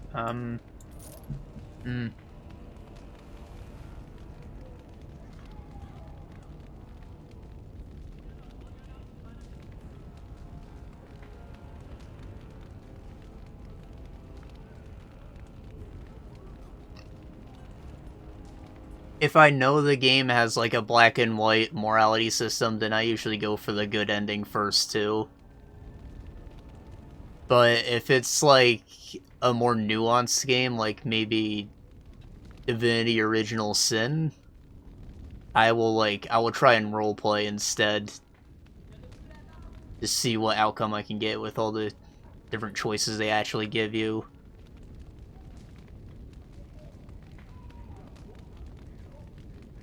Forbidden Knowledge? Is that the one that gets you the secret boss fight at the end?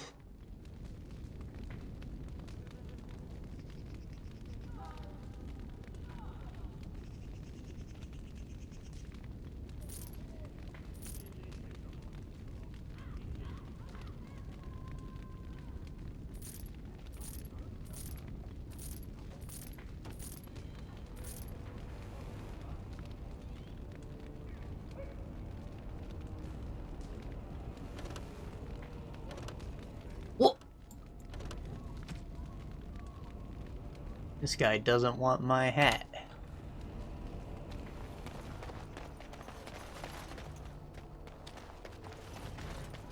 You arranged for quite the welcome for us, didn't you, Commander? Not that I mind. Gave me a chance to do some proper testing.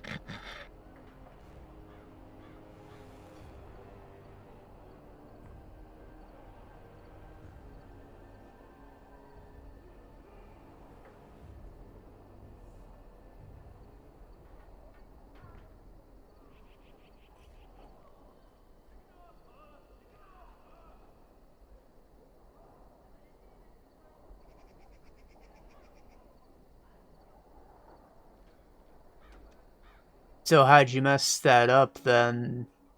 Did you just click on the books and he automatically read it and you had to do something else to destroy them?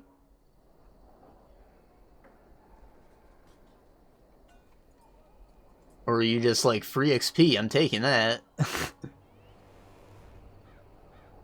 Explosives! The name is Dworkin Glavenok. Some call me Dworkin the Mad. That don't ruffle my beard, though. You have to be a little mad in my line of research.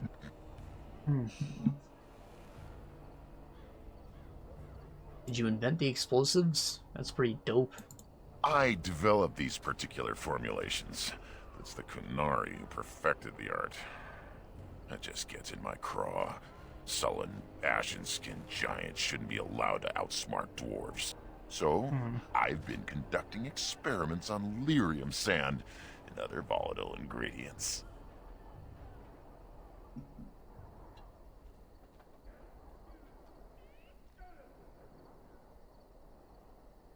Can I help blow stuff up? If you got a mind to, aye. We used up all the explosives on those darkspawn. I can make more, but I'm out of lyrium sand. Lyrium dust is all over the place, but that's too fine. Dust's good for fuses, but not the boom I'm looking for. With real lyrium sand, I can set the lads to work.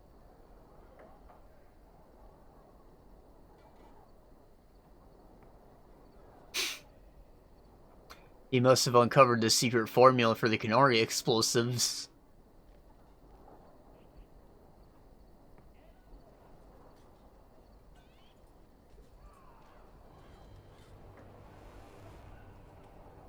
Got lyrium sand right here, my man. Wonderful.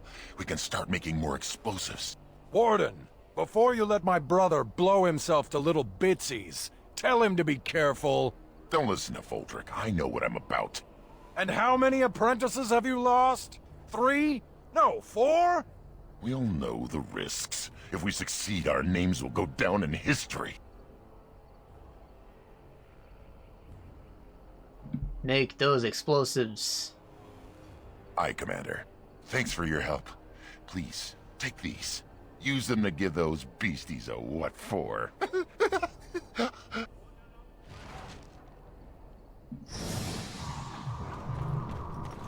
Ah, boy. Well, I really have to, like, piss, and I'm also, like, tired. It's actually kind of late now, actually. So I think that we're done for the day, but, it was really nice talking to you, Seba. Seba.